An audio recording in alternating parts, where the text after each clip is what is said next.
And we've had some fun this week. We've had some real fun.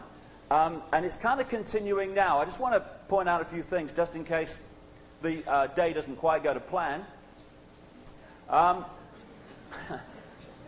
It's amazing, isn't it? If I'm such a friggin' loony, and I'm quite admit to that, I mean, you have to be called insane in this world for confirmation of your own flippin' sanity, it seems to me, because this world's bloody mad. But if I'm such a lunatic and what I'm saying is such a flippin' nonsense, then why all this attention on me? Because continuing now, we've got all this stuff, you know, all this stuff, all week and stuff. And the one thing I kind of didn't like was when they threw pies at me, it was like lemon meringue. My mother was trying to get me to eat lemon meringue all my childhood. I hated the stuff, you know, and it'd get thrown at me. It must be symbolic and synchronistic or something. But I had a... Well, can we turn the mic up? Is that possible? I had an interesting arrival in Vancouver, which is very relevant to today, just to fill you in. I had a real problem getting in Toronto last time. They kept me at immigration and stuff till 2 o'clock in the bloody morning. So this time, we went to immigration lawyers, found exactly what was necessary for me to come and speak. So I arrived with a Radio 4, or a Channel 4 rather, television film crew from Britain to go through Vancouver immigration. Now, a very strange thing happened. Because when we got to immigration, the big hall, you know, at Vancouver Airport, it was like empty. And there was like 6 or 7 people in the immigration booths, right? And the biggest queue was 2 people. So we turn up and we stand behind one person waiting to go to the next immigration booth, right? Suddenly, this guy appears out of nowhere like he kind of manifested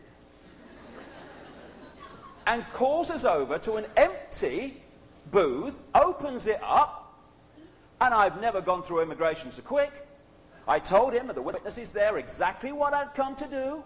Speak like this and all that. I said, here's my papers. He said, witness will confirm it. Oh no, don't want to look at those. In fact, I can't even remember him punching me in the flipping computer. I've never been through so quick. And then I get through, and as I turn around, the guy's getting out of the booth and walking off. He's opened it just for me. I'm thinking things are looking up. Now there's a guy from immigration in this theater with about 3 policemen wanting to see the papers they didn't want to see when I arrived 10 days ago. Because if you can't stop an event by hurling lies and abuse at somebody and trying to intimidate venues and radio stations into stopping you having a platform, then play your final card if you can. So we'll see how today unfolds. If it doesn't unfold, you'll have confirmation that Canada, which masquerades as freedom, is in effect, like my country and America, a fascist state in disguise.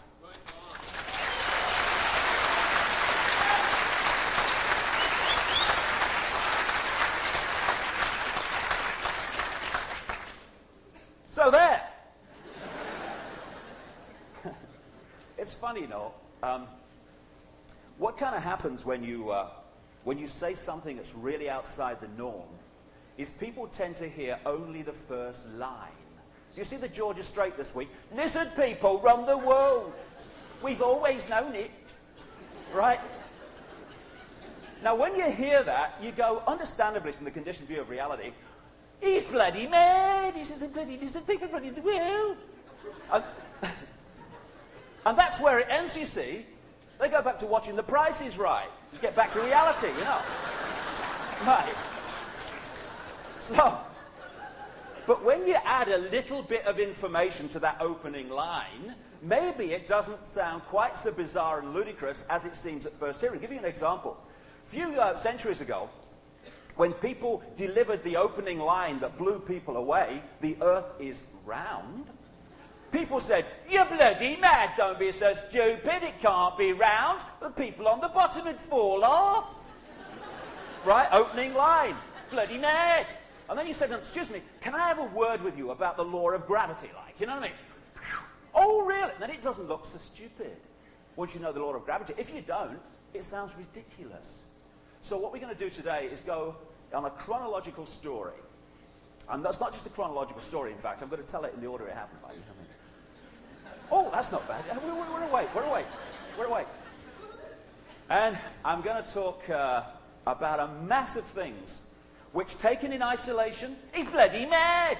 Put together, and it won't be completed, this cycle, until my last word, suddenly it all starts to fit. No one more than me found it more bizarre with the stuff that I've come across. And I'm into information, right? That's all I am. I tell you for why. Information's a very, very good thing, you know. It can save you a lot of trouble. I found this card. There's this monkey here, you see, hanging here.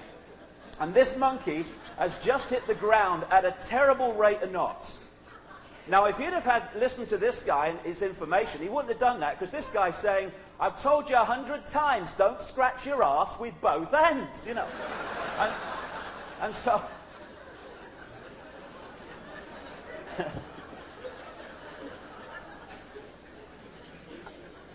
and what we're basically saying today is don't scratch your ass with both ends. This is information, and I'll make this point. Not only do I not care what people make of what I say, it's none of my business. How can I stand here with such arrogance and say, this is my research, this is all true, you must believe it, and if you don't, you're wrong. None of us have got all the answers, but we've all got some of them. And I say this to those who talk about being anti-fascist while acting in the very ways the fascists did in Nazi Germany by destroying the ability of another voice to have a say, a voice at that time, incidentally, that was warning about what the Nazis would do if they got to power. If we really believe in freedom, then let's have freedom for all to express their view, even if, call the police and Canadian immigration, even if people are saying something we don't actually agree with. Oh my goodness me, arrest them. So, all I'm putting out here today is information. What people make of it is up to them. And if anyone walks out of this theatre, beautiful theatre tonight, and says, everything that man says is true, every last detail, I'm the most disappointed man in the place, because I've got more questions than probably anyone in here, this room has got about what the hell's going on. I'm just on a journey, and this is an interim report, and it's staggering new information, which you'll see if you've heard me speak before. Now, we're in a kind of situation with this...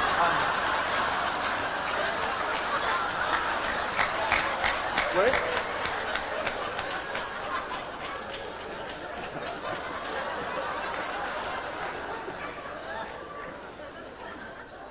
I'm such a card. Hey, have you heard the latest about Clinton? The Roman Catholic Church has got involved. They've issued a Clinton commandment, the 11th commandment. Thou shalt not comfort thy rod with thy staff.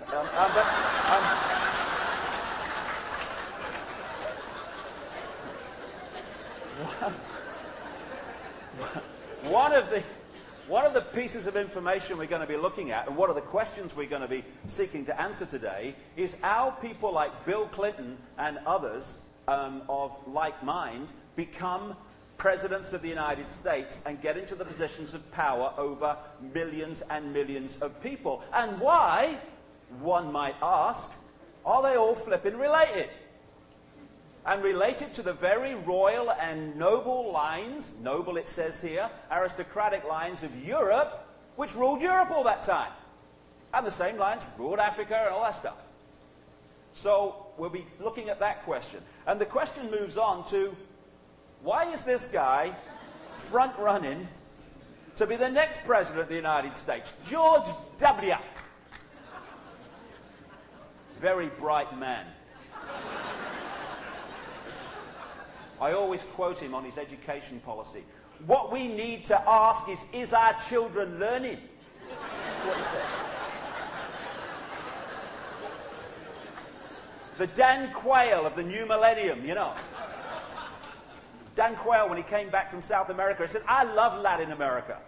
I just wish now I'd have studied Latin at school so I could converse with these people.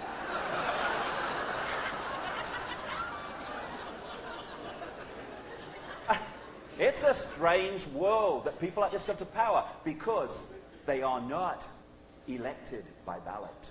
They are selected by blood, and that advances and attracts the money that allows you to become elected. And when I say about bloodlines, let me emphasize from the start, I am not talking about bloodlines that relate in any way whatsoever to Earth races as we know it. They work through all of them, particularly my own, which is my own. Let's take the flipping world over. Now, I don't know whether you saw that. I came across this program. I think it's brilliant. 22 minutes. Have you come across that? Well, I saw this great clip the other day. I thought I'd share it with anyone who's not seen it. You know this guy can't remember world leaders? Yeah? Well, they went along to one of his primaries, 22 minutes, and they asked him about the Canadian Prime Minister, which, for people watching this video version of this, is Jean Chrétien, or Crétin, or something like that, you know what I mean? But they went along and questioned Bush and his aides as if the Prime Minister of Canada was Jean Poutine,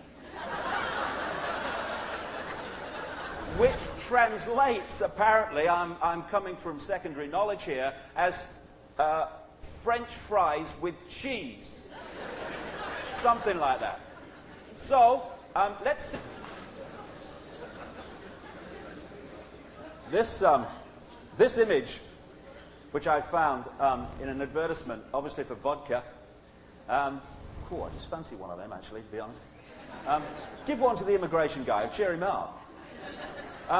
Here you have all these sheep, and in the middle, with greatest respect to the wolves, which are a wonderful, wonderful animal, but symbolically here, in the middle of it, is a wolf in sheep's clothing.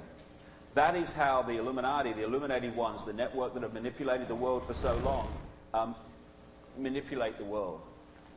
You can't control billions of people physically to put people like George W. Bush and Bill Clinton into power. You have to manipulate the way they think and feel. We had a couple of pigs in England a couple of years ago who they were being brought into the slaughterhouse, and they thought, sod this for a lot, this is no fun, and they made a run for it, right? Now, these two pigs ended up on the front pages of the national newspapers and in the national television news bulletins, because it took the might of the British Empire 5 to 6 days to catch these friggin' pigs, because catching something physically and controlling it physically is a nightmare, but you don't have to. The way the scam is played, and always has been played, is to manipulate the way we think and feel so we perceive the world and therefore behave in ways that the agenda wants us to. And, you know, when people first hear this line, a few people control the world, it kind of, again, like, it's lizard rule the world. It just seems ridiculous. There's billions. Apparently there's 6 billion people. Who counts the buggers? I've always wondered that. Excuse me, over here. No, don't keep moving. Why? You know, I can't understand that. Can't understand that at all. Anyway, there's apparently 6 billion, so I'm told. I heard it on CNN, you know, claptrap, no news. It must be true, you know. The criminal news network. And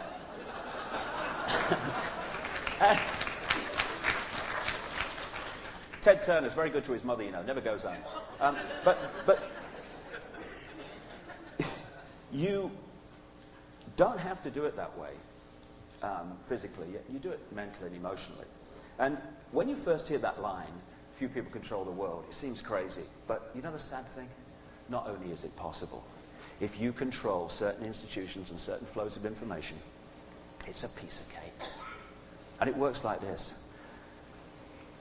If you look at a sheep herd, a herd of sheep, you try to control them physically. You can't do it. You need 6 or 7 blokes for every sheep. They wouldn't be guaranteed to catch it even then, if they express their uniqueness. I am me, I am free, I'm munching here and I'm staying, but that doesn't happen. I've seen it happen, we've all seen it happen. Suddenly, the farmer arrives with the sheepdog and stuff, and suddenly 1 or 2 or 3 of these sheep start to walk. And then it's like friggin' Exodus. They're all going, ba, ba, ba, ba, ba. Well, we're following, you know. And if any of those sheep shouted at the one in front, excuse me, where you going? He'd probably turn around and go, I don't know, really, I just... But we follow, don't we? Don't follow me, I'm lost. And so, then you have the few of the sheep here and there who don't fancy just following the one in front. Hold on, I'm all right here, you know. And then the sheepdog comes in, symbolizing fear. And then they're in line. And this combination of bar and fear, the prison with the bars, is what controls herds of sheep all over the world every day. And if we're honest, as a human race, a human family, if we look at ourselves, we find that not only are we controlled by bar and fear, most people following the one in front, and then for those who've sussed that it's all a scam, or at least we want to do something else with our lives, the fear of what other people think of us being different keeps out those people in line also. So that combination of bar and fear, which sorts sheep out, sorts sheeple out also. But we've gone one step further, you see. We've out-sheeped the sheep because we've dispensed with the sheepdog. We police each other. What happens is that the symbolic wolf sets the norms in society. What is considered right and wrong, moral and immoral, sane and insane, possible or impossible. That sets the mental and emotional sheep pen, which the vast majority of people spend their entire physical existence in because they're not thinking for themselves. Oh, well, he's a professor, our Dave. He must know what he's talking about. He's at the University of British Columbia. You know, must be bright, you know. Not the bugger I met one, I'll tell you. But there we go. Anyway.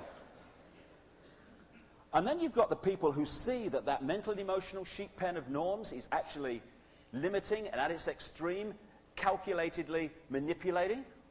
But most of them still live their lives within it because they're terrified of what the other people who've given their minds away to the pen will do if they escape from it. The sheep are policing the sheep. You step out of line. Take this as an example. You get to the edge of this hassle-free zone. You know that if you go any further in your lifestyle and your view, that you're going to get hassled and ridiculed and condemned for the crime, and that's what it's become, of being different. And you know, any society in which it is a crime to be different is a fascist society, because it means whoever sets the norms runs the friggin' world.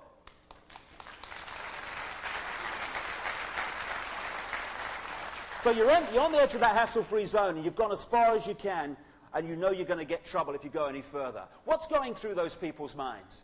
Fear of what Bill Clinton will think if they go any further? No. Gives a shit. Fear of what John Poutine thinks? No. Fear of what will my mother say? What will the guys down the bar say? What will the people at work say if I express my uniqueness and get out of the pen? In other words, we are being policed by those who have given their minds away, who are putting pressure on us to do the same. Now, I have no problem whatsoever, and I say that to the people who've been protesting this week. I have no problem whatsoever with them saying about me whatever they like. Be my guest. Whatever they say, I've had worse.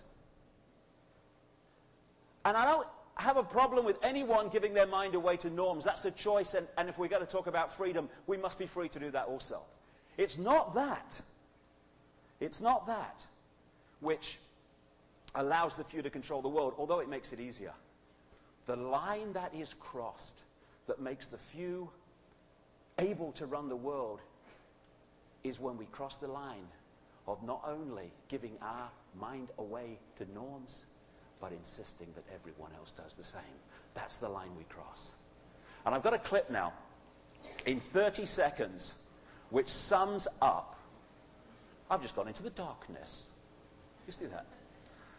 Let there be light. I think that guy's on the gin.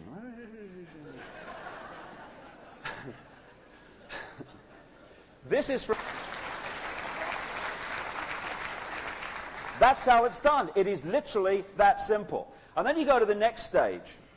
The idea is to take human consciousness, multidimensional infinity. There is no we, there's just one gigantic I, which is what, in the end, when you come from that spiritual perspective, makes racism not only grotesque, but utterly friggin' daft.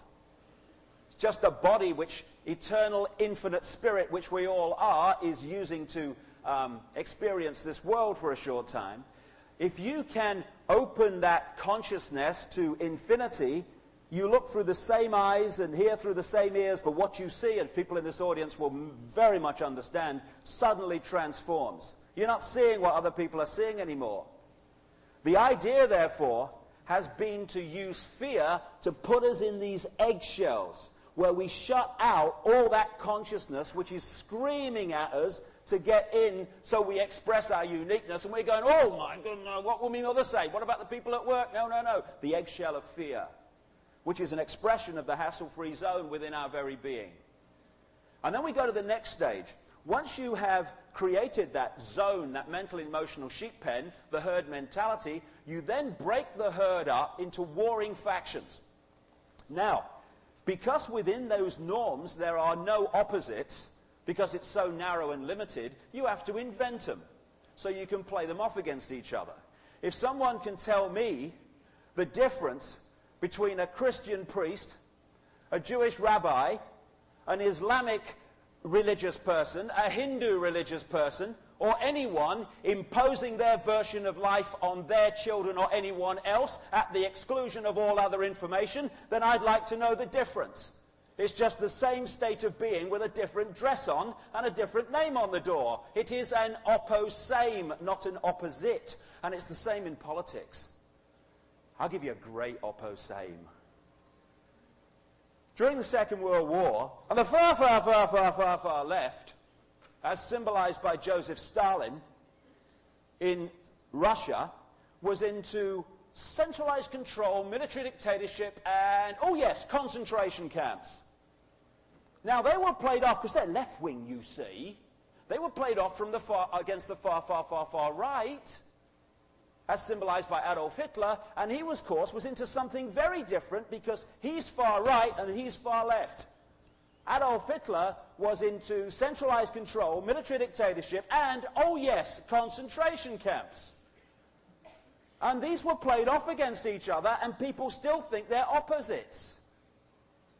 Tell me the opposite of the fascist mentality of stopping those they don't want to have a public platform from having it. It's the desire, surely, to let everyone have a public platform so everyone has freedom of speech. But when you go to the opposite spectrum of that, you find that.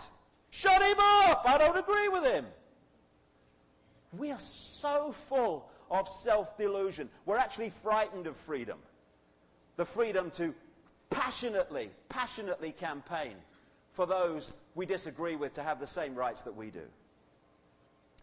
So, once you've got that hassle-free zone and you have to break it up into warring factions, then you have a situation of divide and rule, which is exactly the situation you always need, foundation, if a few are going to control the many. And I'll give you an example. This is why anyone that steps out of the pen publicly is jumped upon massively, because the system is terrified of the threat of a good example. This is why anyone that offers a different vision of possibility to the norms is jumped upon from a great height, because it's so dangerous to exposing there are other levels of possibility. And I don't know whether you've seen this movie, Bug's Life, but I'm just going to show you a clip now, which sums up so profoundly what I'm talking about. It's a very profound film. It's kind of an animated film and all that stuff. It's supposed to be, for kids, I suppose, but it's so profound. The story, for those who haven't seen it, is there's an ant colony at a place called Ant Island. And these ants, these endless number of ants, symbolic, of course, of the human race. But these small few grasshoppers who are dictating to the ants. Every year, these grasshoppers go to Ant Island to collect the food which the ants have spent the whole year collecting. Not for themselves, Sea tribes in black Africa and black people in Africa who are having empty bellies as I speak while the food-growing land is growing cocoa for the Western chocolate industry. These ants collect the food. The grasshoppers, the few come, collect it, go away. They start again, and the whole process goes on. Now, 1 year, one ant stood up and spoke out against these grasshoppers and what they were doing. Just one ant. That's the start of a domino effect that people have to jump on if you want to keep the status quo. The scene you're going to see, these grasshoppers are in their winter quarters. They've got all the food they need for the winter. They don't have to go to Ant Island. So they're saying, hey, to the leader, we don't have to go to Ant Island. What do we need all that food for? Those ants have collected. We've got enough. We don't have to expend ourselves. And people say to me, why do the Rockefellers and all these people who've got more money than they could spend in 100 lifetimes, why do they go on accumulating more? Because the financial system is not geared just to make the few wealthy. It's geared to be used to control people's ability to make life decisions. That's why it's there. It's about keeping people in line. Now, when it is suggested to this grasshopper chief there's no need to go to Ant Island because they've got enough, he then tells them the facts of life if you're the few who want to control the many. And it's an extremely profound clip. Let's run it.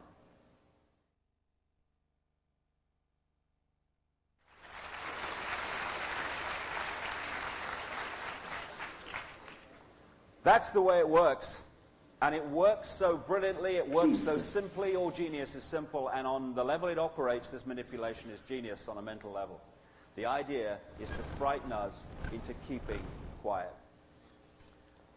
But I say this to the people who try to stop me speaking this week, people who try to stop me speaking in Toronto, people who try to stop me speaking all over the world, the immigration guy who may be still here.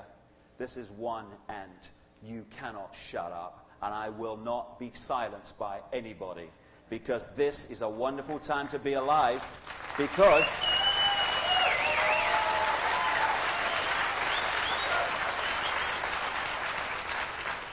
you know, I've said over the years, you know, this is going to be sorted, this is going to be sorted, and I've believed it passionately, but you always have, well, is it? Over the last couple of years, particularly over the last year, a very profound change has taken place. Many groups of which have confirmed this by what they've been doing in this part of Canada. We have stopped running. I saw a headline, was it in Conrad Black's National Post or Vancouver Sun? He owns the bloody lot anyway, but there was a big headline, a big picture of Chrétien. You see it this week? And the headline was, Chrétien, I'm running. And you're not going to be alone in the next few years, darling, I'll tell you. Because what's happened is we've been running away. Oh, my goodness me, oh, this is the system, and oh, it's the immigration, oh, it's Revenue Canada, and oh, my goodness, oh, what will my mother think? More and more people have gone, hold on a minute. You depend on your power on me running. Have some of this. And people have started running at this system. And we've started to see that what seems to be an all-powerful edifice is actually a house of cards, and the house of cards is coming down. It's a wonderful, wonderful time to be alive. So, what we're going to look at today is what comes out of this manipulation of the human mind. One of the great things that has been used to condition us is what we call the education system. I love that. The way they use words, isn't it? Indoctrination system. Can't call it that. That's just what's going on. Education system. Gandhi once was asked what he thought of Western civilization, and he said, I think it would be a very good idea. And the way the education system works, I think it would be a very good idea if we had some, is to turn people into left-brain prisoners. And I'll just give you an example. I'm now going to describe the examination system and the school college system, you know, because we're very bright, you see. What you do, as conventional science has accepted and the whole thing, that we have two sides of the brain. One, that's logic, worldview, the left brain, physical worldview, intellect. Can I see it, touch it, taste it? Oh, it exists then. And this is the inspiration, the bigger picture, the intuition, the filter of that. The idea of the education system, and indeed the whole system in general, is to turn us into left-brain prisoners so we're disconnected from higher levels of ourselves. So this is exams. You pour loads and loads of stuff, much of which is provable crap, particularly the history and all that stuff, into the left brain. And you say to these students, you know, you hold it there, darling, just for a little while. And then someone comes along in the class and they say, ladies and gentlemen, you have 2 hours to complete this paper. Please pick up your pens. At which point, you have to spew this garbage out onto a page. Now, if you do it well enough, sponge out, in, sponge out, you pass your exams and you become very successful. My little girl's very good at school, you know, passed her exams. Going to university. Poor sod. And you're successful in this system. Come on, yeah. Now what happens? If you are I am me, I am free, you take all this stuff into the left brain and you pass it over to the right brain. And the right brain looks at it and goes, ah, it's a piece of shit. If you then regurgitate the fact that it's a piece of shit onto your exam paper with provable support, you fail your flipping exam. The whole system's set up for the system to say, tell me what I want to hear and you'll be okay. Tell me what I don't want to hear and I'll jump on you. So what we're going to do today, we have this smoke screen in front of us. You know, this is reality. Oh, yeah. We're going to have a look behind and see what's really going on. Symbolized magnificently by this wonderful card I found. This is a peacock.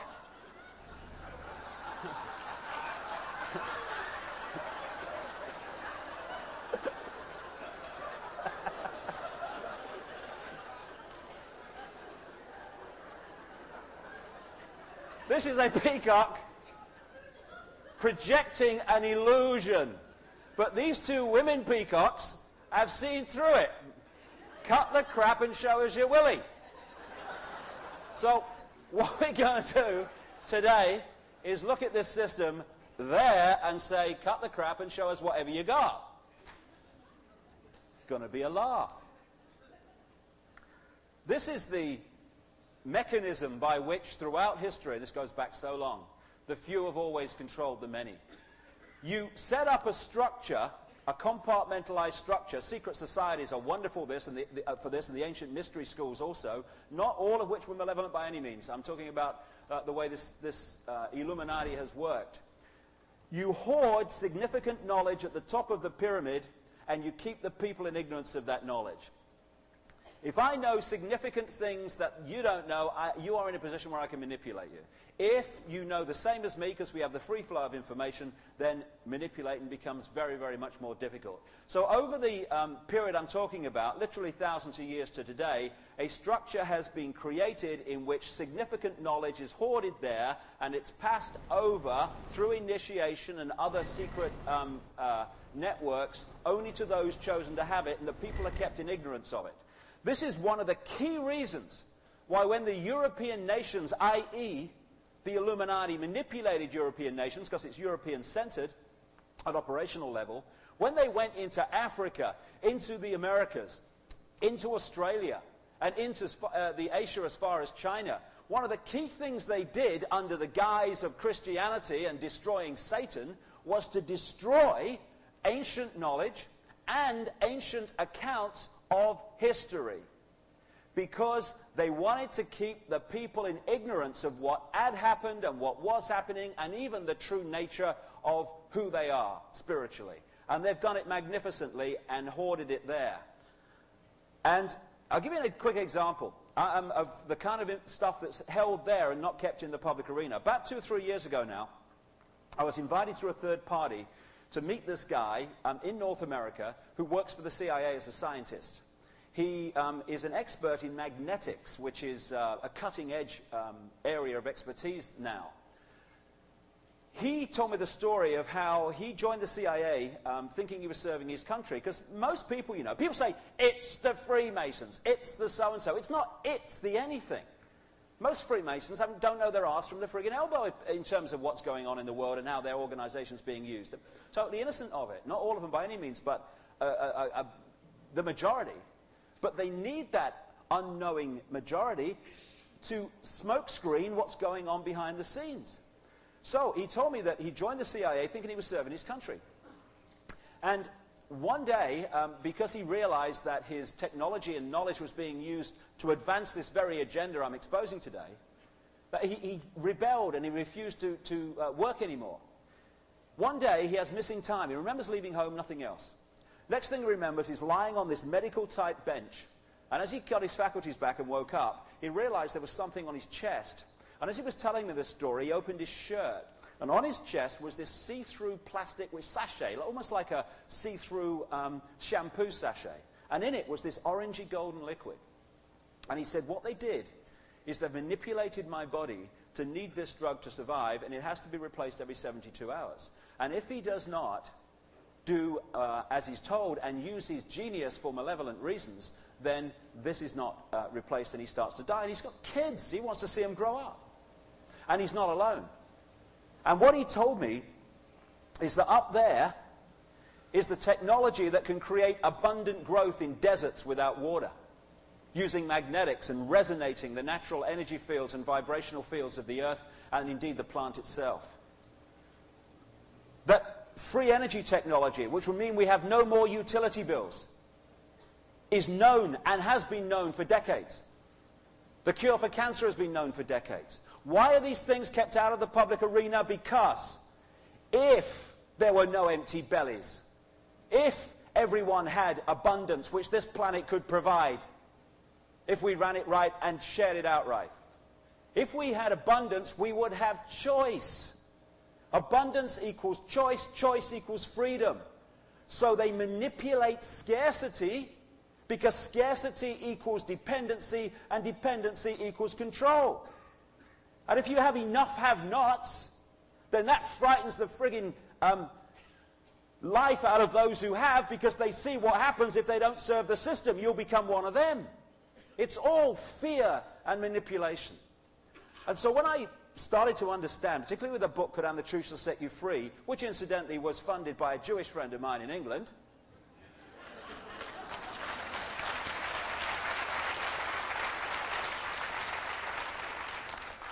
I'm going to wake up at the end of this week and I'm going to be lying in bed in London or Los Angeles somewhere. I'm going to think, well, that was a strange dream. I don't know. Anyway, I thought I was in Vancouver. Isn't it strange?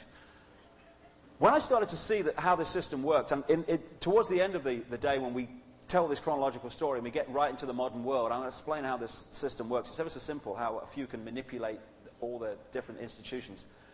I started to think, well, when the hell did this start? Because you know, this couldn't have been put together in 5 years or a few decades. It had to go back a very, very long way.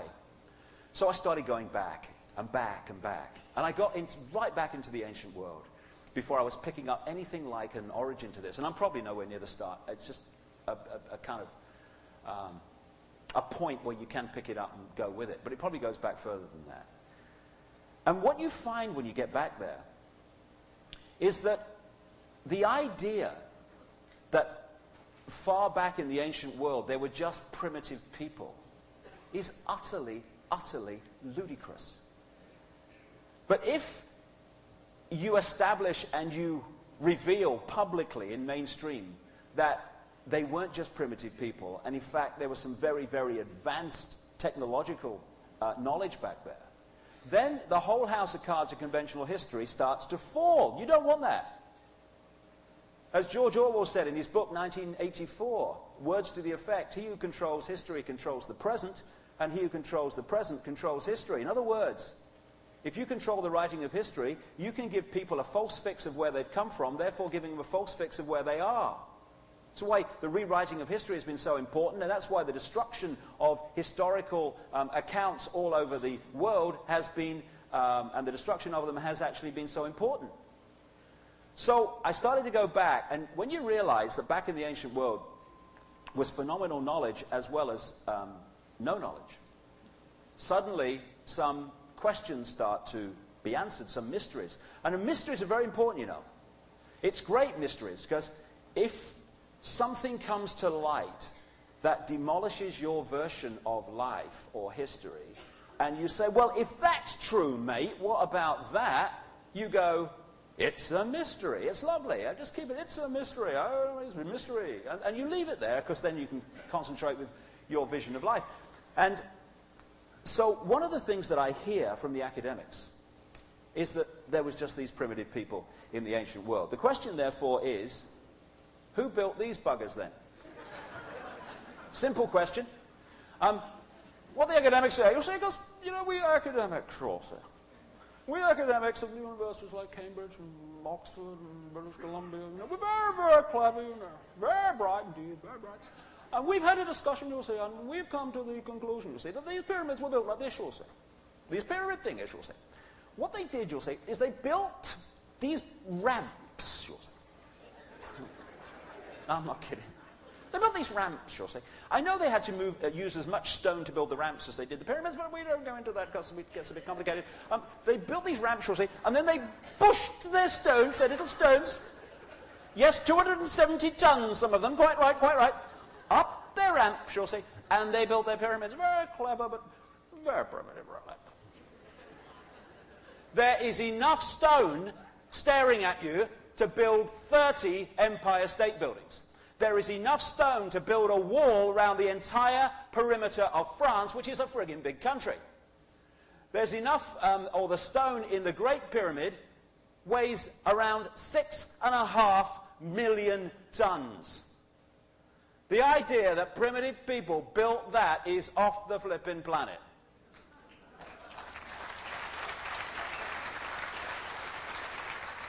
This is Peru, right? 440 tons this sodding thing is. I mean, Bill and Fred down the builder's yard have moved that in, haven't they? Oh, come on, Fred, bit more. 440 tons. And when you look at the way that these ancient structures all over the world, and interestingly, the older the structure, the more amazing it is. Obviously, some knowledge was lost the nearer we got to the modern world. I mean, I've only seen some of these documentaries recently, which is not exposing the manipulation, but just looking and asking the question, who the hell built these things?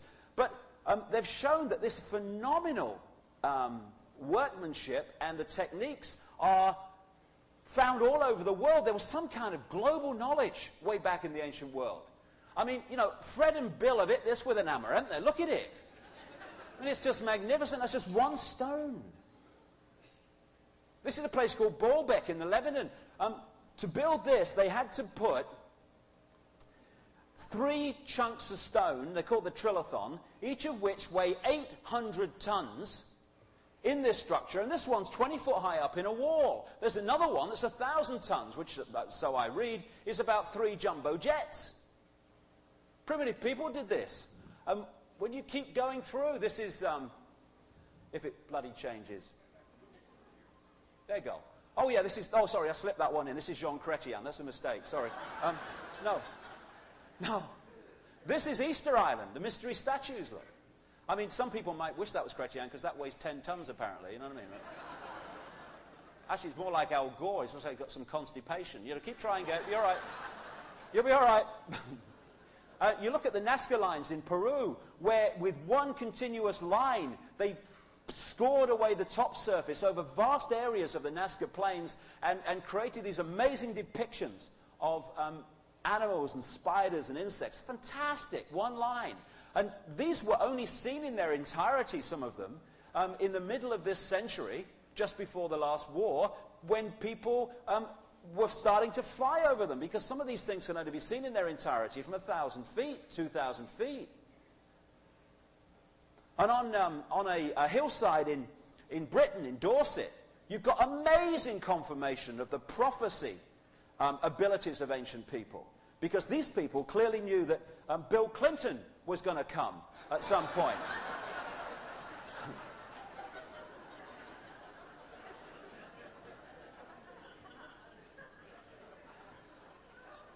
Do you know, that's actually, it's reminded me. Do you know what they call Bill Clinton's Willie in the White House now? They call it the presidential clock. No, clock, madam, clock. You know why they call it the presidential clock? Because it's always got two hands in the face. No, I'm not kidding. Always got two hands in the face. No. That was rude, Dave. You stop that. Okay, right. He's a member of the club, look. Actually, talking to clocks, guy goes to heaven, sees St. Peter. St. Peter shows him around. And he sees this field of clocks in heaven. And they're all going around at different speeds. And he says to St. Peter, what are that field of clocks? He says, well, everyone's got a clock when they go to the earth. And every time they tell a lie, the clock moves quicker, you'll see. Because St. Peter obviously went to British Columbia University or Oxford Ascension. I've only got one accent, you see. You'll get me. Anyway, so he said, well, that's interesting, he said, but what's that clock over there going round like an aircraft propeller? He says, oh, that's Bill Clinton's, he said. We use that as a fan.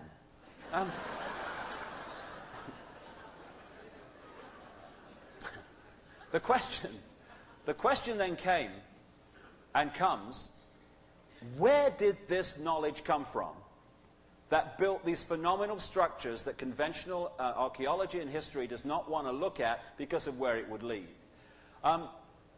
This area of the world, what we now call Turkey, down through what is now Israel, Syria, encompassing Egypt, round including Iran, Iraq, and up to the Caucasus Mountains. Out of this area came phenomenal knowledge. Sumer is, by conventional history, supposed to be one of the cradles, or the cradle of civilization, extremely advanced. Babylon, down here, the same. Egypt, the same. And what's interesting about these amazing societies in the ancient world is that they went the opposite direction to how societies normally go. Normally, you start at this level, and through learning, trial and error, experience, you grow to greater levels of knowledge and understanding. They went like this. They started at their peak and then gradually fell away. Obviously, at this point, there was a massive infusion of knowledge. From where? So when I got back in the ancient world and I'm scanning around, I had two things in mind. One, where did this knowledge come from and when did this manipulation start? And secondly, why are the ruling families of the world today, whether it's the British royal family and the aristocracy of Europe or the Eastern establishment families of the United States, why are they obsessed with interbreeding with each other? It's not just snobbery. You go back as far as you want, these families have interbred incessantly. Why? What's the game? It's not just snobbery. So you go back and you ask the question, who were these gods in the endless ancient accounts? The gods that brought knowledge, the gods that brought civilizations of various kinds. The gods that endless accounts say, including the Old Testament in Genesis. The gods, or the sons of the gods, who interbred with humanity, creating hybrid bloodlines. The Old Testament calls them the Nephilim. But that's just one expression of a constant theme around the world. And for anyone who has a problem with the existence of life off this planet, that's just a little bit of the Milky Way galaxy. Conventional science suggests there are at least 1 billion planets, even in that vision of possibility, and 1 billion trillion stars. The idea that life as we know it has only evolved on this one little planet in one little solar system seems to me to be ludicrous. But when you talk about it, what do you get? He's bloody mad, he is. He thinks there's other life in the universe that's more intelligent than me. You know.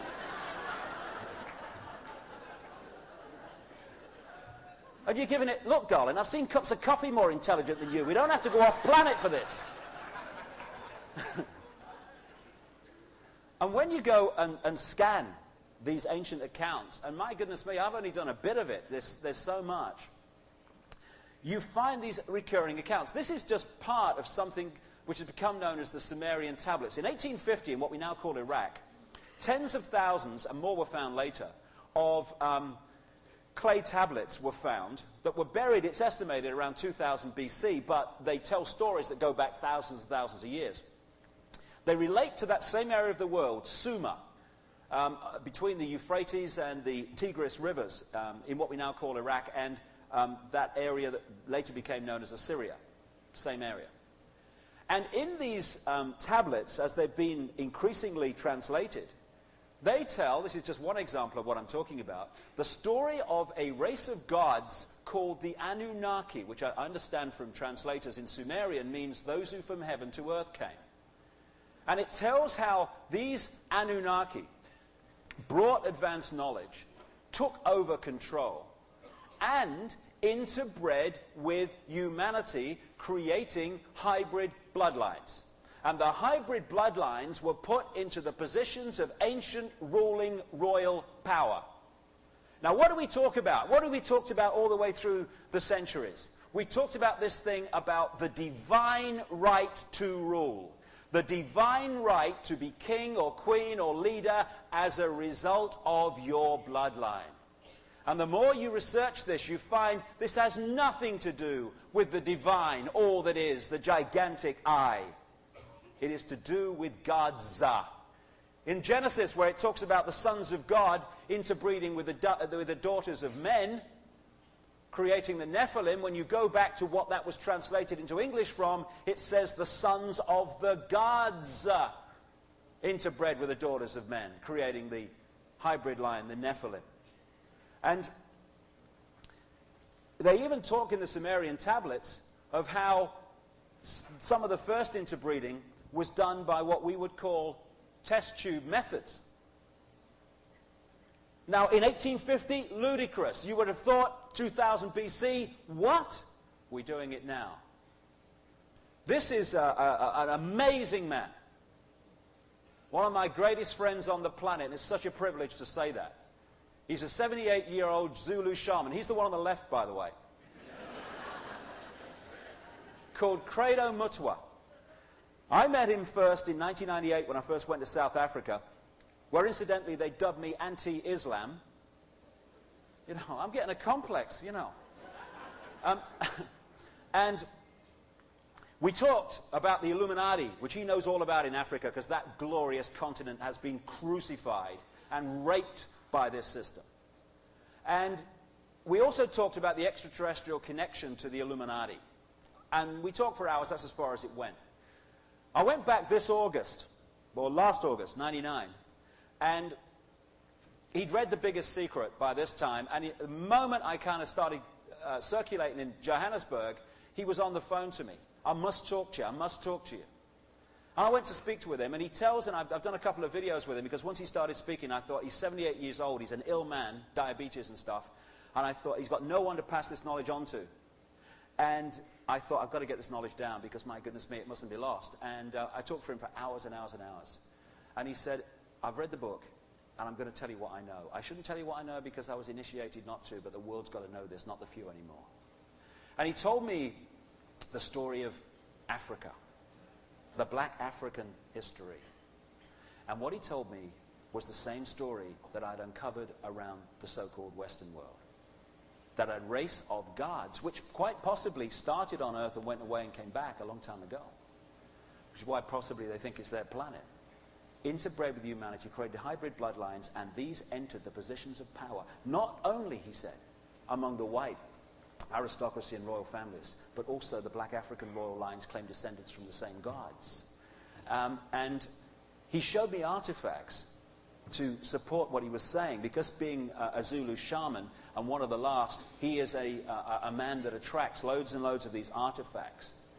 And he showed me this. This is called the Necklace of the Mysteries. It's called a necklace. It goes on his shoulders, and it's incredibly heavy, made of copper. And he says that it's at least 500 years old. It's been mentioned 500 years back. He says it's at least 1,000 years old. And it tells the story, symbolically, of African history. And at the front, in pride of place, you have an earth woman, and you have an extraterrestrial with a big willy. And how can I put it? On the necklace, that fits into that. And what that is symbolic of, 500 years back this is now, at least, is of this interbreeding, which is at the heart of the African, black African knowledge in this underground stream, which had to go underground when the Illuminati European control races came in and destroyed. As Credo said, they milked the minds of the shaman and then killed them. So if we move through this necklace, this is a closer up version of it. This is the Earth Woman. Now, interestingly, this willy here is now copper. But what Credo says is that in the original, or originally, it was gold. Now, this is in southern Africa. And this reflects, of course, and relates to this classic legend of the ancient Egyptian culture, the golden penis of Osiris. And when you go through, here's a close-up of the extraterrestrial, and I'll tell you about him. I said, did they really look like that, mate? And he said, no. And the reason for this will become clear as we go along. He said, these gods, they call them the Chitahuri in the black African shamanistic stream. He said, anyone that depicts us as we really look, instant death.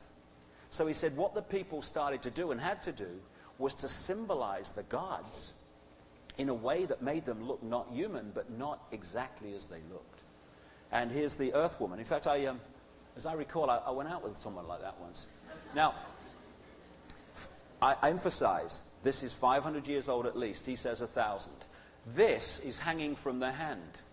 It's a classic flying saucer. This is the side view. In the African sun, it's very difficult to take pictures. But this goes down exactly the same as up there.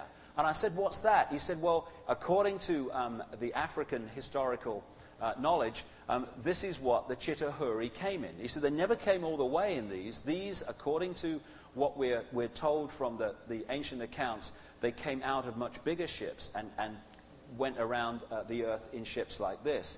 Also, interestingly, when you look at the hand, now this is a few things here are going to become very important as we go along, because the talk layers, as you'll see as we go along, layer on top of layer on top of layer. This is just the foundations here. Here we have the sun, and the symbolism of the sun is massive in the Illuminati, as you'll see. Here you have the constellation of Orion.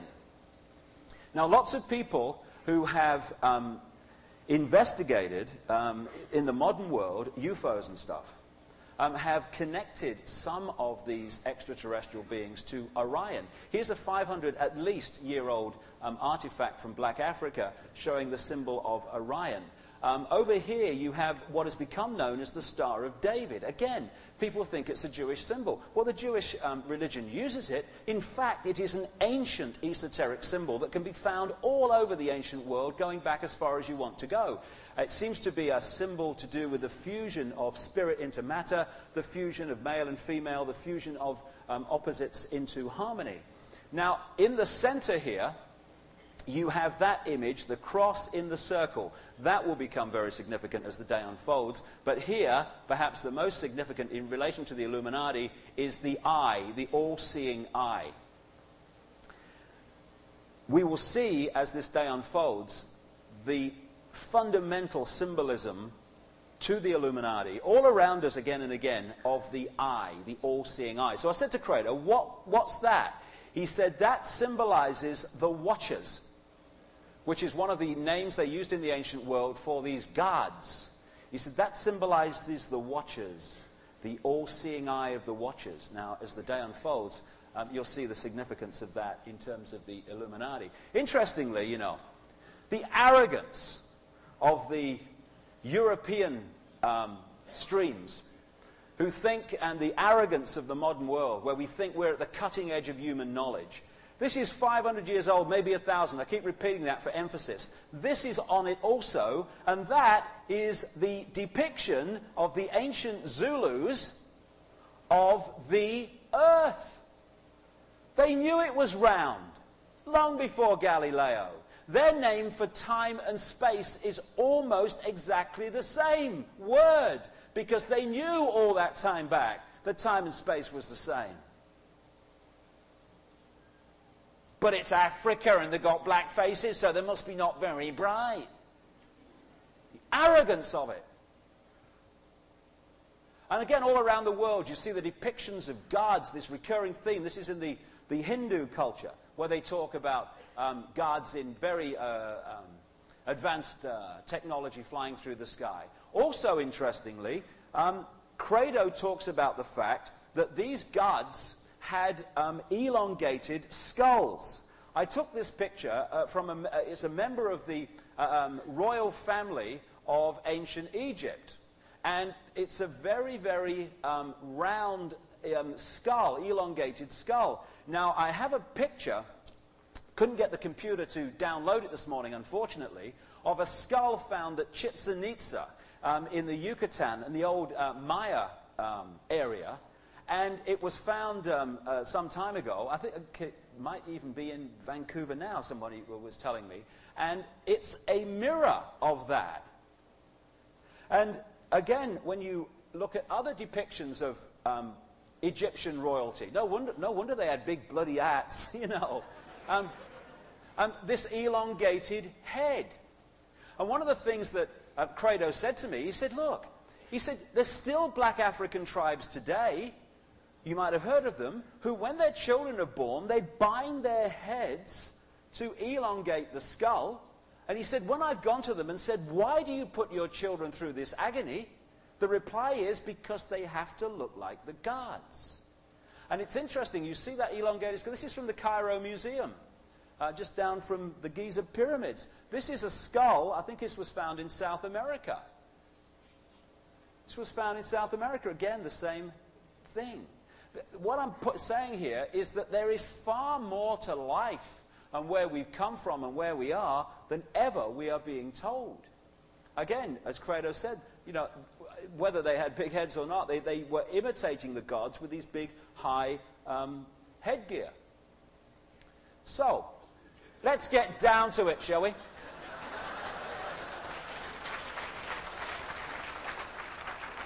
Let's get down to it. So I then started thinking, okay, extraterrestrials, gods, interbreeding, bloodlines. And I wasn't really thinking, what did they look like? Because obviously your initial thought is, well, they must have looked like us then. And then I started on about 18 months ago, an amazing series of coincidences all over the world. People were coming up to me and telling me how they had seen people, overwhelmingly in positions of power, though not always, turn in front of their eyes into a reptilian humanoid figure and then go back again. And of course you hear one and you think, ooh. And you hear two and you think, oh my God, back burner. You hear 3, you hear 4, you hear 5, you hear 6 in different countries. 7, 8, 10, 20, 30. On my website, David.Icke.com, there's 3,000 web pages now, and there's a whole area called the Reptilian Archive where people put their ancient and modern knowledge, research, and experiences, if you want to see how much there is to support some of this stuff. And so the story went that in 15 days, in one period, I met 12 separate people in 12 separate places who told me of this experience. Now, they were from many, many different walks of life. And I'm thinking, ooh, on the back burner, but I'll watch for this. This is strange. I then go to England, and I meet someone who I was due to meet to tell me about satanic ritual, which is fundamentally connected to this, as you'll see this afternoon. She was the wife of the head keeper of a place called Burnham Beeches, which is owned by the City of London, which is the epicenter of operational Illuminati control. And it's a forest area with a few clearings. And because she was the wife of the warden, and she says, my husband was a Satanist. That's why he got the job, because of the Satanism the elite did on that Burnham Beeches area at night. She said, and one day, she said, I'm walking through the forest, and I saw a light. She said, I went through to see what the light was, and she said, I saw a satanic circle where all the usual horrors were going on. And she said, I was astonished to see that the man I was looking at conducting it was Ted Heath. Now, Ted Heath was the Prime Minister of Britain between 1970 and 74, and was the man that took us into the European Community, now Union. And she talked about one of his Chancellor of the Exchequer at the time, Anthony Barber, was next to him in this circle. And she explained what happened and all that stuff. And so I'm thinking, wow, this is amazing stuff. Anyway, we talk about it. And then I'm just finishing the conversation. I'm putting my cup of tea down. Thank you very much. I've just come back from America and this experience of 15 days. And I just threw away a line at her. I said, do you know, it's a bloody strange experience. I keep meeting people that have seen people turn into reptiles. And I turned to go. And I heard this, like that. I turned around. She's on a bloody seizure. She said, oh, my God. She said, I thought it was only me. She said, oh, my God, I wasn't going to tell you that bit. And she explains how she saw this guy, Ted Heath, during this circle, turn, shapeshift into a reptilian humanoid figure. And she said, you know the thing that fazed me most? No one else in the circle seemed at all bothered, as if it was the most natural thing in the world. I then get invited to go to the House of Lords to meet some lords to talk about the conspiracy, which they know is going on. They just want to talk to me about it. And there was a woman there, and she was saying some very interesting things about Diana, you know, Diana, Princess of Wales. And after the meeting, I said to her, hey, I want to talk to you. We've got to talk. She says, we have. I said, how do you know this about Diana? She says, well, my closest friend was Diana's closest confidant for 9 years. She says, I think I can get her to talk to you. So we talked. I talked with this lady. I didn't go to see this confidant of Diana to talk about shape-shifting reptiles. I'm hoping this thing might go out of my life and just kind of, you know, be a strange phase. Because, I mean, do I want to stand up and say about reptiles? Well, I don't really bother, but I'd rather not.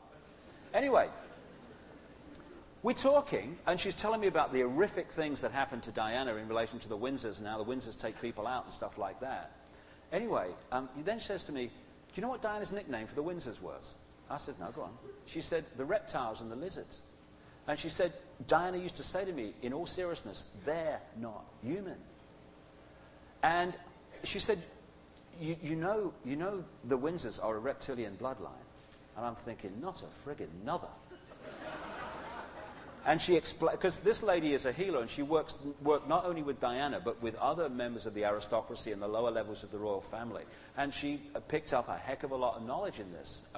It's amazing how many people know about this. It doesn't go to the public arena, because, I mean, who's going to have the guts to stand up on a stage and say that reptiles run the world? I mean, who's going to do it? No one's ever going to do it. We're never going to find out, are we?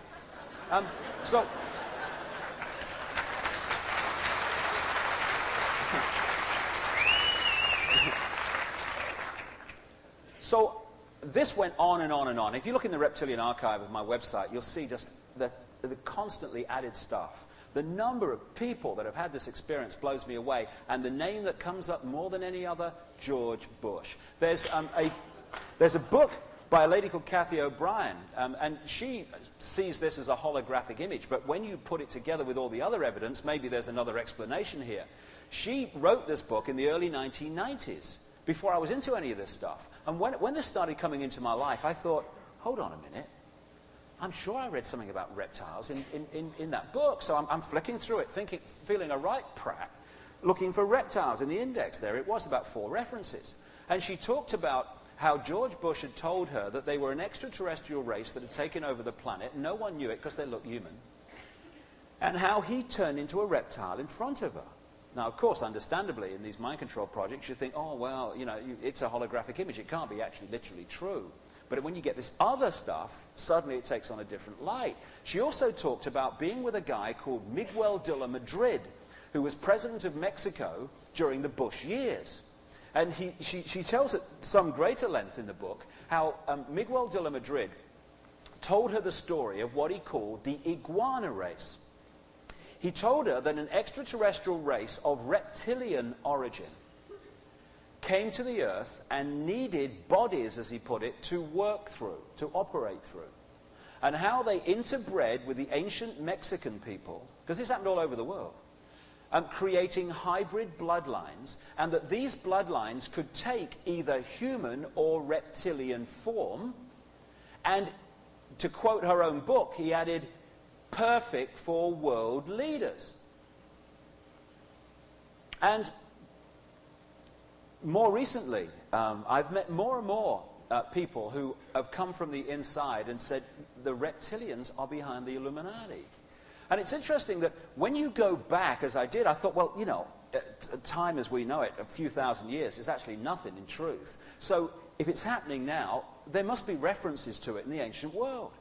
Well, if you're looking for references to a serpent race, serpent people, snake people, it's absolutely friggin' enormous in the ancient world. And one example, the Nagas, the gods of the ancient Indus Valley, they said about them they could take either human or reptilian form.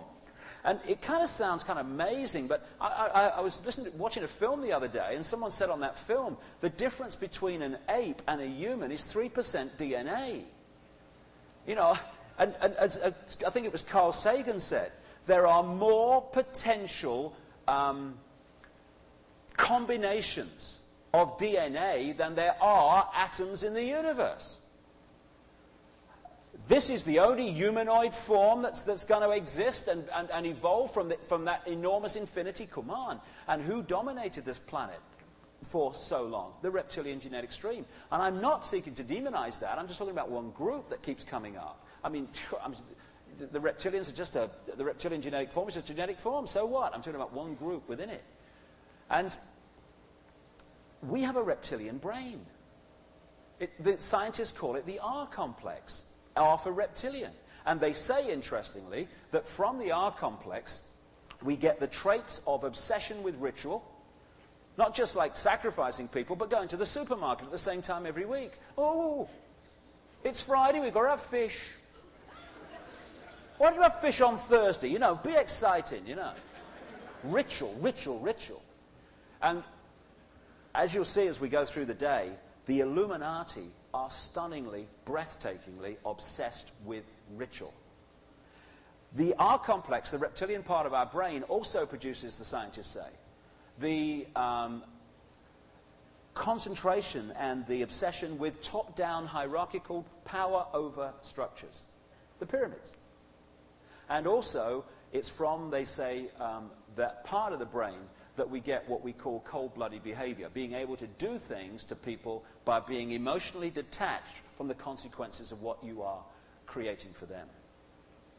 When I talk to a guy who's come out of the Montauk mind control project, they call them Montauk boys, there's been a lot of books written about this in recent years. He talked to me about this reptilian thing recently. And he makes speeches and does talks at conferences about DNA now. And I don't know, I'm not an expert on DNA, I'll just give this for information, make of it what you will. What he says happened, and is happening, is that this fusion of mammal genes with the reptilian genes, the hybrid, created a situation in which they could open reptilian DNA codes, close them, open mammal DNA codes, and close them. And they could switch between the two. What he's saying is that the DNA has open codes, which manifest as a physical expression, characteristic, and they have closed codes, which are dormant. And if these dormant codes open, or these other codes open, then they manifest a different characteristic. I didn't know this, but you know there are still people on this planet being born with tails. They call them in the trade causal appendages. When it happens in the Western world, they just whip them off and sort it you know, when they're babies. But in the third world, where they don't have that medical expertise, there are still people walking around with tails, because a DNA code that would manifest as that characteristic, which should remain closed in this point of our body's evolution, has in that one person opened, and it's created a characteristic.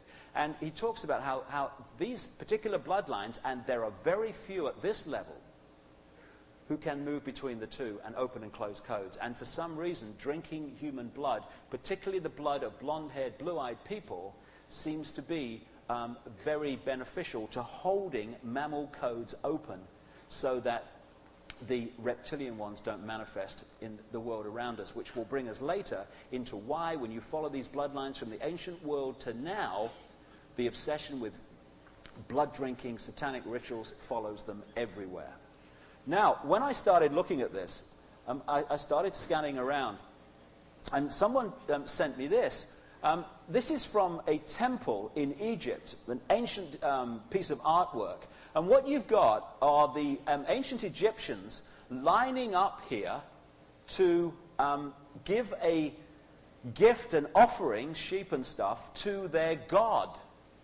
And when you get to the end of the line and you see what the god looks like, well, it's kind of very strange. It's not what you think the god would look like. And when I started scanning around, there's not that many absolutely literal depictions of reptilian figures, reptilian gods, but there are some. What Credo Mutwa told me is that the Chitahuri, which incidentally in Black African translates as the children of the serpent, the children of the python, which is what they call these bloodlines. He said because they were reptilian, they said, as I said earlier, never depict us as we really look. So the symbolism of the snake, the symbolism of the serpent became depictions of the gods. But you can find some. This figurine and others of a reptilian humanoid figure with a reptilian kind of baby figure were found in graves in the Ubaid culture, which was in the same area that later became the Sumer culture that I mentioned earlier. China, where a lot of this interbreeding appears to have gone on in the ancient world, of course their whole culture is based on the dragon, which is another symbol, it seems, of these reptilian gods from the ancient world. Now, what I did, when I got some of these people together who had seen this shape-shifting situation, and I said, I got them together with an artist, and I said, depict through this artist what you see when this shape-shifting goes on. Another person who talks about this is a lady who conducted sacrificial rituals for some of these people, including the British royal family. And she confirmed exactly, with indeed more detail, what Diana's confidant was saying about the Windsors shape-shifting in the way that I'm talking about. Now, these nodules on their head are something that come up again and again with such consistency that it's just amazing, and you'll see more confirmation of that in a second. And these are also kind of depictions of what people see when suddenly the mammal, the human form disappears, and suddenly they're looking at something else. Talk about freak you out. In fact, someone was telling me backstage just before I came on about a couple of friends of theirs who are like big guys and really grounded and into none of this stuff, who had exactly this experience, completely freaked them. And that was in Vancouver. Now, when I said to Credo Mutwa, what do this Chitahuri look like? He said, I'll show you, because he's an artist. And we went down this rough track to where he paints, and he said, that's what the Chitahuri look like. In fact, there are many genetic streams, but that's one of them.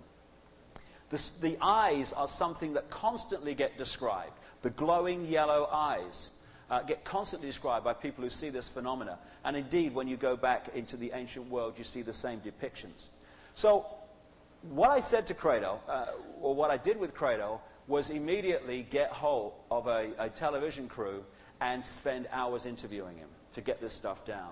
I'm just going to show you a little clip. It lasts about 6 minutes of this man. He's the most incredibly articulate, brilliant man, telling information he has never spoken about publicly before, not least because he thought people would think he was mad. So let's play the video. The question I asked him was, Credo, what did this Chitahuri, the children of the serpent, look like? This is how a Chitauri looks like. It stands about 11 feet high.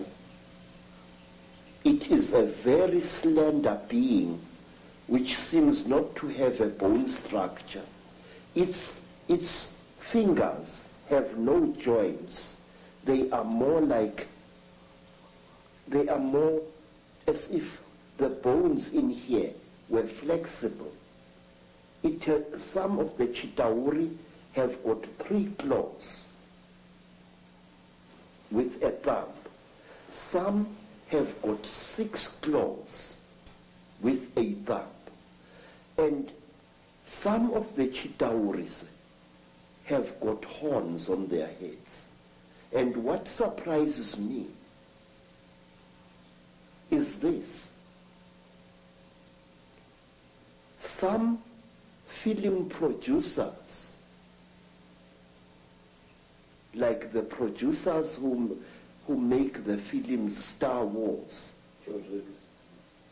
often show creatures in their films which actually exist, which even the most uneducated of Africans who knows this Chitauli can identify. For example, in the new Star Wars film, what is it called? Star Wars or something like that. There is a creature who amazes me called Darth Maul. Darth Maul is a red and black being with a ring of small horns right round his head. That is exactly what the Chitauli look like. Some have got ordinary heads without any horns on their heads. These are the lesser Chitauli. But the royal Chitauli have got a ring of sharp horns all around their heads. And the very high Chitauli, like their king, Mubaba Samahongo, they have got very long horns which grow this way.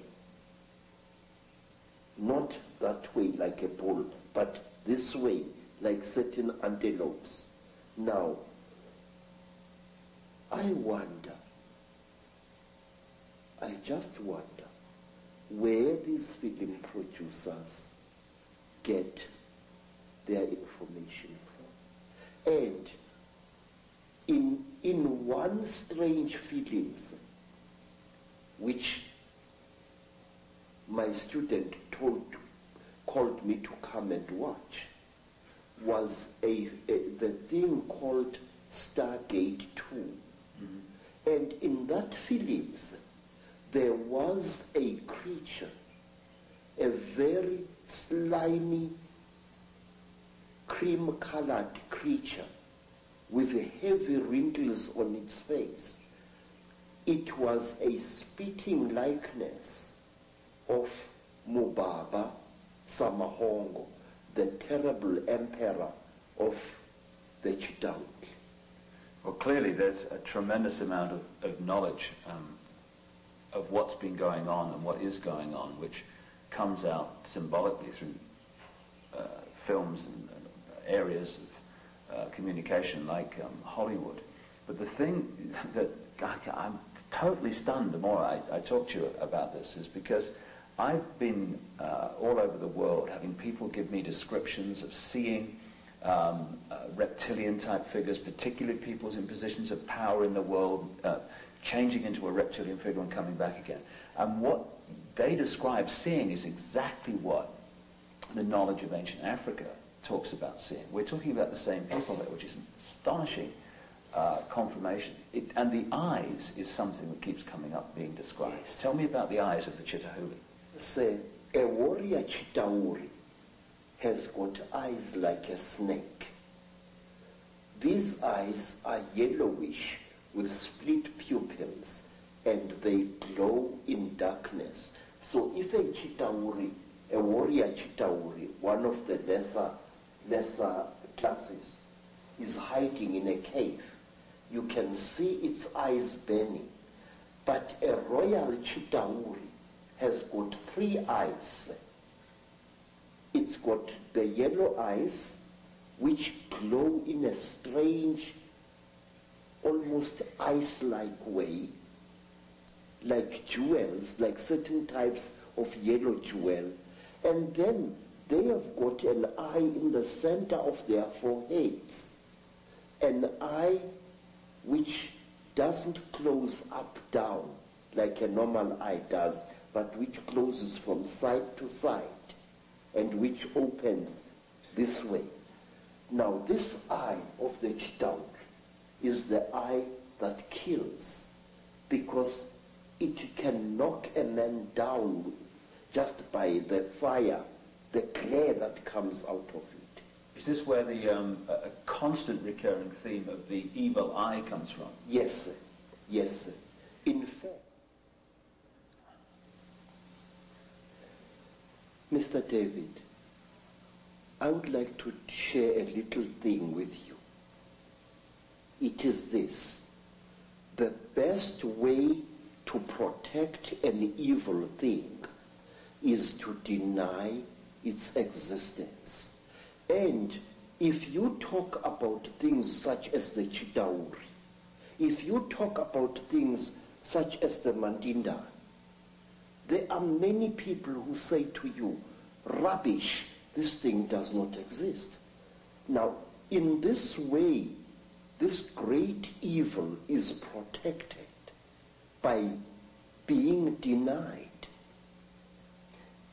One day in my long travels through the world, I was in New York, in that place called Harlem, and I saw a graffiti on a wall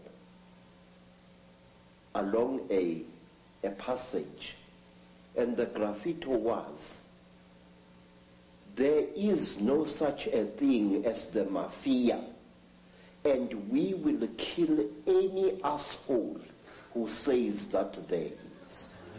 In this, again and again, in America, people deny the existence of the mafia, and by denying it, actually protect it wittingly or unwittingly. There are those who deny that a national and international conspiracy exists. They deny it ferociously. But by denying it, they are actually assisting it and actually protecting it. We must stop denying the existence of these things. We must stop saying that there are no Chidauri, that there are no aliens, that there are no Illuminati. There are. Okay.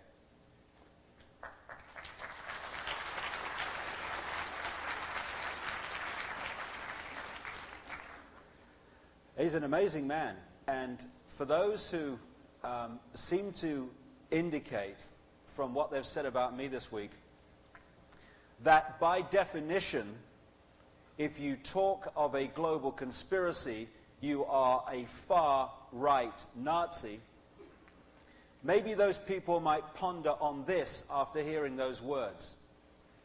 Credo Mutwa had his son murdered, his house burnt down, and his body battered to the point of death for opposing the racist apartheid regime in South Africa. And what those that have their sweeping definitions and their lack of brain cell activity are saying is that he, as you've just heard, must therefore be a far-right, racist Nazi. The ludicrous of it takes the breath away.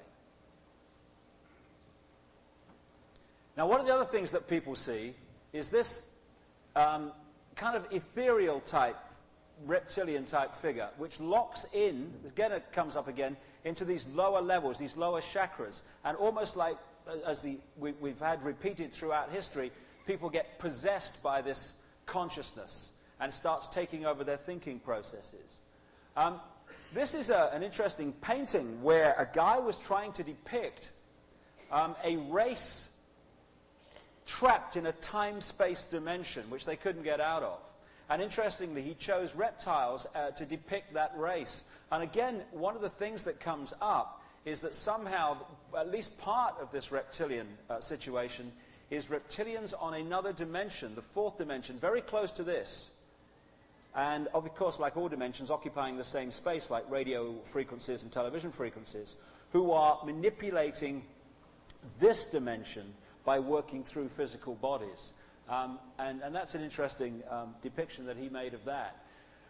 Another thing that comes up is the Draco star constellation, again and again and again. And it's interesting when you see the writers and the artists, how they depict truth in symbolic terms and so-called fictional terms. We have Count Dracula, And when you look at the stories of Count Dracula, you're looking at the recurring themes that surround these reptilian figures, from the royal elite, supposed to come from Draco, according to the stuff I keep getting from various people. And the word draconian sums up the Illuminati magnificently. And Bram Stoker, who wrote Dracula, was a high initiate of this very network, who, like many others who've written books depicting truth as fiction, had access to what was really going on. You'll see as we go through, if you reflect on the day, how all these different elements of Dracula in the story come back in the stories of this Chitahuri. Even the depiction of the devil, the classic depiction of the devil, fits many of the descriptions of these reptilian figures. The other thing that Credo talks about is the connection between these reptilian bloodlines and ancient Egypt. And one of the things he talks about is that some of these Chitahuri have almost like a cartilage-type growth, especially the much older ones. They seem to live much longer than we do in physical bodies. And it grows from the chin and starts to curl under, which is interesting when you see the constant depictions of that in ancient Egypt. And from what people who've taken part in these Illuminati satanic rituals tell me, is that some of the garb they wear sometimes has that on, depicting exactly that, because they're crackers about symbolism. Now, as we get through the afternoon and we start to look at how this reflects in our everyday life and tell the story of how we've got to where we are from these ancient times, we can see that the epicenter at operational level of the Illuminati today in their manipulation of the planet is in London, the city of London. Nothing to do with Tony Blair's government, although that Prime Minister Tony Blair is a fundamental puppet for the Illuminati. It's to do with the fact that the center of the secret society Illuminati network is epicentered in London, for reasons we'll get to as the day unfolds. And when you go around the city of London, the reptilian symbolism, and these guys are seriously into symbolism, is enormous. When you enter the city of London even, you have to pass flying reptile figures on both sides of the road. All around you see these things. This is the City of London crest. I took this actually in Burnham Beaches, that area of satanic activity which they own. And again, the flying reptile comes up. It's a constantly recurring theme. And this one is at a key point in London where there are more elite secret societies per square inch than probably any other place in the world. The epicenter of the epicenter. There is a point where the area known as the City of London, the financial district, meets a place called Temple Bar, which is called Temple Bar because it used to be owned by the Knights Templar, who will appear in the story as we go along. And Temple Bar is the place in London which is not only the center of the British legal profession, it is the center of the global legal profession network. And these two places, massive Illuminati centers, the financial and the legal, which always go together, meet at a certain point. And at that point, they've put this massive depiction of a flying reptile in the middle of the road. Just here, that's the City of London. Just here, that's Temple Bar. And there you have that in pride of place in the center of the road. It comes up over and over again. Some of these families, because as these bloodlines we'll see this afternoon came out of the ancient Near and Middle East, they went into Europe and they manifested as the European aristocracy and royal families. And when you look at these aristocratic families, again and again, this is the Marlborough family, based at Blenheim Palace, just north of Oxford in England, that one of the offshoots of whom was Winston Churchill, Prime Minister during the last war. Just a coincidence, nothing to worry about. And again, you have the crest, the flying reptile. It comes up again and again and again, over and over. I've got to press that harder. And this is another symbol, it seems, of this reptilian stream behind the scenes and behind our backs. The gargoyle. Again, when you look at the great cathedrals which this Illuminati actually created on ancient pagan sites, energy sites, and the castles and the stately homes of these aristocratic lines, they're flipping flying reptiles, we call them gargoyles, all over. This is Notre Dame. But again, you see them all over the place. These different reptilian flying reptile figures. all over the world. This is actually a courthouse in Dallas, Dealey Plaza. Dallas, it's got gargoyles all over it, just down from where Kennedy died. There's an airport at Denver, brand new airport, very strange place.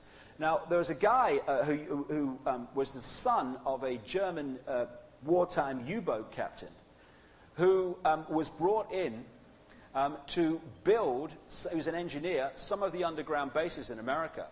And he said before he died, very strangely and very suddenly, that he actually was involved in building an underground reptilian base underneath this Denver airport.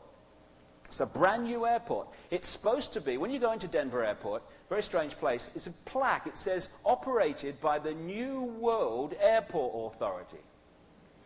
Everybody's tried to trace that airport authority, New World, has never found it. And what do you find in this modern airport in Denver, on top of what this guy claims, who engineered part of it, is a reptilian underground facility? You find gargoyles of that kind. Why? They keep coming up again and again. Now, you find some also, I mean, obviously people make their own minds up, but you find some of these depictions also in the ancient world that have a very strange kind of feel in relation to the classic extraterrestrial that, of course, keeps coming up every time you talk about them, which is the grey. Now, it's interesting. Let me go back to Credo Mutwa here. It seems that nothing happens in the world unless it happens in Europe or America. So, we're still arguing about whether grey aliens were found at Roswell in 1947 and whether grey aliens exist. And in that enormous continent of Africa, which no one takes any notice of, they're just a black guys. They have actually been finding these beings because they die from time to time, and they have from time to time cut them up, the dead body, to see what the hell they are. And Credo has been at one of these, or indeed more than one of these events, and talks about it on the video. But let me tell you what he said. He said, you might call them greys in your area of the world, but they're not grey. He said, when you cut through the outer shell, he said, that's what it is. It's not skin. It's not an outer body. It's a phenomenal material which is immensely strong. Not very thick, but immensely strong. And in his own words on the video, he said, you have to not just have a sharp axe, you have to have a new sharp axe to break out of this, through this outer shell. He said, and the big black eyes, he said, are not eyes. He said they are very sophisticated material. You might call them goggles, which protect the real eyes from the sun, because these beings seem to have a problem being out in bright sunlight. Dracula could go out in sun, remember? And he said, when you break through, what you find inside is a pinky-coloured being. And indeed, in that state in Black Africa, they're called pinky, those people that have found them. And they have scaled skin, like a fish, as he said, and their eyes go straight down like a reptile. They are an expression, an offshoot of the reptilian genetic stream. So, what happened as I'm putting together this research is that this interbreeding, which I'm focusing on in this area of the world, it went around the world in other places, as I've talked about, but from this area of the world has come the bloodlines which have manifested overwhelmingly as the people in the positions of power. They moved across by land through various periods of time. They went through the name of the Phoenicians round to Britain about 3000 BC. I'll talk about that this afternoon. And basically they populated Europe. But within these bloodlines, or within these races that moved across in their various forms to populate Europe, were these hybrid bloodlines, which again and again, as you do the genealogical research, which is very painstaking, ended up in the positions of power which moved the world in a certain direction. And I'm going to come to that in a second when we get to the bloodlines. Now, what these bloodlines did was create a secret society network, which I'll talk about in more detail this afternoon, which kept the people in ignorance overwhelmingly that the bloodlines existed, and also, using things like inquisitions and what have you, sucked ancient knowledge and esoteric knowledge out of the public domain into the hands of the few, so they could be in complete ignorance of what was really possible and who they really were. Press it harder, you prat. Prison without the bars. Over a period of time, there has been an evolution as these bloodlines have moved into the modern world from over-control by them manifesting as royal kings and queens and such like, where you know where you are, you're in a dictatorship, they aren't elected, they just come in by bloodline. There has been a movement from the prison with bars, which you can see, to the prison without bars that you can't. There's two types of control. There's the dictatorship you can see, Nazi fascism, Stalinist communism, apartheid regime in South Africa. You know where you stand. You can touch it, you can feel it, you can taste it. And you can focus on that because you know that's your controller. Now, dictatorships like that have a finite life. Because in the end, the human desire for freedom will at some point rebel against that. Much better if you move, and this is what's happened, from overt control to covert control, the prison without the bars. And what has happened is that as these bloodlines have expanded across the world, first going into Europe and then through the British Empire, which wasn't the British Empire at all, it was the Illuminati Empire based in Britain, and through the other European empires, these bloodlines came out to the Americas, to Australia, to Africa, the Far East, etc. And at that point, because of the empires, etc., and the colonies, there was over-control by the Illuminati in Europe. You knew where you stood. Look, we're a colony. They tell us over there, thousands of miles away, what to do.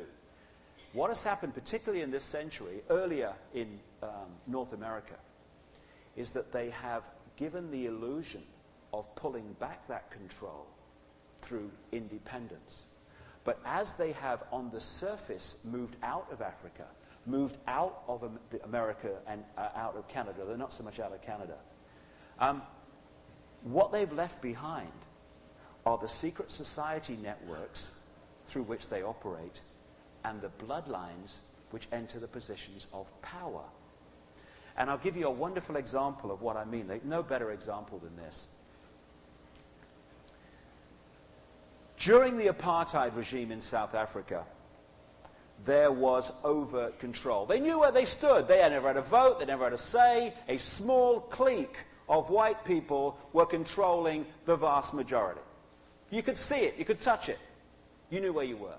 As a result of that, a build-up of resistance both within South Africa and increasingly outside South Africa built up, and eventually the apartheid regime had to fall. That was overt control gone. But before, this is provable, before Mandela was brought from Robben Island and a blackface was put in the presidency, a small clique of European-controlled families, very small clique, controlled more than 80% of the stock on the South African stock market. They owned the diamond mines and the gold mines on which the economy depends, and they controlled the media through various frontmen. Then we had this massive movement to freedom. You give black people a vote every few years, but you stitch it up so only one party's going to get in anyway, so whoever's leading that is your guy. Now, 5 years after Mandela, now we have Thabo Mbeki, his successor in power. Many things have changed. On the surface they have. Underneath, nothing. The same people who during apartheid held all that power still hold it. The same families still control more than 80% of the stock on the South African stock market. They still own the diamond and gold mines on which the economy depends, and they still own the media through various frontmen, not least an Irishman called Tony O'Reilly, Henry Kissinger's mate and the Rockefeller's mate. So nothing has changed. All that's happened is we've moved from overt to covert control, but now, even though the same people are controlling South Africa as before, where is all this shout about human rights? Where are all the banner wavers? Human rights, apartheid, freedom! They've gone off somewhere else. Oh yes, South Africa's sorted. No! Just appears to be. And I talked to Winnie Mandela, who came to one of my talks. She seems to understand that this is what's happened. It's all a scam. And this has happened in Canada, still controlled from Britain. About time we got Madam off the bloody money, it seems to me.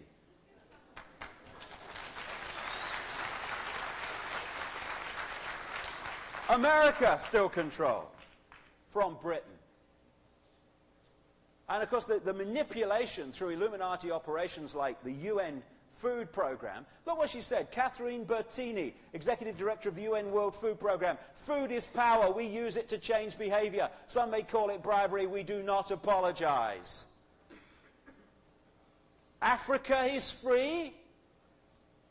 Nowhere's free. We just lost the plot because we think it is, because we have a vote for a series of puppets controlled by the same people. Which puppet of the Illuminati do you want this week? Oh, I think I'll have that one. It's nice. He smiles nice. Whoever gets in power, the same things happen because the same force is in control. Now, this is stunning, it seems to me. Given, I'm going to finish the morning on this. Let's bring this from the ancient world in its tenuous kind of esoteric kind of way, whack bang into the modern world. When you do the genealogy, I said earlier that the Sumerian tablets and other accounts say that this hybrid bloodline, this Nephilim, as the Bible talks about, were put into the positions of ruling royal power, the divine right to rule by your bloodline. When you do the genealogy, and I've gathered together from different sources, some of which are trying to expose the manipulation, most of which are just genealogical sources.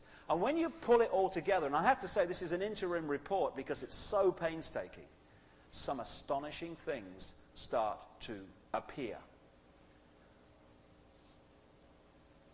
We're going to start, and this is one bloodline. One, and its offshoots. It's very near offshoots. I've called it the Windsor-Bush bloodline. When you start to understand how this works, you are able, not through prophecy, not even through genius, to predict that George W. Bush, 3 years ago, is going to be pretty close to the presidency, if not the presidency itself. Here he is now one step from it as I talk. We start this bloodline with the ancient royal lines of Egypt, Sumer, the Phoenicians, another very, very advanced people from the ancient Near and Middle East, Babylon, which was seems to be the reptilian center of these bloodlines in the ancient world, Troy and Greece. Incidentally, what kind of happened was this Illuminati was based in Babylon, and when it moved to Rome, it moved its epicenter to Rome. That's when we had the Roman Empire. And then more recently, I'll come to this afternoon, it moved its epicenter to London. That's when we had the British Empire. Just a coincidence, nothing to worry about. So this bloodline comes down through Philip of Macedonia, the father of Alexander the Great, who before the age of 33, when he died in Babylon, took over the whole of that area you keep seeing on that repeating map. Egypt, Babylon, right up into India, etc. Took over the whole thing.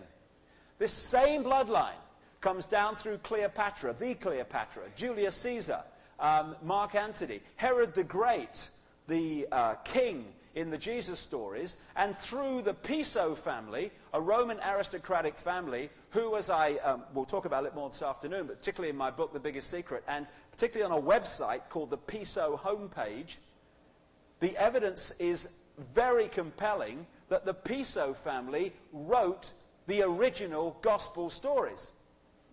Now, same bloodline, Constantine the Great, the Roman emperor, who in 325 AD at the Council of Nicaea took those gospel stories and turned them into the religion we call Christianity as we know it today through something called the Nicene Creed. The coincidences are amazing. It comes down through the Merovingians in France. Now, the Merovingians have had a lot of stuff written about them recently in books like Holy Blood, Holy Grail, and others relating to the same story, indicating that the Merovingians have a right to rule because they are the bloodline of Jesus. Well, I think some people have misdirected us in that way by genuine accident, and I think there are some, particularly one, if you look in my website, who is misdirecting us absolutely knowingly to think that it's some bloodline of Jesus when actually it's a reptilian bloodline. He's a guy who is actually the current head of an ancient society called the Royal Court of the Dragon. The Merovingians were the people that founded Paris. They came, they knew their bloodline came from Troy and the Trojan Wars. So they named Paris after one of the people involved in the Trojan War stories, Prince Paris.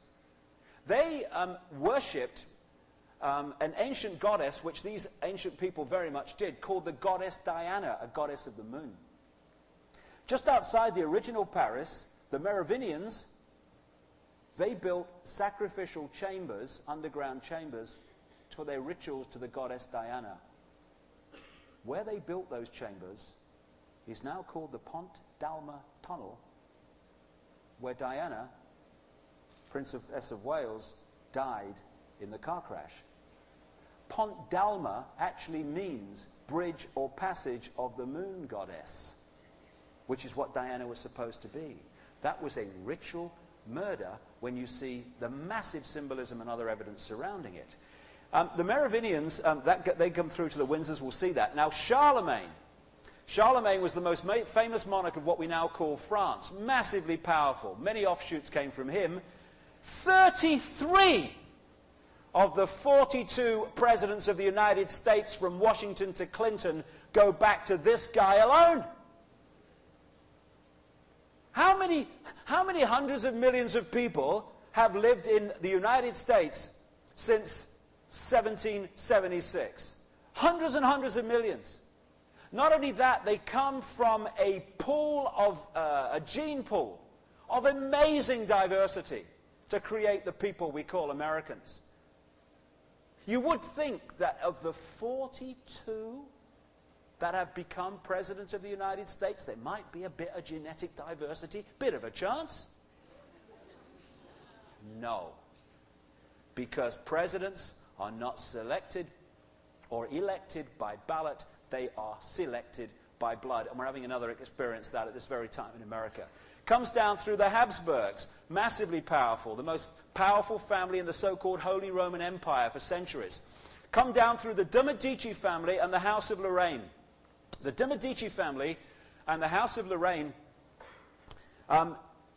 employed two people. Both of them did. And there's an interesting background to the two people they employed. One was called Christopher Columbus. Both major Illuminati bloodlines, this one massively so today, very much involved in the reptilian research, the area of Lorraine near the French-German border. And the other person, both of these Illuminati families with the underground stream of knowledge they were keeping from everybody employed, was a man called Nostradamus. The reason Nostradamus had phenomenal knowledge compared with the rest of the population, I'm not saying he was a bad man or anything like that, I'm just saying where he got it from. This underground stream that has been keeping it from the rest of us all this time, right to the present day. So the bloodline continues. Comes down through the Plantagenet royal dynasty that manifested out of France into Britain. King John, who signed the Magna Carta, the kings of England, Henry I, II, and III, the Stuart dynasty, the Georges, George III there, involved when the Declaration of Independence happened in the United States, through these Edwards to Queen Victoria, a German bloodline on the British throne, all the way through all these others up to the present day, Queen Elizabeth II, Prince Charles, and right down to the present day. It goes through the French royal dynasties, right the way through these to Louis XVI and his wife, Marie Antoinette, who were both killed in the French Revolution. And one of their children, very small boy at the time, one of the princes, escaped that. And eventually, thanks to King George III of England, because they're all connected, he was brought to the United States under the name Daniel Peyser. When you do the research into the background of who really controlled the major industrial companies of America like Carnegie and Morgan, etc., you find that was the guy who owned the holding company that owned the flippin' lot. Same again, same bloodline. This bloodline comes down through the presidents, George Washington, again, a British aristocratic bloodline, through all these down to the present day and down to Jeb Bush, George Bush's son, who's governor of Florida, and George W. Bush, who has a great chance of being the next president of the United States. There we go. Here comes the son. God, he's shape-shifted. No, he's not. No, he's all right. No, he's all right.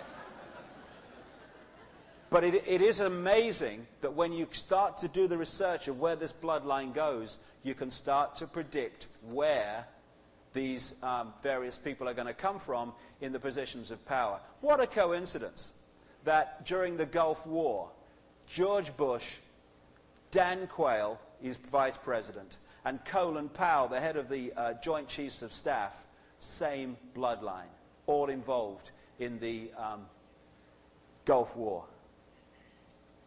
It comes down through the Scottish bloodline families. Scotland's a major centre where these bloodlines came out of. Comes down through Kaiser Wilhelm II, the guy at the time of the First World War. Maximilian, the Emperor of Mexico, he was a Habsburg. Down through the Rockefellers, the Rothschilds, and the ruling financial and business elite of today. And that was a very symbolic picture, I felt. That's straight out of a newspaper. They put those two together. I don't know if they're trying to tell me something or what. But this guy, Al Gore, is also the same bloodline. Hence, he's now one of the two running for president. And so is this, which answers one of the great mysteries of our time. When I was a kid, I couldn't work out why, wherever she went in this regalia, Madam had to carry this thing behind her, this train thing. Well, now it can be revealed. It was to hide a friggin' tail. So obviously, that's what it was about. And it's funny, you know, how this thing comes together. There's a newspaper, you might have seen it, called the Fortean Times. Well, when I started to get this stuff out, because everyone thinks you're a bloody loony, I ain't bothered, I probably am, but they put a front page on. They were going to they're taking the piss really, because, you know, being brainless is not essential to work for Fortean Times, but it doesn't help with promotion, you know. But they came up with this.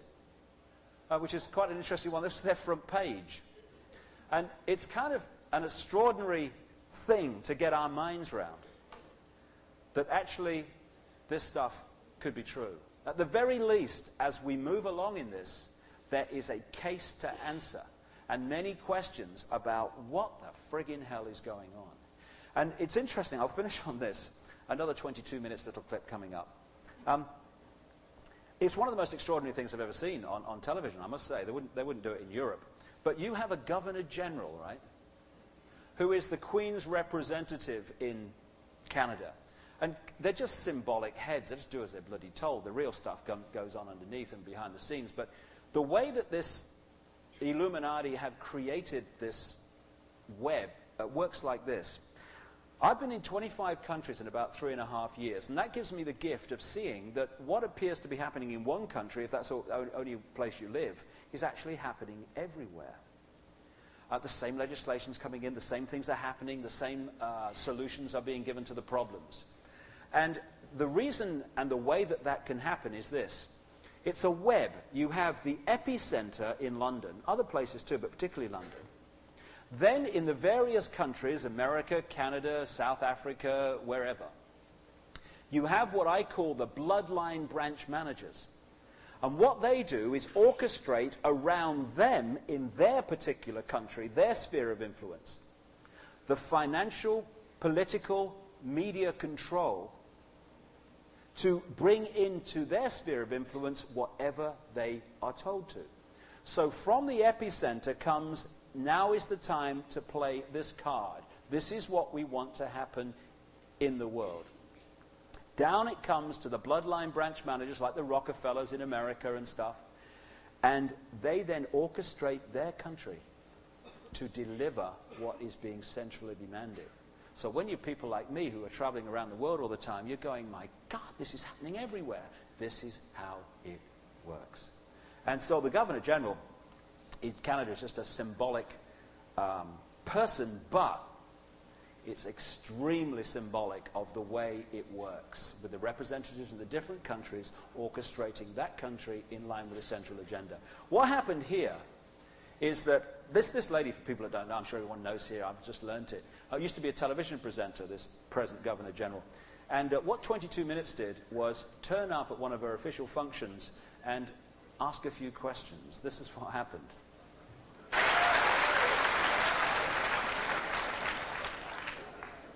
And that's an amazing example of the energy that's starting to change, where we stop running, we stop touching our caps and kowtowing to this network of control, and we start saying, I am me, I am free, and we start running at it.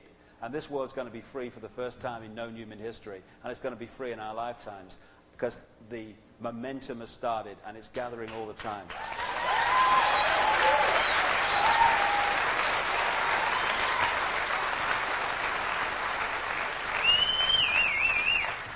Okay, I'm just off to get arrested. I'll see you this afternoon. Okay, thank you. We'll carry on the story. Thank you.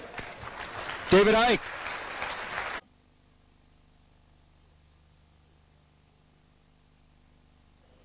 The immigration and the police escort has gone home.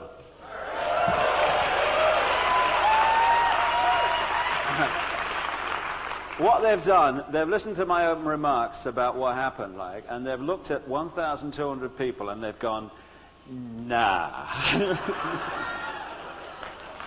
So we're all up. Hey, the revolution's here. I'm going to whip through this afternoon pretty quick because I've got so much stuff to get in. And so I'm going to kind of move quickly over some things I usually dwell on a bit. What I was talking about this morning, obviously, was the way that these bloodlines keep turning up in the positions of power and how they come out of the ancient world, and they always seem to end up in the positions of power. But, you know, the human race is an amazing, glorious tapestry of physical form. It's one of the most wonderful things about being on the earth is that how different we all are. And so I think, from my own research anyway, that a lot of different otherworldly sources, if you like, have seeded different streams on the earth. And, you know, it's one of the reasons we all look different. All over the world. And one area that's come into my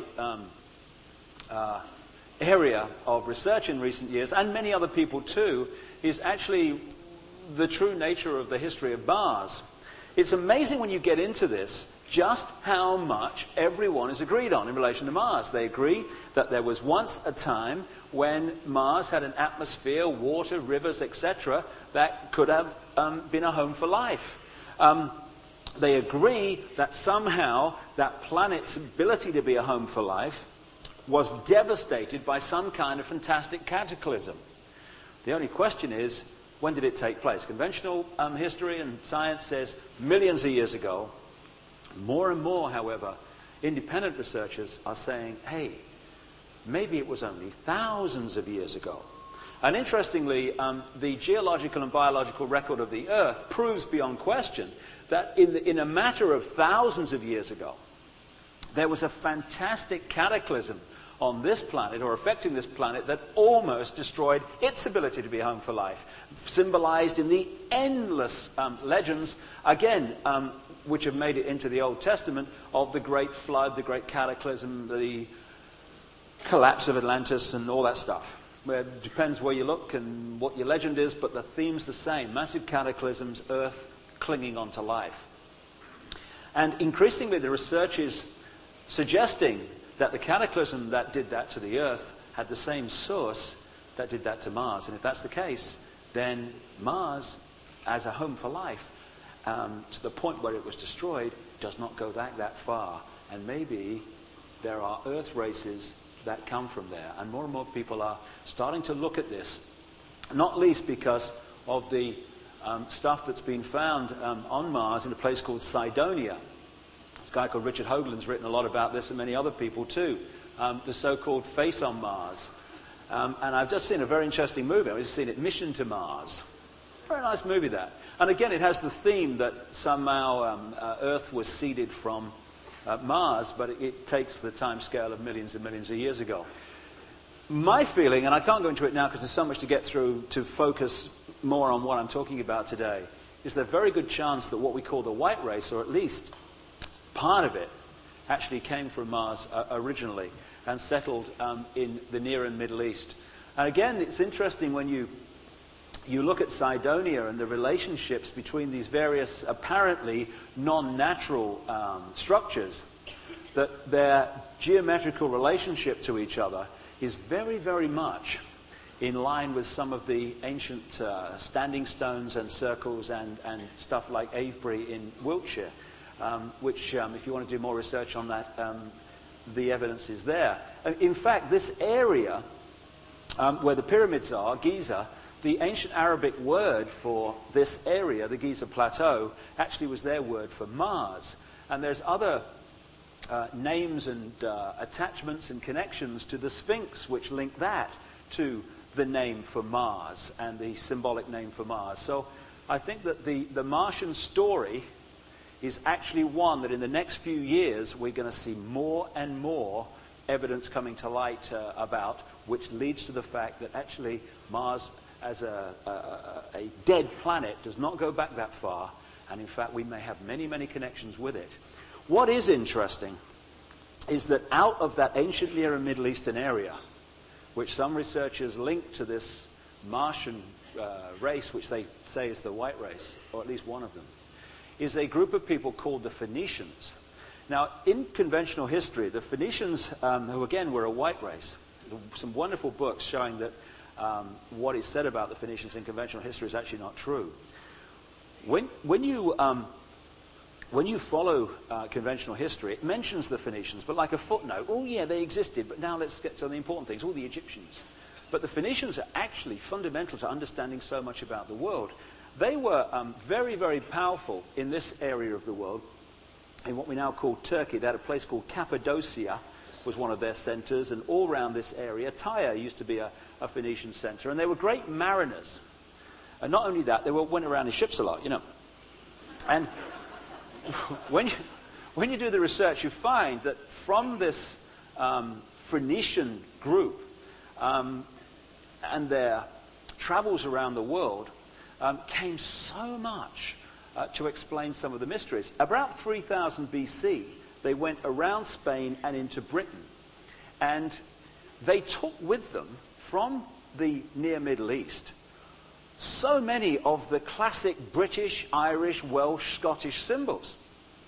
All the classic symbols of the British Isles didn't start in the British Isles at all. They came from North Africa, and provably so.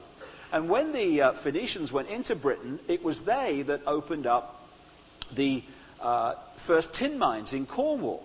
And they used to bring the tin back to the Mediterranean. And these Phoenicians, who also moved across land, but particularly by sea, took very advanced knowledge with them.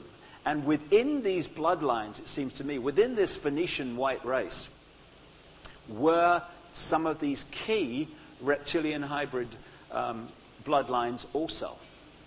Interestingly, when you look at the Phoenician legends and symbolism and religion, you're looking at what manifested as the British culture. One of the deities of the Phoenicians was called Barati, the female, and they had the male Barat. Now, because it was an offshoot of the same white race that went into the Indus Valley, taking the knowledge and the stories that eventually manifested as the Hindu culture, you find names in the Hindu culture very close to Bharat and Bharati, and when you go right across to Britain, you find the same. Bharat became Baritan, and Bharati became Baritania. And this is a classic depiction of Bharati on an image of a Phoenician coin, That image will become very significant soon. And here is a British penny symbolizing Britannia. And the basic legends of the British had about Britannia were the same as the Phoenicians had about Barati. They were the same person. Also, they had two other deities, interestingly, to mention, the Phoenicians. One was called St. George of Cappadocia, that place in what we now call Turkey. St. George of Cappadocia, who fought and defeated the dragon, another constant theme that emerges.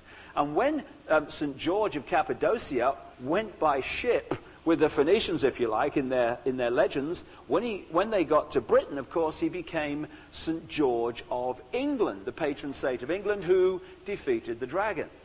The red cross on the white background that became the Templar symbol and is now the flag of England was the Phoenician symbol, the fire cross of the Phoenicians. And that other deity was St. Michael. St. Michael, which later became a Christian deity, actually was a Phoenician deity thousands of years before that. And when they went off to Britain and parked there, St. Michael started emerging all over the place. There's a place in Cornwall, where just down from where the tin mines are, which is an island just off the coast. It's called St. Michael's Mount, named after the fact that that deity with the Phoenicians, that's where they had a harbour bringing the tin out by ship down to the Mediterranean. People think that it all started in Britain. And if you look at it, this is important. It's not just historical naval contemplating, because what we call the British culture has, in so many different forms, become the world culture. And here is a depiction of a Phoenician high priestess. And what they used to use was the swastika. The swastika is an ancient esoteric symbol found all over the world. Now, what the Nazis did, and people think, if you don't do the research, that they invented the swastika. No. What the Nazis did, and what all Satanists do, is they take an esoteric symbol and they turn it around to consciously indicate the negative. This is why the classic symbol of Satanism is the five-pointed star, reversed, so it's pointing down, not up. Reverse symbolism. You'll find this in the Illuminati all the time as they use this stuff. This is a Phoenician standing stone in Scotland.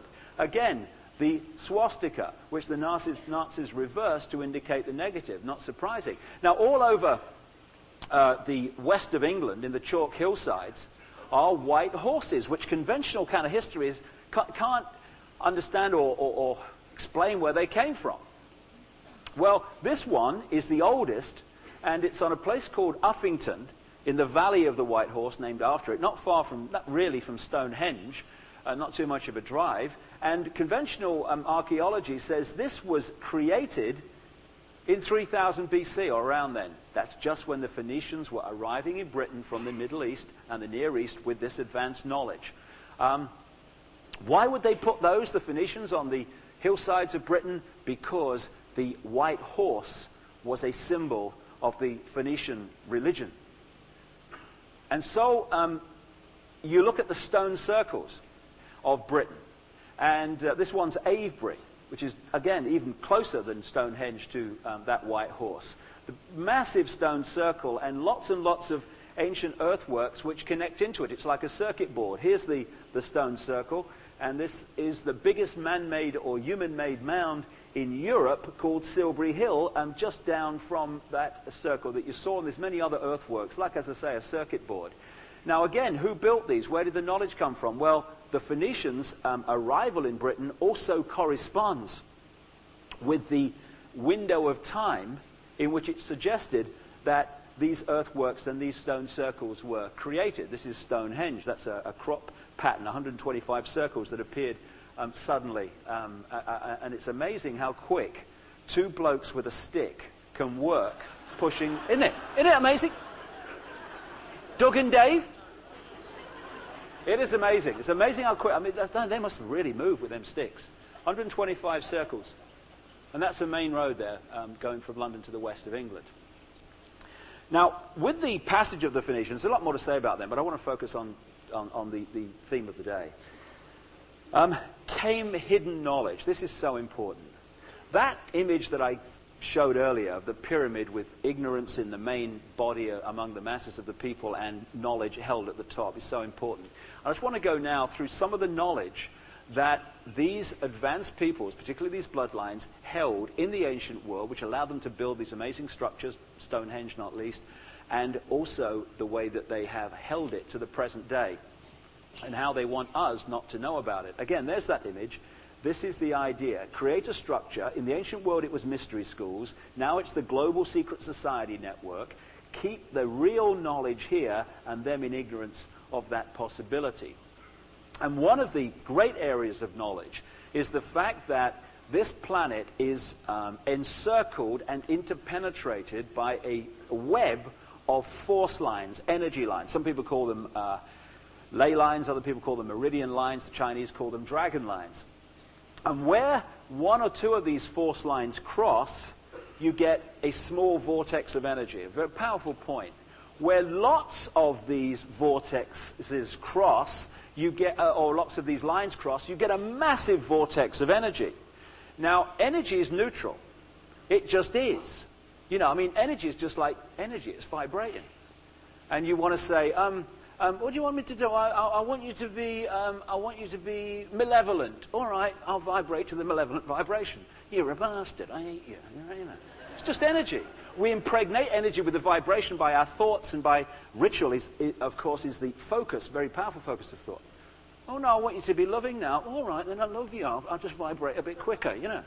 It's just energy. It's neutral. It's not good and a bad. So, you know, these energy sites are not like, it's the occult, it's the devil. It's just energy. It's how we use it. And it's interesting that at these major points where these energy lines cross, that's where these people with this ancient knowledge built the stone circles and these great earthworks. This is where Freemasons invariably stick their temples. This is where the ancient temples were put. This is where the pyramids were put. And a massive vortex point. They understand that. It's just energy. You can harness it for malevolent reasons. You can harness it for positive reasons. And interestingly, it would seem that the heart center of this energy grid, where more lines cross, the very heart center, is what we call the British Isles. Which it seems is why all these ancient people headed there, and why the Illuminati have focused their whole operation out of there. And there are more stone circles, earthworks, and standing stones per square mile in Britain than anywhere else in the world. It's just extraordinary, because it is such a center of this energy. And they know that if you can harness and control the vibration of the energy grid by your action and by your ritual, you are vibrating the energy that we're all living in, because this is not empty space, it's vibrating energy, to the vibration that most suits your agenda. This is a key area of knowledge which we've been kept from, which has been used to control us. This is from a book, a very good book called Pie in the Sky, Pi Pi, which looks at the energy grid of Ireland and Britain. And again, talks about the fact that this is a massive center in the Earth's energy grid. Also, this is, it's not a very sharp picture, but this is from Chichen Itza in the Maya country, the pyramids on this side of the world, the American continent. When you start to research this and where the Phoenicians went with this knowledge, it's extraordinary. Phoenician artifacts have been found in the rainforest of Queensland. And again, a lot of people don't know this, that in the Grand Canyon, unmistakable Egyptian, including mummies, Egyptian Oriental artifacts have been found in caverns in the Grand Canyon, in areas, incidentally, which are still barred to the public. The Phoenician evidence can be found in New England. The idea that Columbus was the first person to get to this side of the world from the other side of the world is utterly ludicrous, and with it, they took this knowledge. So when the Europeans, the ones not in the know, came to the Americas, particularly South and Central America, they were staggered to see the same basic stories with different names, and the same basic cultures and artifacts and ways of doing things were found. It's because they weren't the first people to come from Europe. This knowledge went out a long, long time ago. Another area of knowledge is astrology. Astrology.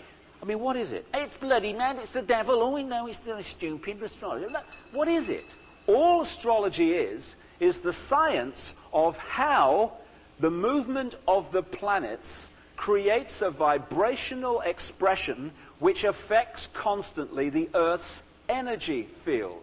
As we live in the Earth's energy field, as those planets move and combine, therefore change the energy field of the Earth, we are affected by it. When we are born, some people say when we are conceived, probably both are true, we take on an energy which reflects where we're born at the time we're born. And as we therefore, with that energy impregnation, go through our lives, we, born 29th of April 1952, are going to take on a different energy in that place at that time than someone born on January 16th, 1960. The point being that, therefore, as I go through my life, I am going to, with my energy, interact with the movement of the planets and their effect in a different way to someone born in a different place at a different time. It's just energy interacting. Now, they don't want us to know that, so they've demonized it. The Pope says it's evil. I love the Pope, don't you? I love the Pope. I love the Pope when he's going along on that Pope-mobile.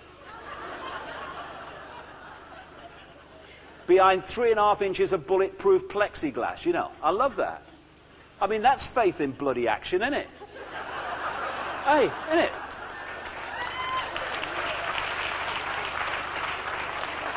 Anyway, now, while they're demonizing it and laughing at it, and of course when you read your bloody astrology in the bloody local paper, I mean, of course not everyone's going to act like that. It's too far out, too generalized. But I know from astrologers who are on retainers from transnational corporation CEOs, and I know from astrologers in Britain who I've talked to, who work with certain people that would, you know, people would be shocked if they knew, politicians and business people, etc., that the Illuminati do not cough unless it is astrologically right, because they know there are certain energy cycles when what you want to achieve has a much better chance of happening than if you do it at this cycle.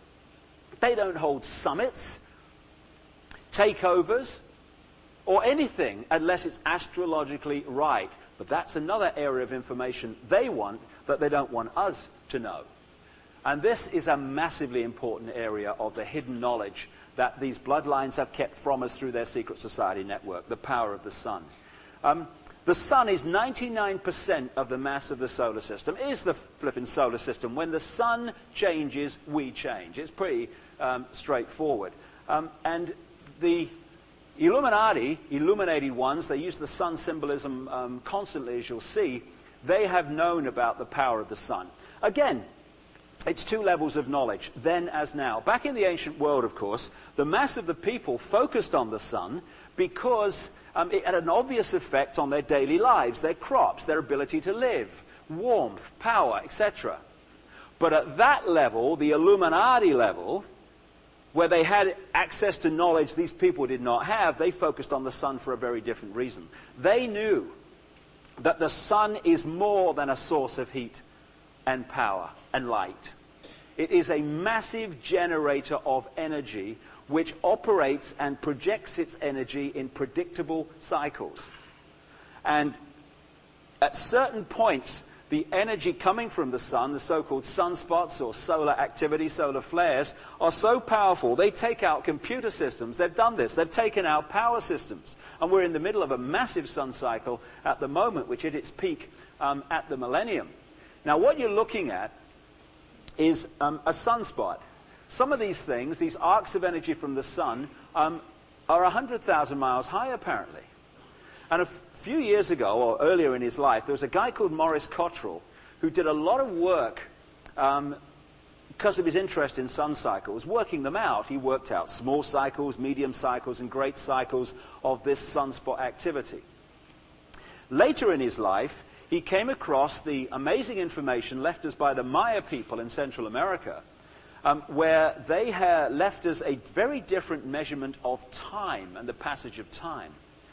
And they have small cycles, medium cycles, and great cycles. One of their great cycles apparently is due to end about 2012, not too long from now, when we start another cycle. And I think this is why so many things are happening now. This cycle of evolution is coming to an end, and all that's remained hidden is coming to the surface, which is why there's no way that this control is not coming down in our lifetimes. But what he found, to his amazement, is that his cycles of sunspot activity corresponded almost exactly, even over the thousands of year cycles, with the Maya measurement of time. In other words, so much of that Maya measurement of time was actually measuring sun cycle activity.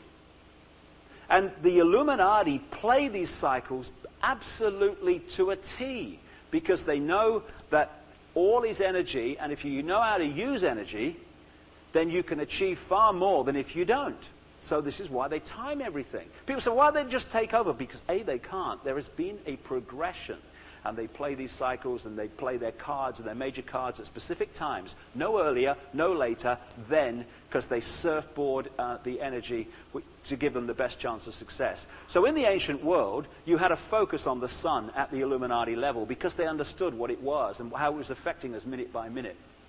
And if you know how astrological and sun cycles are going to affect us and affect us emotionally, you know that you're going to have humanity in a certain emotional state as a result of the energy changes and cycles around them, that if you play that card now, you play your war there, you play your economic collapse there, people are more likely to react to that in the way you want. So in the ancient world, again in Egypt, the focus on the sun, and gold became the solar metal.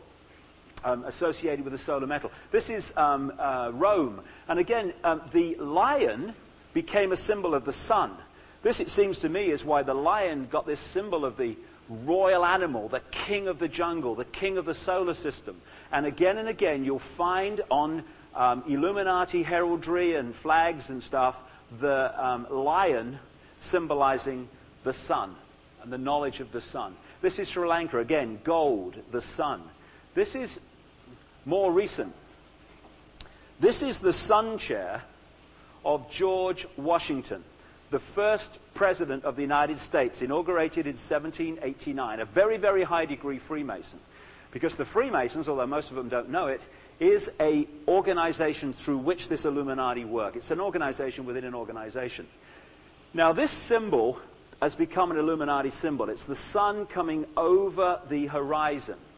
And it symbolizes the ancient son of God of Egypt, Horus. The Egyptians used to symbolize the cycle of the sun through the day as Horus, the sun, born at dawn. And so the symbol of Horus is the sun coming up over the horizon, coming over in the east.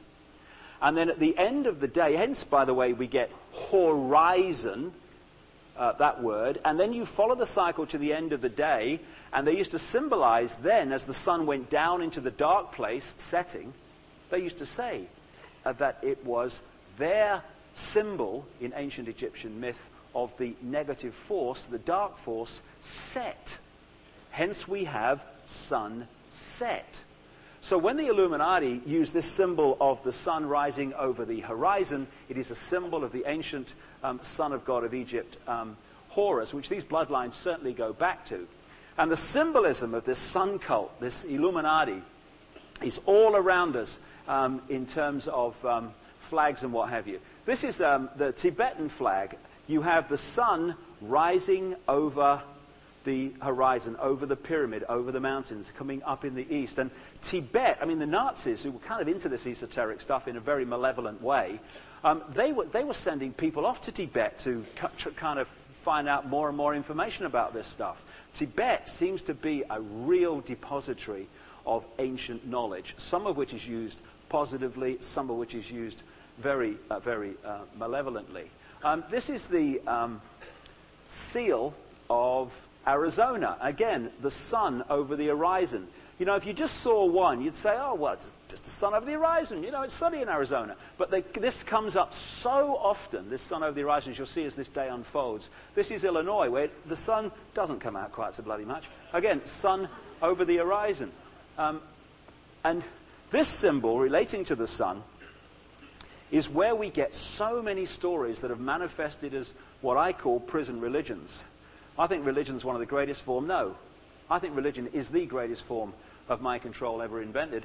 And when you do the research into it, you find some strange areas of where it's come from and how it's manifested in the modern world. In ancient times, they used to use, this is long before Christianity, they used to use this symbol, which is not negative in itself, it's just a symbol of the sun's journey through the year, or the earth's relationship to the sun during the year, of course. They used to draw the circle. They used to put the signs of the zodiac around the outside. Zodiac comes from a Greek word meaning animal circle, appropriately. Then they used to break this circle up with a cross, creating the Four Seasons, who were a very good pop group in the 60s, as I recall. They had that Frankie Valli, who used to sing as if someone was squeezing something very hard. Do you remember him? Jerry. Anyone below my age is going, what's the prat talking about? Who's Frankie bloody Valli? But show my age. And then they used to put the sun on the cross in the center of the circle. I've heard that somewhere before. Come on. Now, at this point, the seasons break up with the winter solstice, December 21st, 22nd. At that point in the ancient world, long before Christianity, they used to say that symbolically the sun had died because it was at the lowest point of its power in its cycle, in the northern hemisphere anyway. 3 days later, on December the 25th, they said that the sun was born or born again because it had started its cycle back to the peak of its power in the summer. And so, deity after deity after deity, pre-Christianity, was given the birth date of December the 25th. If you want a son of God who died so our sins could be forgiven, born on December the 25th to a virgin mother, or even a virgin mother, then take your pick, because there's endless numbers of them. And when the sun reached this point, which we call Easter, it was a fixed point in the ancient world. The sun was symbolically entering the sign of the ram or the lamb. And at that point, they used to sacrifice lambs to the gods because they thought they would look kindly on them in their crops and stuff in the spring, what have you. And so you have the symbolism, thousands of years before Christianity, of the lamb who died so our sins could be forgiven. And what you've got is you've got religious texts, not least those in the Bible, Old and New, which are written in two ways with the same words. If you understand the knowledge, because you're initiated into it, you see the numerology, the codes, the symbolism in the text, and you read it in a certain way. If you are not in that knowledge, i.e. the masses over hundreds and hundreds of years, then you take the same texts literally, or you dismiss them. But for a long time, they've been taken literally. And so you have, in the same text, an ability to pass on advanced knowledge to initiates who understand the coding, and texts which you can turn into a prison religion by taking them literally. And I'll give you an example. Something I said? I'll give you an example. One of the ways that it symbolized the sun in the ancient world was as the cycle of a man's life through the year. On December the 25th, they symbolized the sun as a baby. He grew up, and at the peak of his power, the sun's power, at the summer solstice, they symbolized this man symbolizing the sun as a massively strong man at the peak of, course, the sun's power in the year, with long golden hair being symbolic of the big rays of the sun at that time of the year. Hence, of course, the lion, the mane of the lion, the long golden hair, the rays of the sun. When the sun came down in this cycle, symbolizes this man, down towards the fall into the house of Virgo the Virgin, the house of Delilah, they symbolized this man's sun as having his hair cut short because the rays of the sun he symbolized were getting less and less powerful. And by the time they got round here, they symbolized the sun as like old Father Time as we do today. Of course, what have I just said? I have just described the story of Samson. Samson.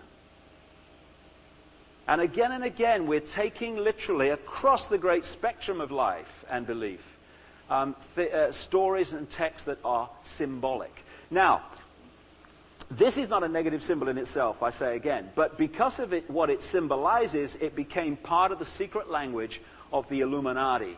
And you'll see as the afternoon unfolds how their secret language is all around us, and when you start to see the symbolism, you start to read what you couldn't see before. So this became an Illuminati symbol.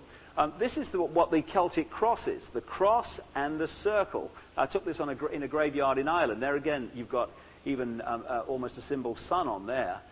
That's what this is. NATO, as we get towards the latter part of the day, we can see is a wholly owned subsidiary of the Illuminati, which is being manipulated to become the world army, the world police force.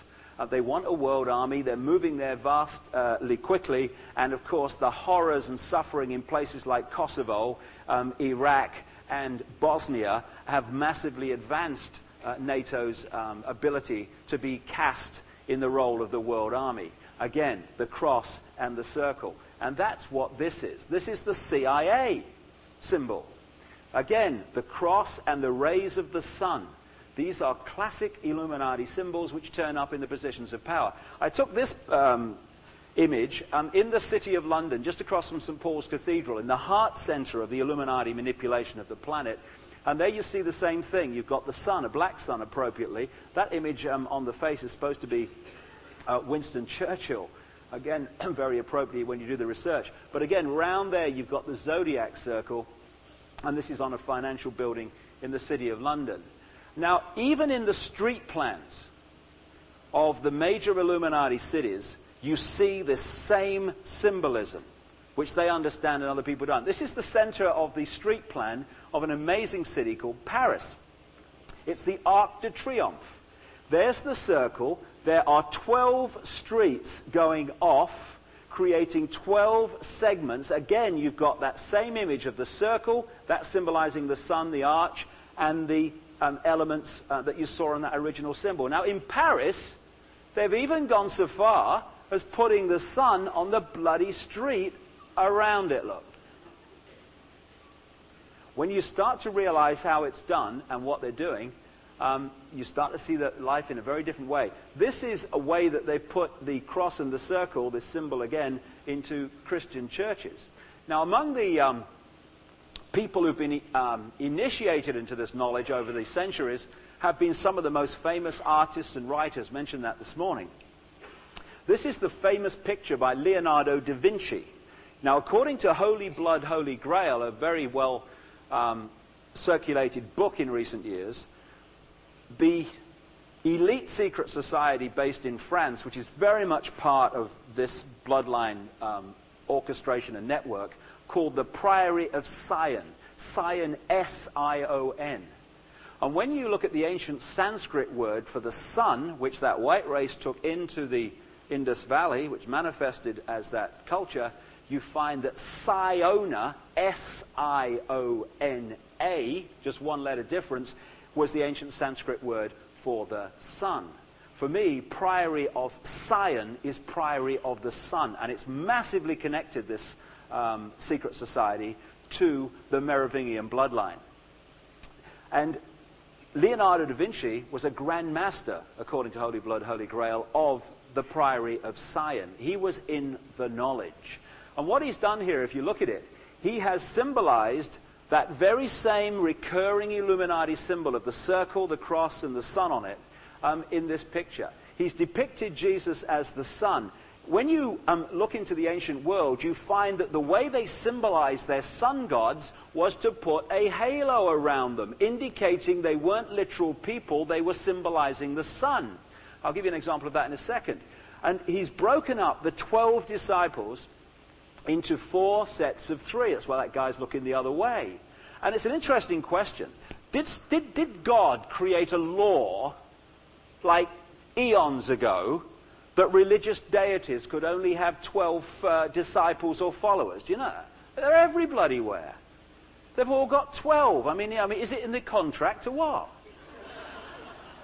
And you get King Arthur, the center, the sun, and the knights of the round table. The 12 knights of the round table. At the top of the SS, you had Heinrich Himmler, who was, he had this knights organization, and he was at the center of it, Himmler, and he had 12 knights around his round table. This constant recurrence of this same symbolism and this same knowledge and techniques. So that's what that was all about. And also, Leonardo da Vinci was another man, like Christopher Columbus and Nostradamus, who was employed by the de' Medici family and indeed funded and sponsored by the de' Medici family, a major Illuminati family from Venice, Italy.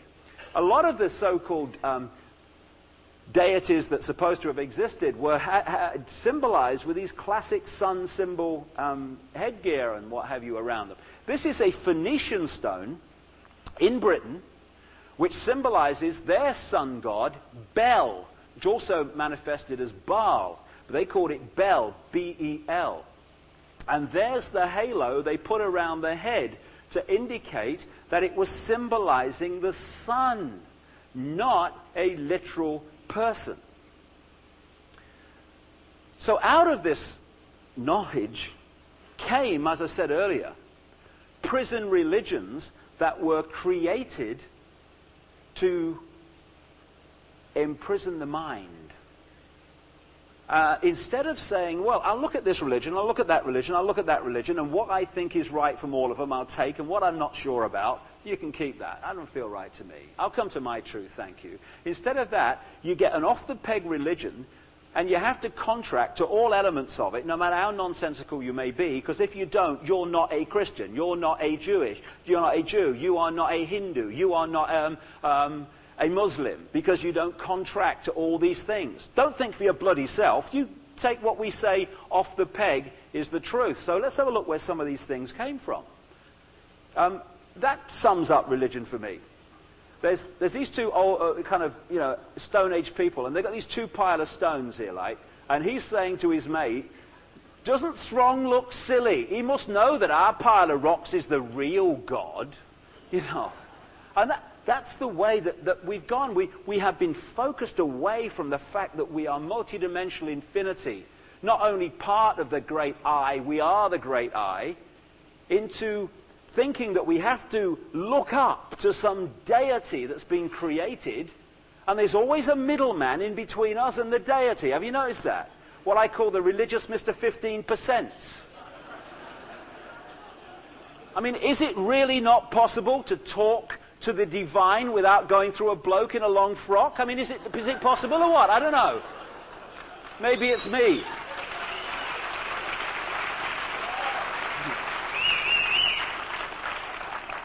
And here's something else I find interesting, because I'm a strange man. You look at the origin of all the major prison religions, and where do they come from? The same area of the world. Judaism, Christianity, Islam come from there, of course, but so does Hinduism, which was taken into the Indus Valley, the stories that later became the Vedas, the religious books, etc., by, according to conventional history, a white race from the Caucasus Mountains that went in there. And, as I said earlier, one of the focuses in the ancient world, the focus probably, of these particular bloodlines I'm talking about, was Babylon.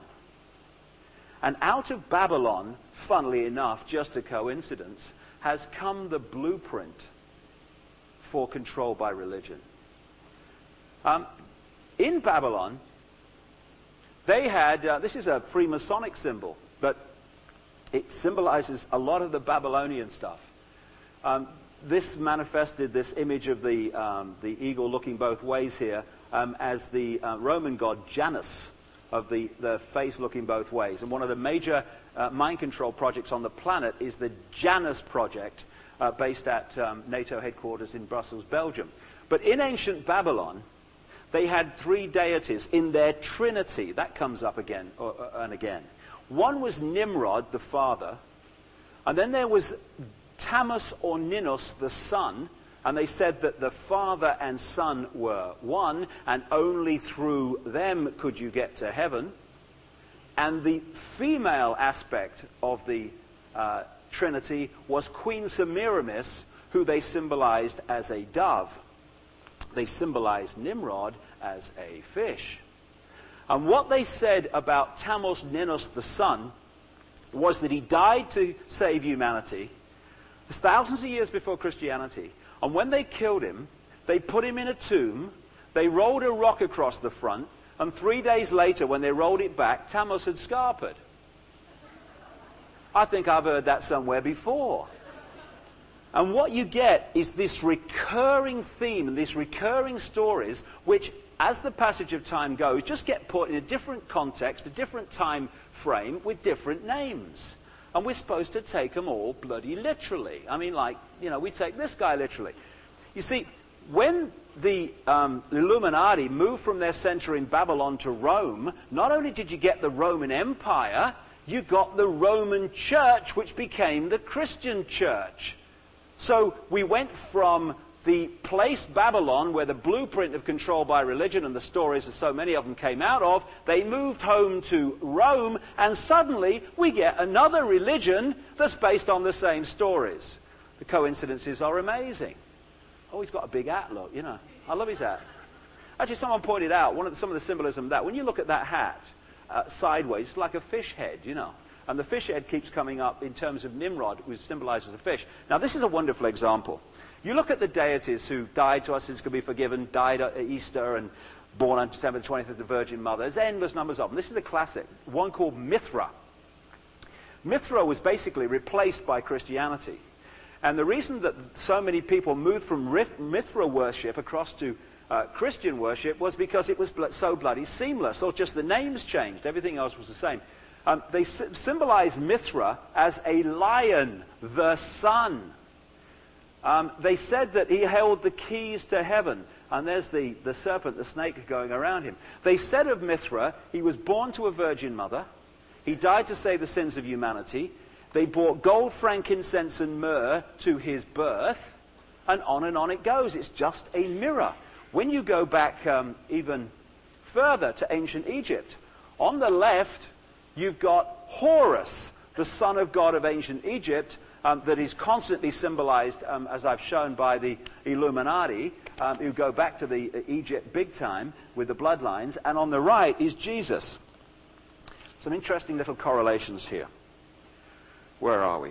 Jesus was the light of the world. Horus was the light of the world. Jesus said he was the way, the truth, and the life. Horus said he was the truth, the life. Jesus was born in Bethlehem, the house of bread. Horus was born in Anu, the place of bread. Jesus was the good shepherd. Horus was the good shepherd. 7 fishers board a boat with Jesus. 7 people board a boat with Horus. Jesus was the lamb. Horus was the lamb. Jesus is identified with a cross. Horus is identified with a cross. Jesus was baptized at 30. Horus was baptized at 30. Jesus was the child of a Virgin Mary. Horus was the child of a Virgin Isis. The birth of Jesus was marked by a star. The birth of Horus was marked by a star.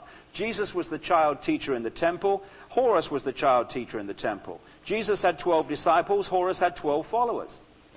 Jesus was the morning star. Horus was the morning star. Jesus was the Christ. Horus was the Christ. Jesus was tempted on a mountain by Satan. Horus was tempted on a mountain by Set. Did they have plagiarism laws in those days? I don't know. We seem to be following ourselves rather obviously here. And what these things kept doing was creating prison religions, not only prison religions that were fiercely enforced to keep people from expanding their minds to see the true nature and magnificence of who we all are, whatever our genetic background. This, you would think, is Mary holding Jesus. It's classic. This is how the ancient Egyptians depicted Isis holding the baby Horus. The cross supposed to be a Christian symbol. No. It goes back as far as you can follow history, the cross. So, I'm not going to go into this now. There's too much to do. But like I said earlier, there's a tremendous amount of evidence that a Roman aristocratic family, very much part of the bloodline, called the Piso family, wrote the original gospel stories, which have, of course, been rewritten and messed around with ever since. Now, the person who took those gospel stories and turned them into the religion we know today is a guy called Constantine the Great, the Roman emperor, who called together 318 bishops, it is said, at his palace at Nicaea, which is now Iznik in northwest Turkey, to make them decide what Christians should believe, because they were arguing among themselves like crazy, and so they should. Who's to tell anyone what to believe? But he wanted a creed which everyone would agree on, and then it would be fiercely enforced. They had a punch-up, apparently. They were kicking and cussing, and eventually he imposed what's called the Nicene Creed, which is still the basis of what Christians are supposed to believe to this day. This cross is part of the mythology that the night after, or the night before the Battle of Mithraean Bridge, when he was fighting to become emperor, that he saw this cross kind of manifest in front of him, and Jesus said, by this cross you will conquer, but in this sign you will conquer, to be absolutely accurate. Now that sounds like the bloody Prince of Peace, doesn't it? I mean, it really does. And Constantine the Great wasn't a Christian. He was a sun worshipper. He was one of the bloodlines. He worshipped a deity called Sol Invictus, the unconquered sun. And to him, he was creating just another sun-based religion for the masses to take literally, to keep them in line. And that's where Christianity came from, although the vicar didn't tell me that. And here's the Christian bloodline, getting back to bloodlines. It's amazing how this bloodline keeps turning up. The Piso family, the Roman aristocratic family, who I feel strongly actually wrote the original gospel stories, they were the same family, and admitted to this, of Herod the Great, who they put into their stories in an historical context. They were the same bloodline as Constantine the Great, who created Christianity as we know it through the Nicene Creed. Many of the Pisos, and this is provable fact, were the early popes in the Roman Church.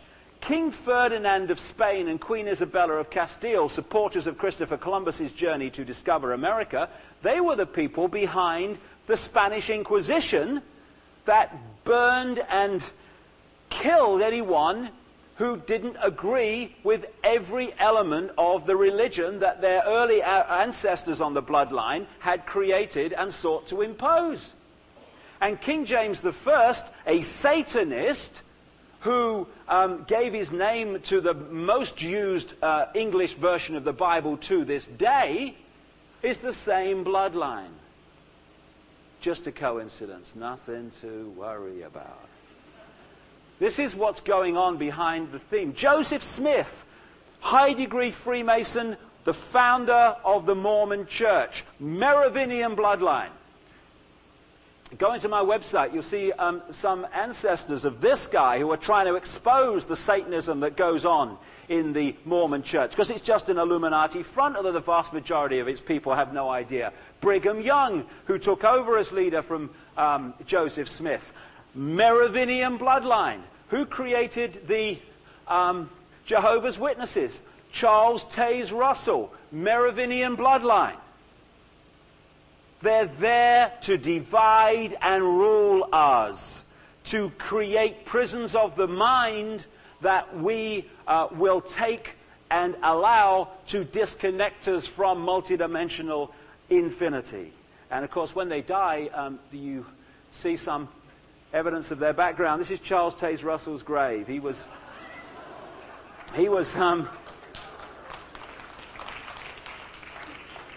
ritually sacrificed on Halloween, and they put him in this thing, you know. I hope he'll be very happy, you know.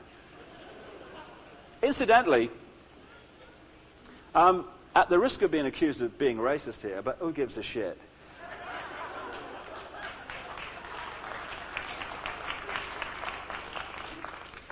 Provably, both the Mormons and the Jehovah's Witnesses, who were massively connected at the top, were funded into existence by the Rothschild Bank in New York. because the Rothschilds couldn't give a shit about Jewish people. They have mercilessly manipulated them for centuries, and in this century most grotesquely.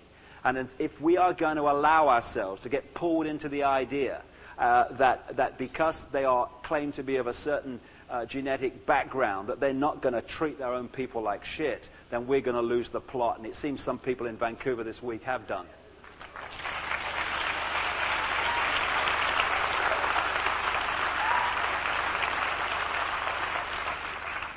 Now, working not only have you got a situation in which the bloodlines are working among themselves, they have created a secret society network, a pyramidal system through which they manipulate using people who are going to work, doing their job, going home, and have no idea what they're making a contribution to.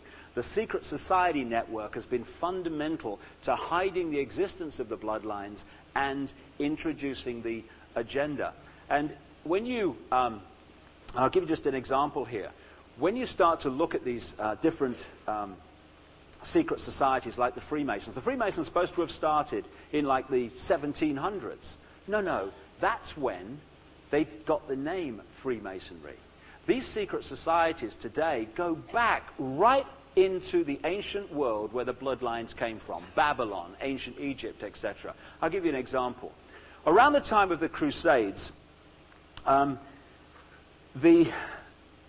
Jerusalem, 3 Knights organizations suddenly appeared almost together, which still exist today and have among their number some of the top people in modern politics, business, banking, military, etc. One was called the Teutonic Knights, which relate to Germany, and it was through the Teutonic Knights network in this century that the Nazis were created and manifested in the horror of the first half of this century. Also about that time, a group of knights called the Knights Hospitaller of St. John of Jerusalem also appeared. Today, in their Catholic expression, they're called the Knights of Malta, and their official head is the Pope.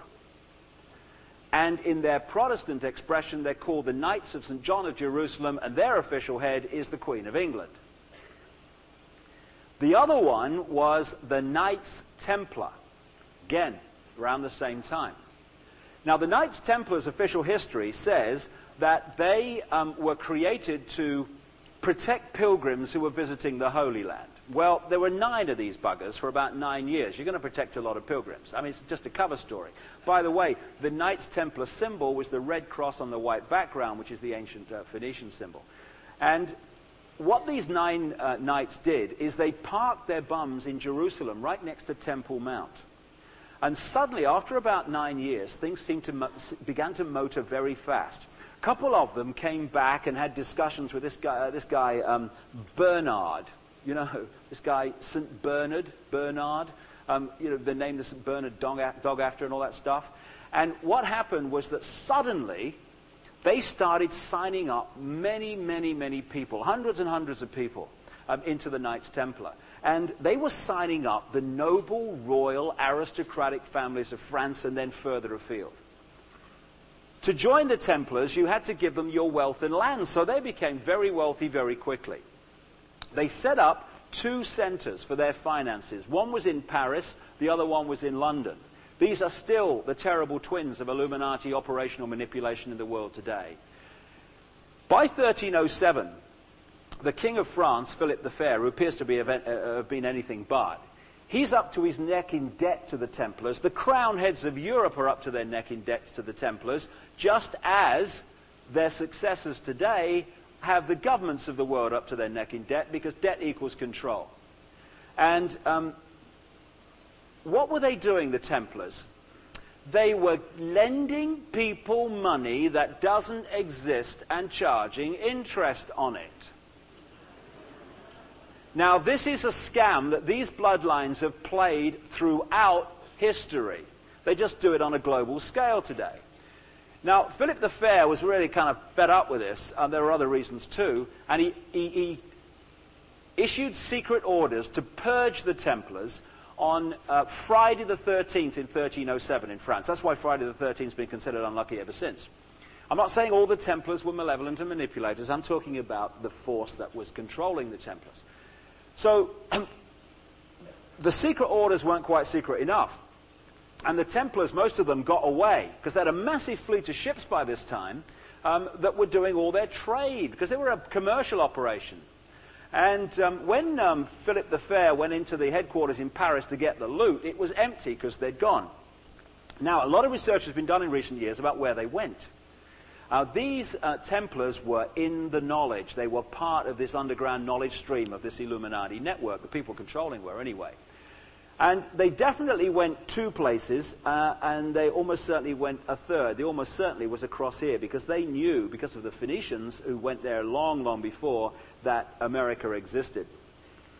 Now, one way they went was from their port in La Rochelle at the time of the Purge in 1307 down to Portugal, where they hid behind a Christian front, the Templars under another name, called the Knights of Christ. And they were a maritime organization. Of course they were. They had a bloody big fleet to use. And one of the most famous Grand Masters of the Knights of Christ, i.e. these Templars, fleeing Templars in Portugal, was called Prince Henry the Navigator. Now that's very, very significant, because one of the sea captains close to Prince Henry the Navigator was the father-in-law of Christopher Columbus. Christopher Columbus wasn't looking for the India and tripped over America. He knew basically where he was going because he was in this knowledge stream.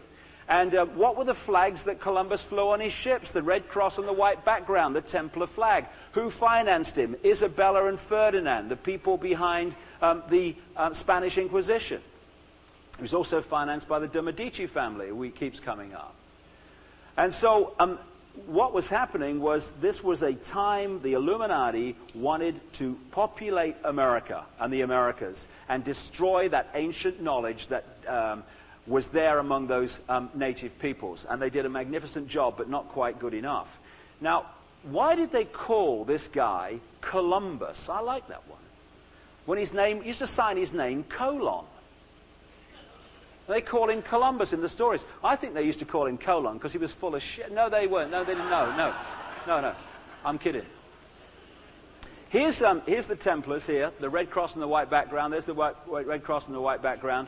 And this is the first, apparently, discovery of America, with Columbus coming over here. So let's look at old Chris. Interestingly, and I can't emphasize it enough, I mean, my chin has dropped to the ground over the years when I see the obsession with symbolism and code. I mentioned earlier that the female deity of Babylon was Queen Semiramis, and they symbolized her as a dove.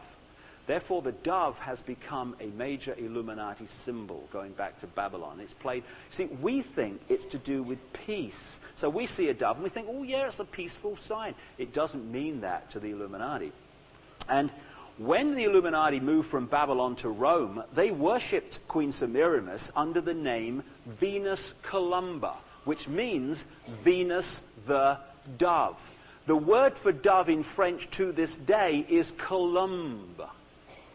So Christopher Columbus was a code name for the dove, the bloodlines moving across and parking themselves in a new area of territory, which we call North America.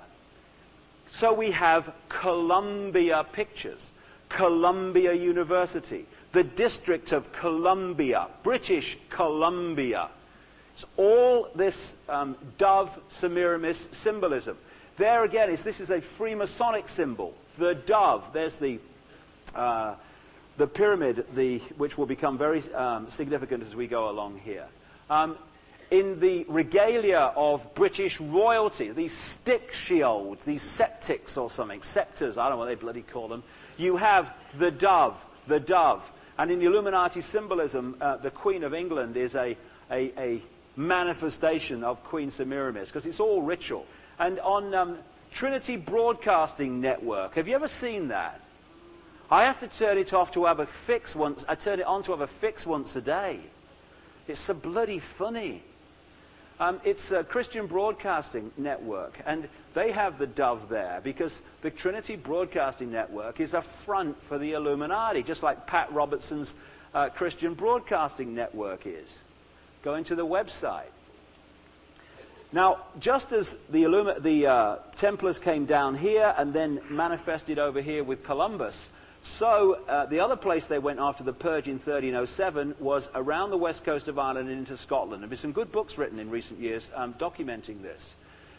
They went into Scotland, and they went there for a number of reasons. First of all, a lot of the bloodlines manifested in Scotland, moved to Scotland. People think that a lot of the classic Scottish names like Sinclair and stuff are actually Scottish. Not true. They came from this area of the world, and originally, of course, back where the whole thing started from. And there was a family in France that was fundamentally involved in the creation, right at the start of the Templars, called the St. Clair family.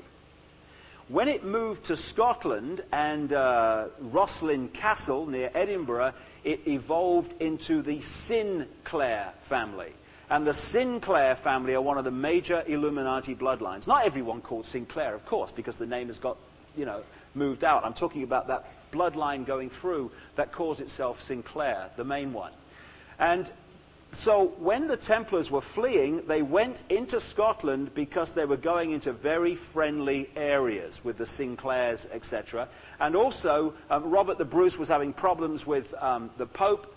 Scotland was excommunicated, so the Pope had also joined in the Destroy Templars thing through Philip the Fair, didn't have access to them there.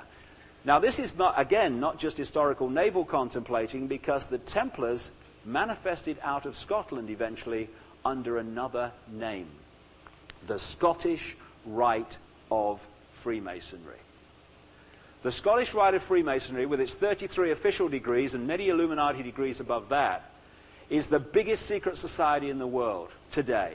It pervades world politics, world business, world banking, world military, world media ownership. And it is the Templars under another name. It goes right back into the ancient world. Just changed its name to Freemasons, but it's the same seamless story going through history. This is one of the holy grails of the Illuminati, really, over the years. It's called Rosslyn Chapel on Sinclair land.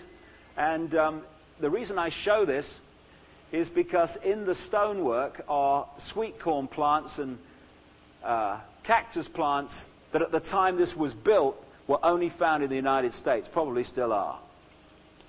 That's significant because this chapel was built and that stonework put in place long before Columbus left on his journey. And there's a lovely book, it's a very rare book written by a Canadian, that shows that Prince Henry Sinclair, not Prince Henry the Navigator, Prince Henry Sinclair of Rosslyn Chapel of the Sinclair bloodline landed in North America in 1398, 100 years before Columbus, because they knew it was there, because they have knowledge that we don't. They just want to sell us a fantasy of history. Now, when the Illuminati moved into America and North America, the same will be true of Canada if the research is done. They wanted, as I talked about this morning, to take over America. Okay, and they could do that with the colonies and all that stuff to start with. But that was over control, and it had a finite life. They wanted to seamlessly move it into covert control, which can go on forever until it's identified. And to do that, they put several placemen into the founding fathers of America, people like Benjamin Franklin, in this illusion called the War of Independence, which the American army did not win. The English chose to lose. If you look at it, it was unbelievable what they were doing to allow the Americans to win, because that was the idea. And, in America, and I hold my hand up to them, I don't agree with their version of life, and I don't agree with many of their views, but some of the Christian movements in America are doing some wonderful work at the level of exposing the manipulation, financial and political. But they still go starry-eyed and glassy-eyed and tearful when they talk about the founding fathers. Well, I'd like to talk about the founding fathers, particularly this guy, Benjamin Franklin. Benjamin Franklin was a Satanist, and he was a wonderful believer in freedom. He used to buy and sell black slaves, this guy.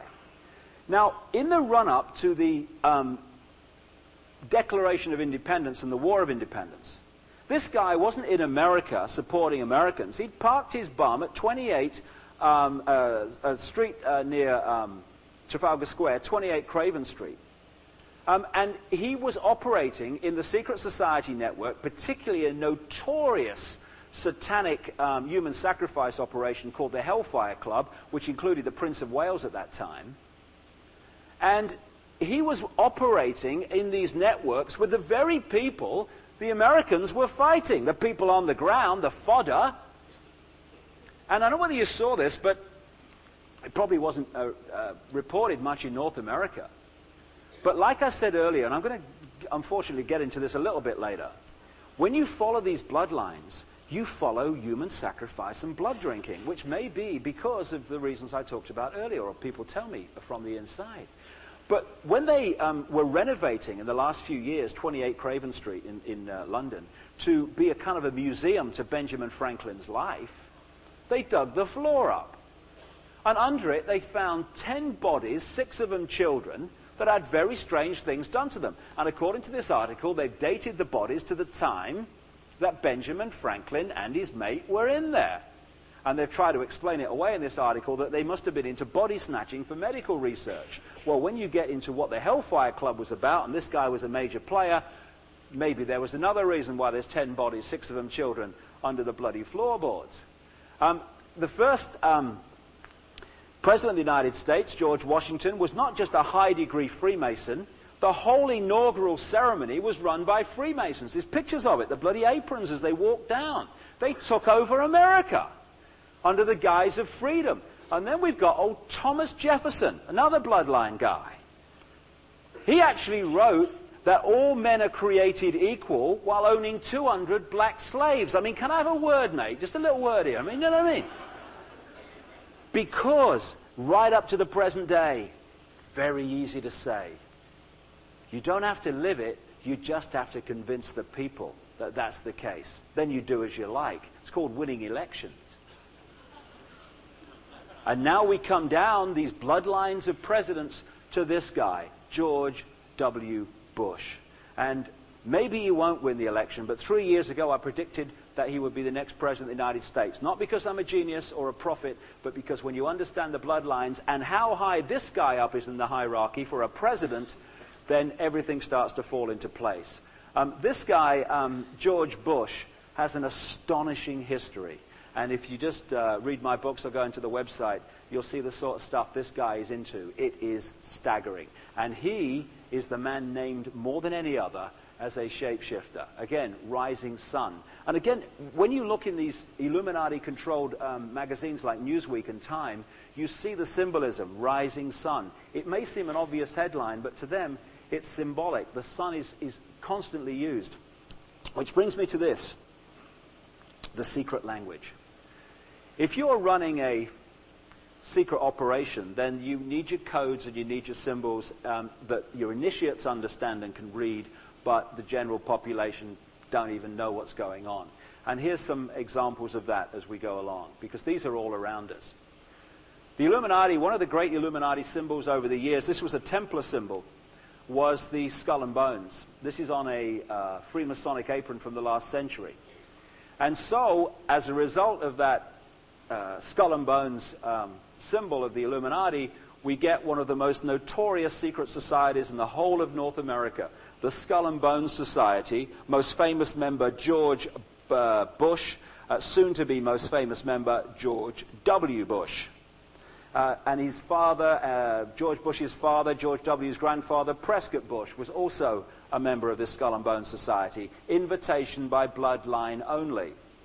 And the Russell Trust that related to the Russell family and Charles Taze Russell that started the Jehovah's Witnesses are the people who funded the creation of the Skull and Bones Society. And the Russell Trust used to use Skull and Bones flags on their ships as they ran drugs into China during the Opium Wars for the British or the Illuminati based in Britain. Skull and Bones is a major symbol, but the pyramid is even bigger than that. And it's not just that the pyramid is a symbol in the coded language.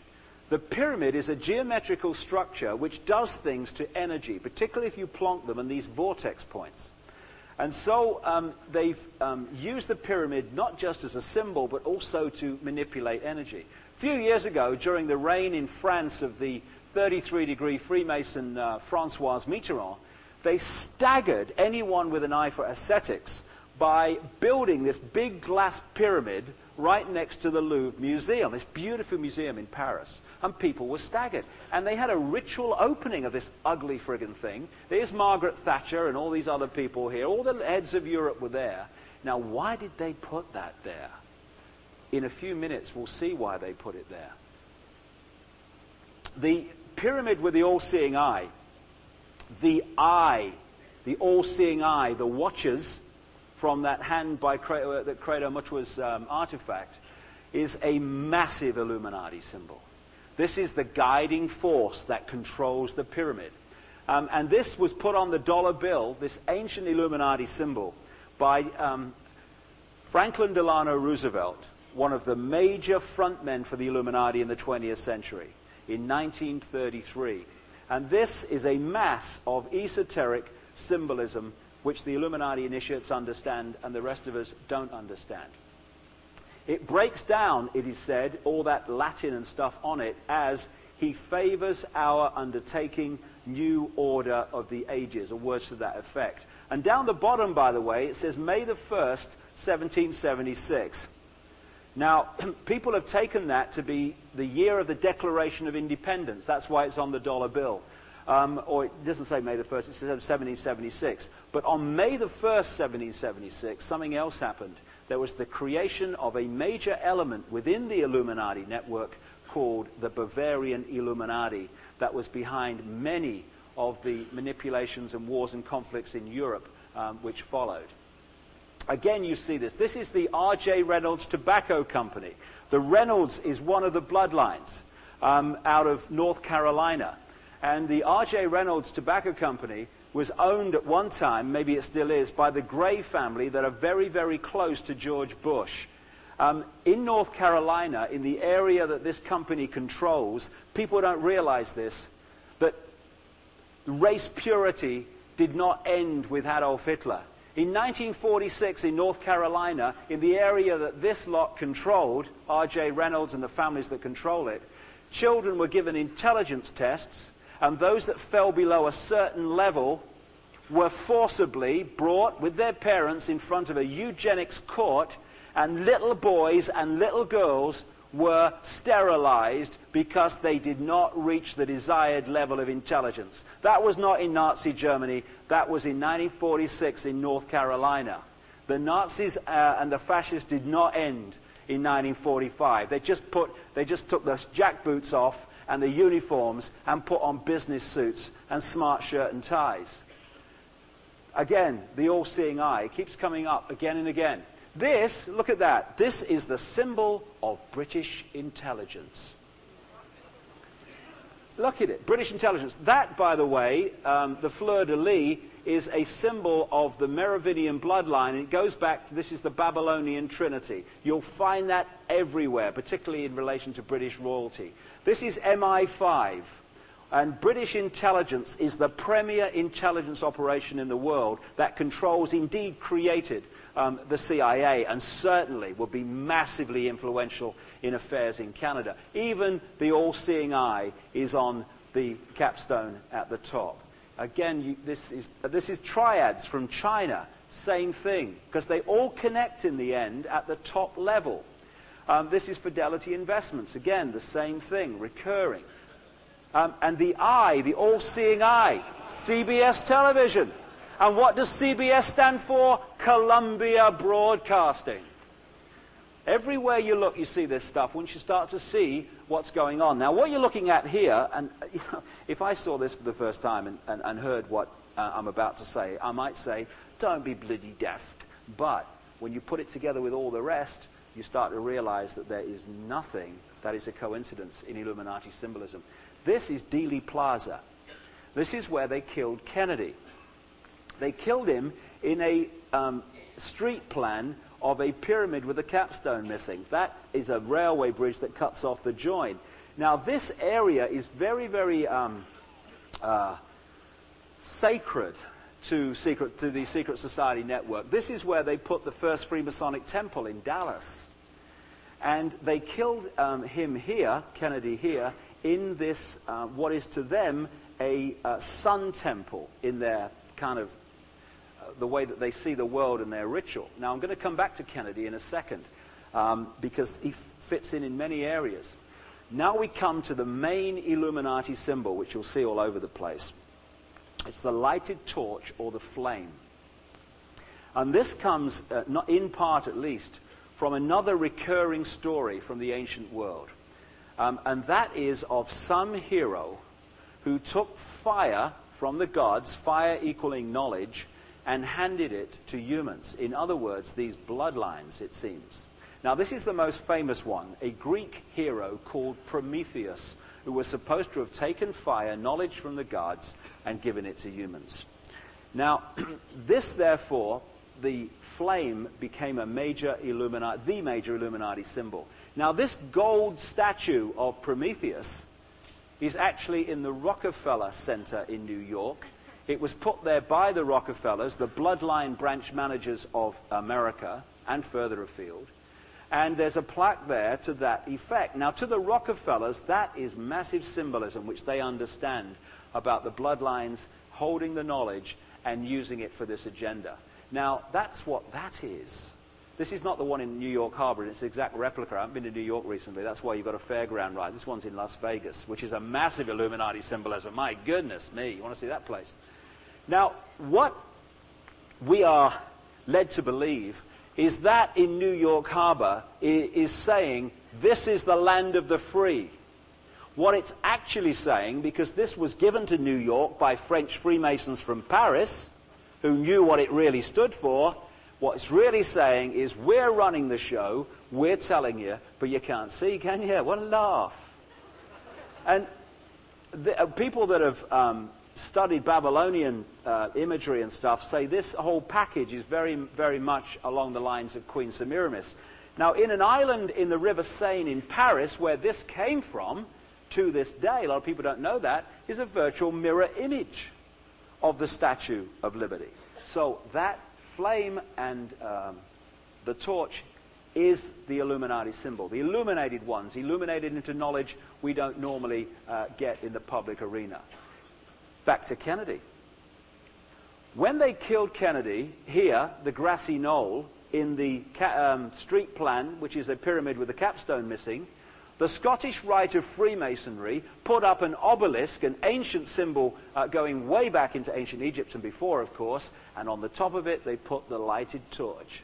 We killed him, we're telling you, but you can't see it. And what have they put on Kennedy's grave from that day to this? The lighted torch, the eternal flame, the Illuminati. We killed him, we're telling you, you can't see it. And back to Paris. That is the place, the image, on top of the Pont d'Alma tunnel, the bridge or passage of the moon goddess on the ancient site of the Merovingian ritual chambers of sacrifice to the goddess Diana, where people take their tributes to the Princess of Wales. It is an exact and massive replica of the torch held by the Statue of Liberty. It's called the Liberty Flame, the thing there to say that on the side. It's standing on a black pentagram, and you can't get more satanic imagery than that.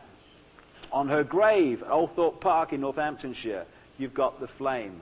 And again, Columbia pictures, Columbia, the dove, Semiramis, the lady holding the lighted torch. This is Christian Broadcasting Network of Pat Robertson, George Bush's big mate, who's pressing for George W. Bush to become president. Again, on the coin from America there. So when you start to understand the secret language and start to fit everything together as the layers come together, you can see that, or you may not see, but I can see anyway, or I choose to see, in my view, that there is a massive network of knowledge here which has been kept from us, which when you start to understand how it fits together, the world starts to change. Now, not only, I've got some amazing stuff coming up here now, not only do you get this imagery in the way that I've just described, you get it in the streets all around us, like I said earlier. Let's go back to this center of the street plan in Paris, the Arc de Triomphe. And the arch, of course, is great secret society symbolism, like the Royal Arch of Freemasonry and all that stuff. It's not just in terms of the street plans that, or the symbolism in general, that they're taking the mick. It's not even just a code. They know that everything affects energy. And if you put certain buildings and flows of streets in a certain relationship to each other with certain symbols, you are going to affect the energy. And as we are living in energy, what that energy is doing is going to affect us. And if you can manipulate what this energy is doing, it's going to affect us mentally and emotionally. They understand how to do this. This is a wonderful example in Paris of how they fit it together. This is the Arc de Triomphe. We're going to start here, right underneath the arch, looking down the most famous thoroughfare in Paris called the Champs-Élysées. Dodi Fayed's apartment, where they were supposed to be heading but weren't, when the crash happened with Diana, is here somewhere. Now, we're going to be underneath the arch we are now, and we're looking down the Champs-Élysées. There's the flame, the Illuminati. And then we're going in an exact straight line, straight down the Champs-Élysées. The next thing we will hit is this. It's a 3,200-year-old original Egyptian obelisk from Luxor in Egypt, the Valley of the Kings, with the golden tip on the top, the golden penis of Osiris. We're going to go straight through the middle of that symbolically in an exact straight line. The next thing we hit is the arches of this structure, which is very much like Marble Arch in London. There's the obelisk right in the middle there. And we're going to continue to walk dead straight. And this is the next thing we hit. The big black pyramid that no one could understand why they would put it up next to this beautiful Louvre Museum. It wasn't there because it looked nice. It's there because it's part of the build-up of the manipulation of the energy we call the city of Paris. Same everywhere in the major cities of the Illuminati. This is from a book called Talisman of the United States. A guy who has looked at the street plan of Washington and focused on the amazing imagery and symbolism within it. And of course, they started with a blank sheet of paper, the Washingtons and the Jeffersons and the people orchestrating them when this was built. And a guy called Charles L'Enfant, a French Freemason who was brought in to do the original plan. Now, this is the Congress building, and he's identified what appears to be a Star of David. But of course, like I said earlier, this is not an exclusively Jewish symbol. This is an ancient symbol that goes right back thousands and thousands of years right across the planet. It is just an esoteric symbol. It became associated with Jewish people when the Rothschilds started using it some few centuries ago. And that's from Jewish historical sources. It's just an esoteric symbol. But you show that and they go, you're anti-Semitic. No, it's nothing to do with that. It's to do with what it is. He's also identified that key buildings in Washington line up with where the sun rises at the winter and summer solstice, which is what the ancients did with their stone circles and with their massive earthworks. I'm going to come back to Washington in a second, because I want to give you some background to understand the significance of what I'm going to show you in that street plan, however. What you're looking at is, in research into satanic ritual by the elite and the famous names, a notorious place. It's called Bohemian Grove. It's about 75 miles north of San Francisco, and it's next to the Russian River. It's not Russian at the moment because it's quite calm, but it's called the Russian River. Now, behind these trees in Sonoma County is 2,700 acres of redwood forest. And every year in July, the elite, the presidents, past, present, and future, the media owners, the bankers, the business leaders, the key Illuminati figures in North America and further afield turn up for a summer camp at Bohemian Grove. If you read Transformation of America by Kathy O'Brien and other works, you can get a feel for what really goes on in this summer camp. I took these pictures myself, as near as I could get. It says no through road there. You get up and you eventually become to Bohemian Grove some way up there. I've never been that far. Now, here's a picture from Bohemian Grove taken in 1957. This is Glenn Seaborg. I got it off a website telling the story of his life. It wasn't like from Bohemian Grove's website. Glenn Seaborg was one of the guys who helped to develop plutonium, etc. He's making a speech at Bohemian Grove in 1957.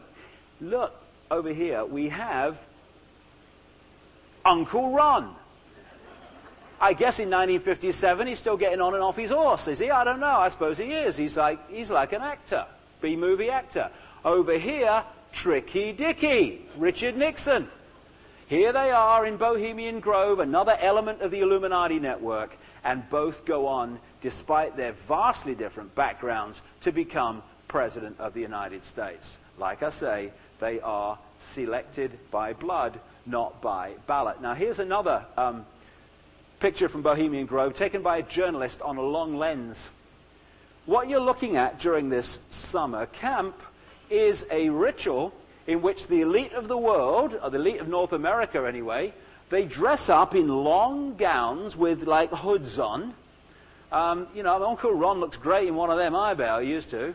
And here they are. It's much clearer on the original. It doesn't come down quite so sharp onto a computer.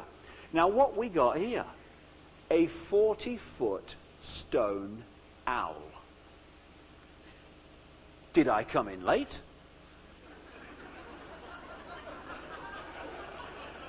We're talking to people you see on the Criminal News Network every day. What are we doing here? What we're doing is you have to look back to understand this. As a group around Sonoma County have begun to expose, and you can get a hold of them on the website, you go back in the ancient world and you find that the Phoenicians and the Babylonians and the people of that area at that time, they used to sacrifice children to a deity called Moloch or Molech. In the Old Testament even, you can see references to people being condemned for putting their children through the fire to Molech. When I've talked, and I've done so much research into the Satanism network, not least because to understand that staggeringly is to understand how the world's controlled and who's doing it. And I've talked to victims of this stuff, most of which don't survive, of course, but the few that have, comparatively. And I've talked to therapists around the world, particularly a great friend of mine in London, Vera Diamond. And they tell me that today, these elite names are still doing ritual sacrifices of children to a deity called Moloch or Molech, the same as they were thousands of years ago. So we ask the question, how do they symbolize Moloch, as an owl? Which is staggering, considering this is what I discovered. It wasn't in the book. I just saw it as I was looking at the street plan of Washington. This is the Congress building, and all I've done is draw a red line around the roads within the Congress complex. It is a quite obvious owl, but don't take my word for it. This next one I have not even touched. It's a straight picture from a Washington Street directory you can buy anywhere in Washington. Not only is the Congress building in the belly of the owl, it's standing on a pyramid. The pyramid and all-seeing owl.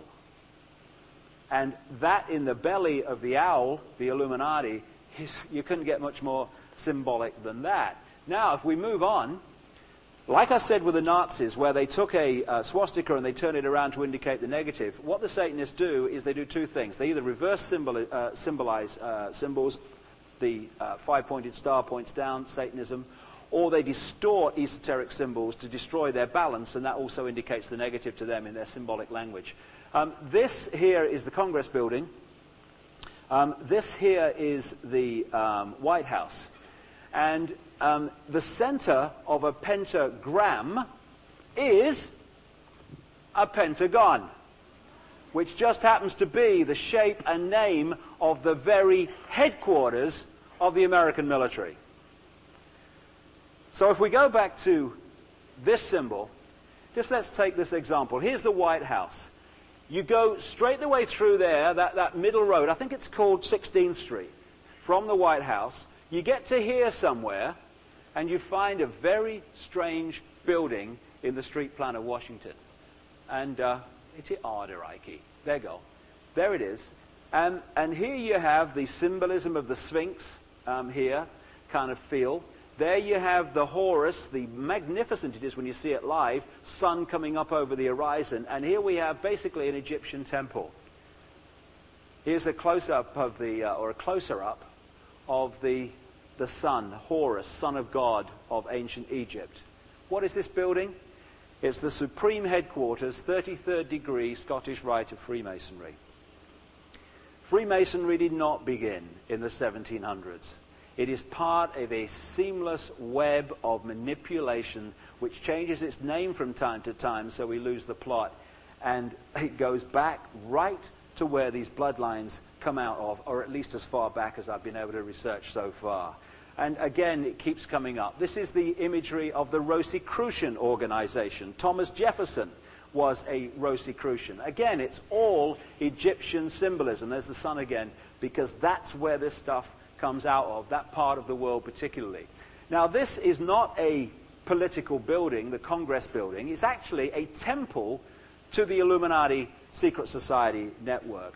The reason it's called Capitol Hill is because when the Illuminati was based in Rome during the Roman Empire and the creation of Christianity, one of their sacred places of worship and ritual was a place called Capitoline Hill. And so this became Capitol Hill when the Freemasons built it. And when Madeleine Albright, the high priestess of American politics, and I'm not kidding, was appointed by Clinton to be Secretary of State, her first overseas visit was to Italy and Europe, and she made an official visit to Capitoline Hill, which to her would have been a pilgrimage and a highly symbolic visit for those in the know of what's going on.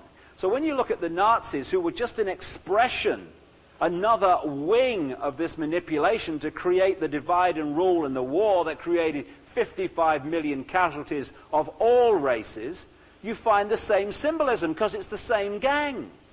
The Maltese cross, the cross of the Knights of Malta, classic on the Nazi uniform. This guy's won the lottery, he's got the lot. The skull and bones, the reverse sun symbol, the swastika, and the eagle, which evolved as a symbol out of the phoenix, the sunbird of the Phoenicians and of the Egyptians. Here's another Nazi, the flying sun disc, going back to ancient Egypt. It's the same symbolism because we're looking at two sides of the same thing. Now, the Heil Hitler symbol actually was a part of a ritual from a secret society called the Order of the Golden Dawn, which was most famously peopled by a guy called Aleister Crowley, a close friend of Winston Churchill, the Prime Minister of Britain during the wartime, and also very much operating in Germany, where the Nazis were coming out of the esoteric occult Teutonic Knights network through the Thule Society, the Edelweiss Society, and the Vril Society. And again, the heraldry and the stuff, this is the crown they crown the Queen with. I don't know what they bloody do, silly thing. Anyway, they have the Maltese cross. You find all the symbolism in all that stuff as well. And this is interesting. Liberty. You'll find this in the United States Congress. It's about liberty, you'll see, because we're free, you'll say. Very free country, you'll say, very bright. Well, what's that doing there, then? That symbol is the very symbol from which we get the name fascism. It's called the fasci. It comes from the Roman Empire. And why does it symbolize fascism? Because they tie rods, individual elements, countries, people, organizations together tightly, and they rule them from the top with an axe head, a rod of iron. It's what fascism is. I've just described the European Union. The European Union, which they want NAFTA to evolve into the America's version of, which is why they're crashing the Canadian dollar. They've got get the one currency and get rid of the Canadian currency. The European Union has a situation in which they have centralized control of the countries of Europe in Brussels, where bureaucrats make decisions, unelected bureaucrats, which override the national laws of the countries of Europe. That's classic fascism, even on the basis of the very symbol we get the word from. And this is the Colorado seal. Look at this. Colorado's a massive Illuminati center, not least Denver, where that airport is with the gargoyles. There you have, again, the sun and the symbol of the pyramid, but look, there again, the classic fascist symbol on a so-called free American state. And when you go to the Knights of Columbus, I took this in Eastern Canada, again, the classic fascist symbol. They understand at the top level what it means. They're talking to us. Again, ARCO, Atlantic Richfield Oil Company, you see it in the transnationals. That's the pyramid with the capstone missing, look out from above. This is the House of Lorraine, one of the great depositories of the bloodline. This is the double cross of the House of Lorraine, the cross of Lorraine, from where we get the term being double-crossed, being manipulated, and how appropriate then that we should find it in this Exxon oil company. This is from a copper operation in America, and according to the research of Fritz Springmeier in a book called The Illuminati Bloodlines, this was a symbol almost exact from the Bavarian Illuminati, which started on May the 1st, 1776. And so we get in America the Circle K operation. K and circles appear, I've not really worked this out yet, appear to be a part of the code. And there you have Texaco. Again, it's all esoteric symbolism. The circle, the pentagram, and the T-square of Freemasonry. And Bill Clinton's been there as well, as you can see there. I didn't see that. But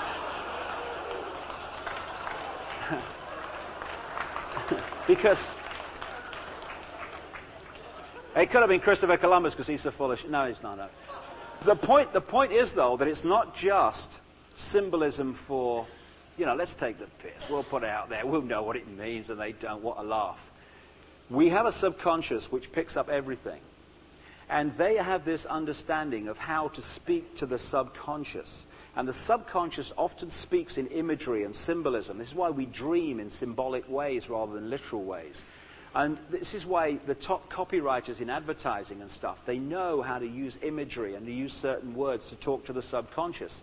The idea is to put images and thoughts into our subconscious, which eventually filter to the conscious, at which point we say, hey, I've got a good idea. One of the things that happened, this is a famous story, is that what they used to do some time ago is they used to put flash frames of Coke bottles in the movie just before the interval. Now, the conscious level just couldn't see that. Boom, gone. The film never seemed to change. The subconscious sees everything. And until they banned that, Coke sales at intervals in cinemas went up significantly because it went in at the subconscious, came, I fancy a Coke. We think it's our personal thought. It's coming from the subconscious, and that's the way they go in. That's the way they go in with the mind control. Again, it's amazing how you see the Freemasonic floors in famous cathedrals because they control the religions. This is Westminster Abbey. And all over the world, I haven't seen a policeman recently in Canada, although I might have seen one earlier today if things hadn't have changed. But you see this, the black and white squares on the uniform of the police all over the world, in Britain, Australia, America. Again, Freemasonry imagery, secret society imagery. And I want to emphasize this. I'm not saying for a minute that Freemasons in any way influence the police force. I think it's just an ugly rumor myself, you know. So I'm going to finish this part of the talk by bringing in now an element which has come more and more into my research in recent times. These three things are all connected. When I started following these bloodlines, again, these ceremonies and rituals and blood drinking went with them wherever I went. And the more that time has passed, the more I've begun to understand how important this stuff is to these reptilian bloodlines. And I'm just passing on, I haven't been there, I haven't seen it, but I'm just passing on what I'm told by people who've been on the inside and seen it. That for some reason, these hybrid bloodlines need to drink mammal blood, human blood, particularly blonde-haired, blue-eyed people, because there's something in that bloodstream that makes it more effective than any other, to hold those mammalian codes open so they don't manifest in their true form. And the satanic imagery is all over the place if you know what to look for. Well, this is one kind of example. when they wanted to build a statue to George Washington, the first president of the United States, I mean, there's someone in America who built a bloody statue. I mean, I feel it in me water. They must be somewhere. But no, they asked some guy in bloody northern Italy to do it, Florence, you know. So anyway, when George arrives on the ship and they unveil him, I mean, people are aghast, like, you know. I mean, their flabber's never been so gasted, as they say. They put George, he put his arm in the air and his arm down here, and they cover his Bill Clinton's with a piece of cloth, and he's naked from the waist up. Now, this is our esteemed leader, our first president. What are you doing? And it's like the Black Pyramid in Paris. You don't know what they're doing until you have a look at what the Templars used to use and what the Satanists use as the symbol of the negative force. From there to there. Naked from the waist up, that arm down, Bill Clinton's covered with a piece of cloth. This is the classic negative force symbol that comes up again and again. And here's another example. This is the satanic sign for Satan, or whatever name you want to put to that negative malevolent force. Very simple. This is another example of it. That is what the sign for Satan is in Satanism. Well, how about that then?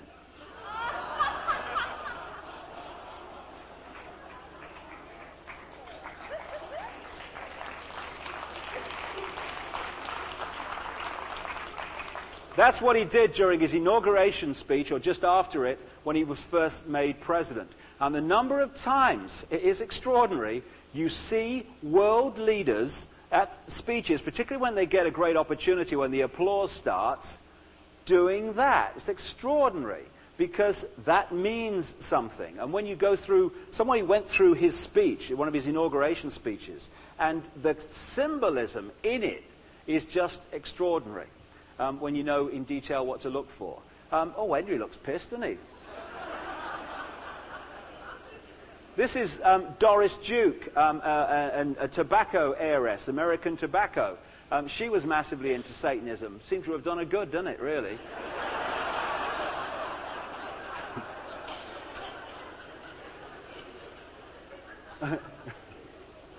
I mean, he looks pissed off with being with her, and she looks really pig sick with being with him, really. But this lady was actually ritually sacrificed, according to sources, number of sources that I've come across, because they, at the end of their lives, they tend to do that to each other. It's almost, again, part of their ritual. It's a very, very strange world that's controlling us. Anton LaVey, his Church of Satan had a number of famous people involved in it. This is Jane Mansfield, who was a high priestess of the Church of Satan. And an offshoot of the Church of Satan of LaVey was an organization called the Temple of Set that was headed by a guy called Michael Aquino, who is very much named by mind control victims as being massively involved in the mind control operations and the trauma-based mind control, which I'll come to in a second. I think he's died recently. The Temple of Set came to light when it was exposed that Michael Aquino was the head of the Temple of Set while being one of the leading lights in the American military's psychological warfare department.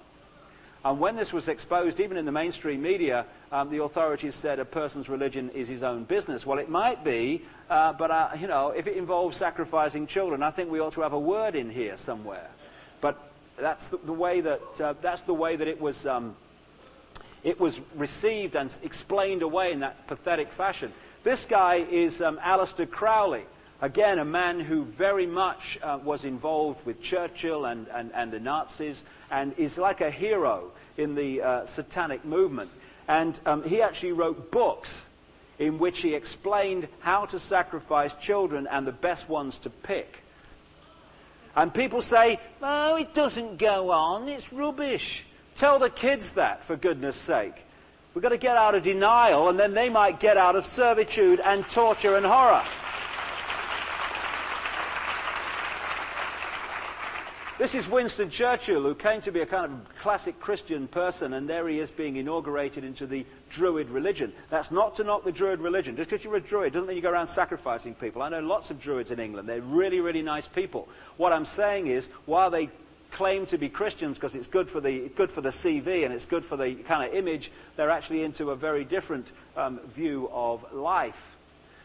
This guy, my goodness me, this guy is Ted Heath. He's named as I think I mentioned in the talk earlier this morning, as a shapeshifter and a conductor of satanic ritual. And I named him in The Biggest Secret, which came out in February in England, and February 1999. And a journalist went to him, read from the book what I'd said, and this guy's got a lot of money. He could have shut that book down if he was prepared to go to court and let me say my piece. All he said was, I think David Icke must be ill. And that was it.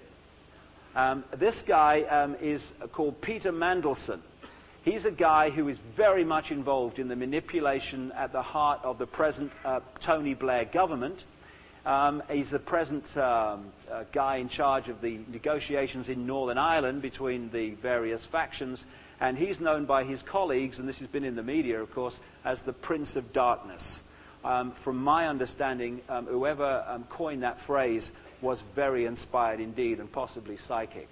Now, these two people are apparently on opposite sides of British politics. They are sitting there together at a convention agreeing that Britain should go further and further and further into the European Union and lose more and more of its national decision-making, because they are two sides of the same force, and the same will be going on in Canada. The Mormons, again, this is the temple in Salt Lake City. The Mormons are a front, and most of them involved in the Mormon religion, like Freemasons, are innocent of this knowledge, but it is a front for satanic activity, child abuse, and child sacrifice. And if you go into my website, like I say, you'll see people from the inside of the Mormon church exposing that, not just me. We need to get out of denial of this. 666, from the number of the beast in Revelations in the Bible, is a code which is an obvious code for Satanism. It comes up again and again and again.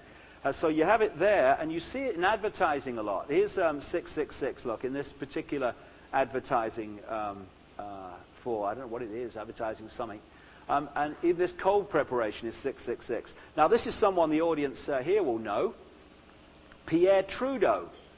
Pierre Trudeau, on his car, he has 666. And according to a friend of mine in Vancouver, you can write me if I'm wrong, as to say, he was the man who put 666 into the federal government telephone numbers. Now, isn't it strange, therefore, a strange coincidence, that people like Kathy O'Brien name him as a pedophile, a child abuser, and a child sexual abuser? And he's involved in this same stuff. And she names other people as well, including Brian Mulrooney. But of course, we mustn't talk about that on the radio, because we have regulations, you see. The game is broomsticks.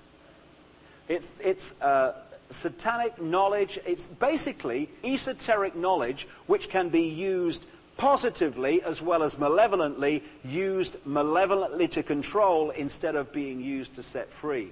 And it's just the same knowledge which they use to control us that they want us not to know about. And like I say earlier, this lady was ritually murdered by the very same codes, by the very same symbolism and ritual that you see all the time. And I've talked a bit about, some of the symbolism surrounding it. Just a couple of three-dimensional things people don't know, because it's not appeared very much in the media, if at all. People still think that, or the official line is still that this was an accident. What a strange coincidence. There are 17 traffic cameras between the Ritz Hotel and the Pont d'Alma Tunnel. They've never gone down before. All 17 went down while that Mercedes was going from the Ritz Hotel to the tunnel. And if they hadn't have gone down, there would be no mystery about what happened, because everything would be on video. At the very same time those 17 traffic cameras went down, all the police frequencies in central Paris went down also. And that's just some of the evidence that that was no accident, quite obviously. But the symbolism surrounding the legends and ritual of the goddess Diana, surrounding her murder, are unbelievable.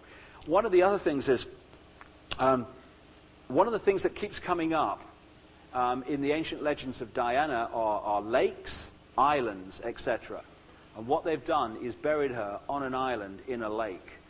And when you read The Biggest Secret, 60 pages on this ritual murder, the symbolism is just beyond belief. What's now starting to come to light is the scale of child abuse in the world. I've been talking about this for years, and many, many other people have too, trying to get a voice out there amid the sea of denial and suppression. In Britain now, it's starting to unfold. Some of the walls are starting to come down because the scale is so vast. There are many, many police investigations now investigating the way that phenomenal numbers of children have been abused systematically and sexually abused, and also satanically abused in the rituals and stuff. And the abuse is suppressed through a classic pyramid system. When this system comes down and is dismantled, the scale at which the children of this world of all races, Credo Mutwa talks in detail about exactly the same in Black Africa, the scale at which our children have been abused, sexually abused, violently abused, and killed in satanic ritual is just going to blow our minds, including me, because the scale I've established is nothing like the one yet that I'm going to. And the way it works is the classic situation. The Illuminati, through their various levels, make sure that they put their people in the key positions of power in these key areas which allow the abuse to happen, then fail to investigate it, can, even if it comes to court, then destroy the case, so that the lid is kept on the unbelievable scale at which this is going on. On my website, I got approached by the parents of a lad called Zach, a little 5-year-old kid here, who was in North Carolina, in that classic area where the eugenics was going on at the end of the last century. At the end of the last war, rather, just afterwards.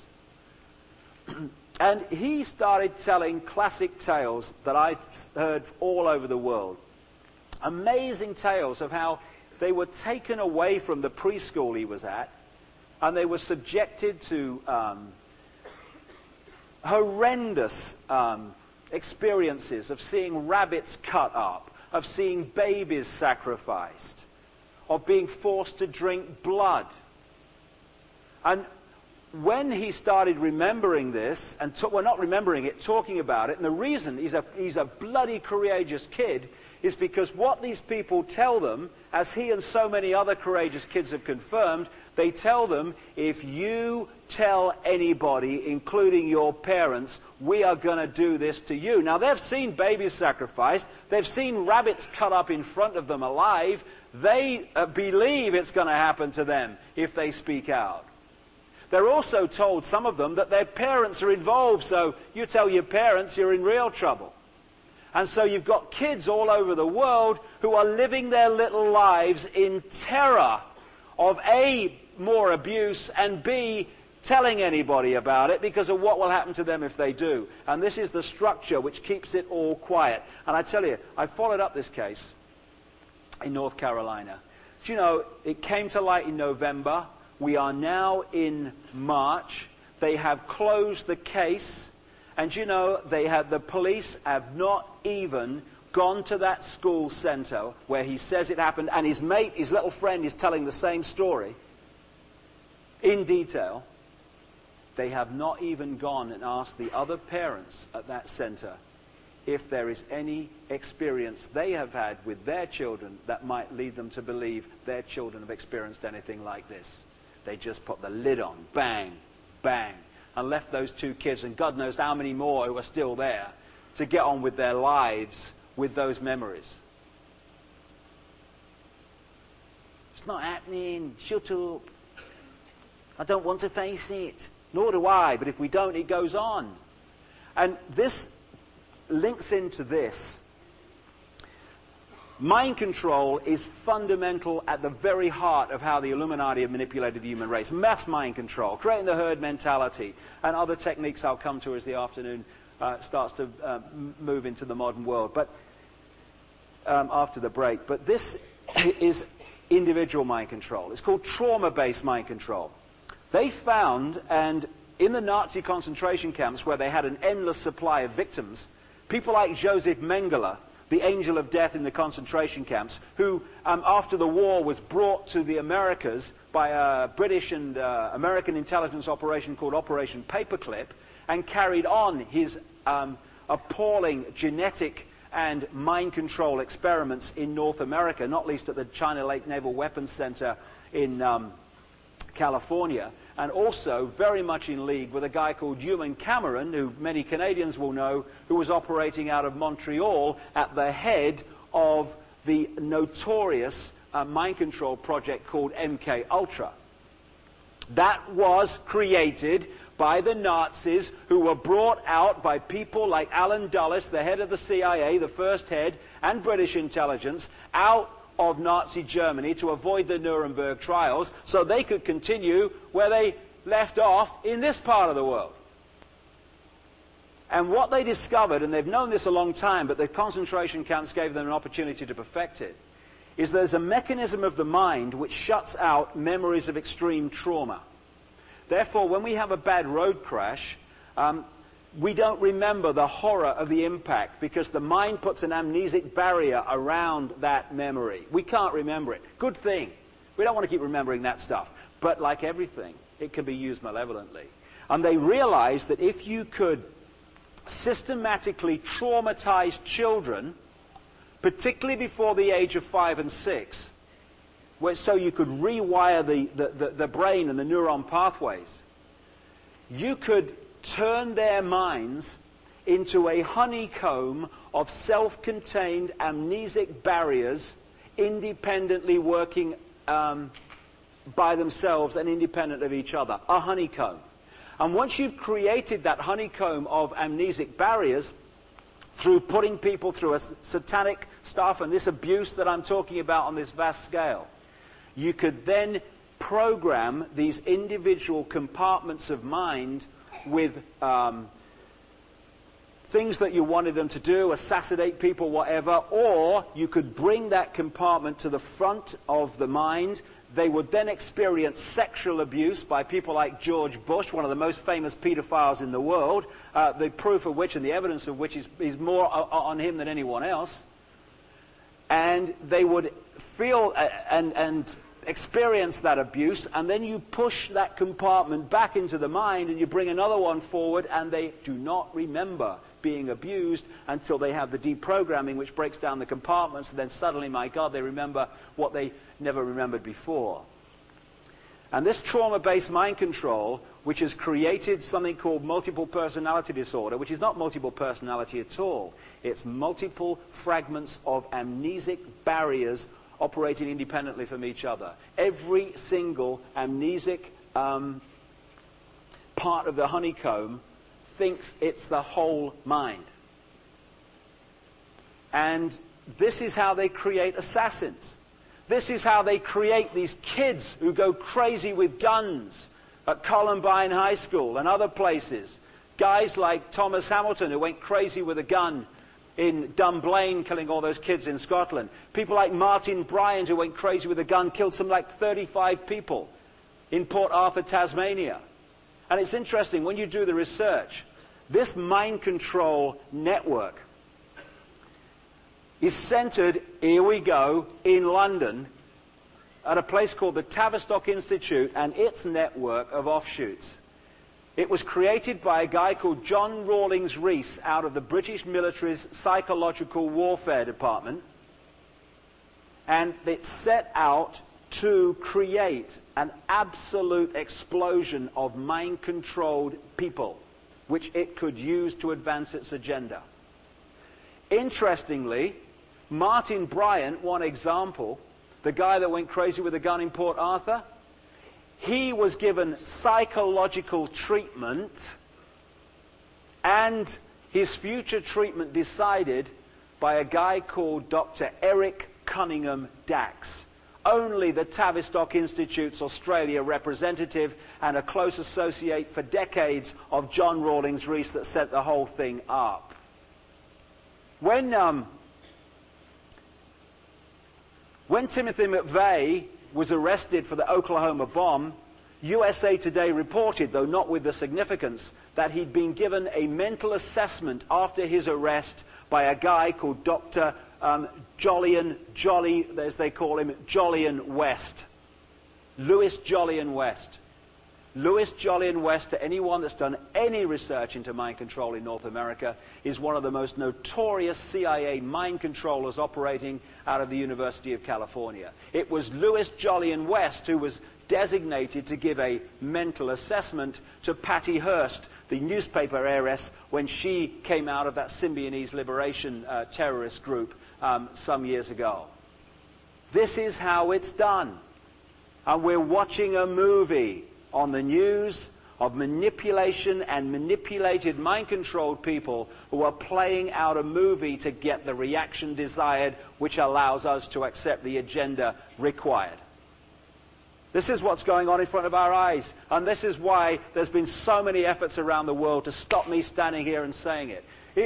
Some of this brainwashing stuff and mind control stuff has actually got even into the mainstream media more recently. This guy, Sirhan, when you look at the research, and I've read his psychological profile and his psychological report, this guy was in an absolute friggin' trance when he's supposed to have shot Bobby Kennedy when he was going to be on the campaign to be president of the United States in the late 60s. He's still in jail now, Sirhan. They create these people because if you can create a lone nutter, no conspiracy, the whole thing can be swept away. Lone nutter, ever so sad, terrible about John Lennon, wasn't it? Oh, JFK, what a terrible thing. Oh, Bobby Kennedy, what a terrible thing. Martin Luther King, oh my goodness, wasn't it terrible? And away you go. You don't start investigating who's really behind it when you've got a lone nutter who appears not to be the full picnic.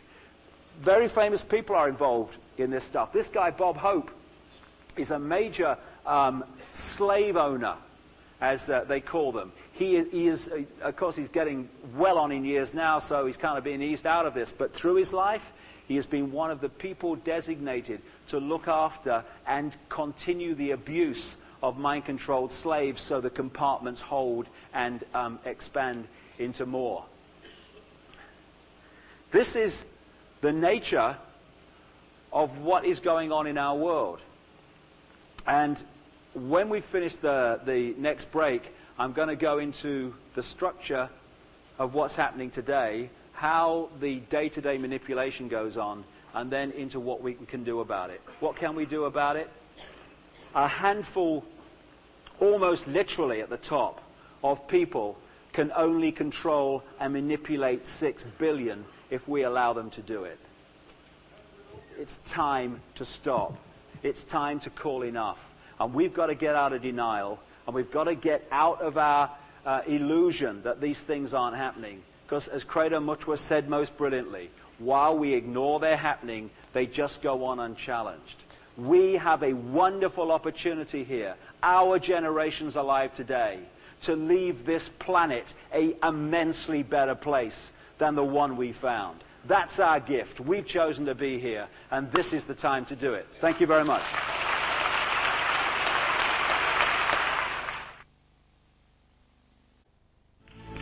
Thank you. Thank you. God, I love that woman's voice. God, dear, the female voice, you know, when it's like that, unbelievable. Turn me up, I'm talking to myself. Just saying, that song's fantastic. I love her voice. Just kind of, it's like a voice to die for. Can we turn the mic up? Is that possible? How am I doing?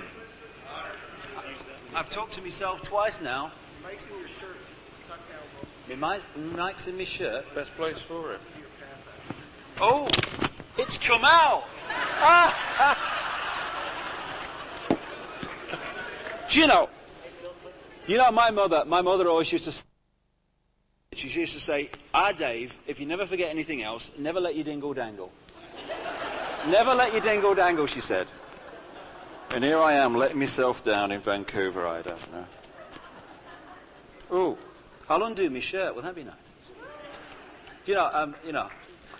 I'll do a strip for money and I won't do it for even more, you know what I mean? Because you've been eating, I don't want to put you off, like, you know what I mean? We're going to talk a bit about politics now. You know where politics comes from? It comes from two words. Poly meaning many and ticks meaning blood-sucking creatures. You know what I mean? So,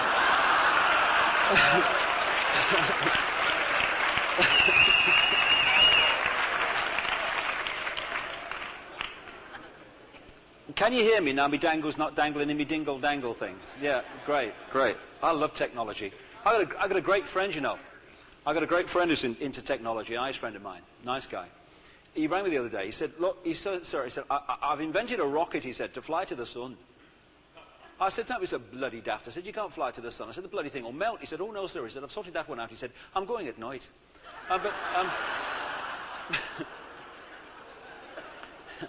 What we're going to do, what we're going to do now is look, because we've come a long way, and again, we're scratching the surface. There's so much to know, and the veil's lifting so fast. It's a great time to be alive. We're going to look at the way the story relates to what is happening in the world today, the agenda and the networks today.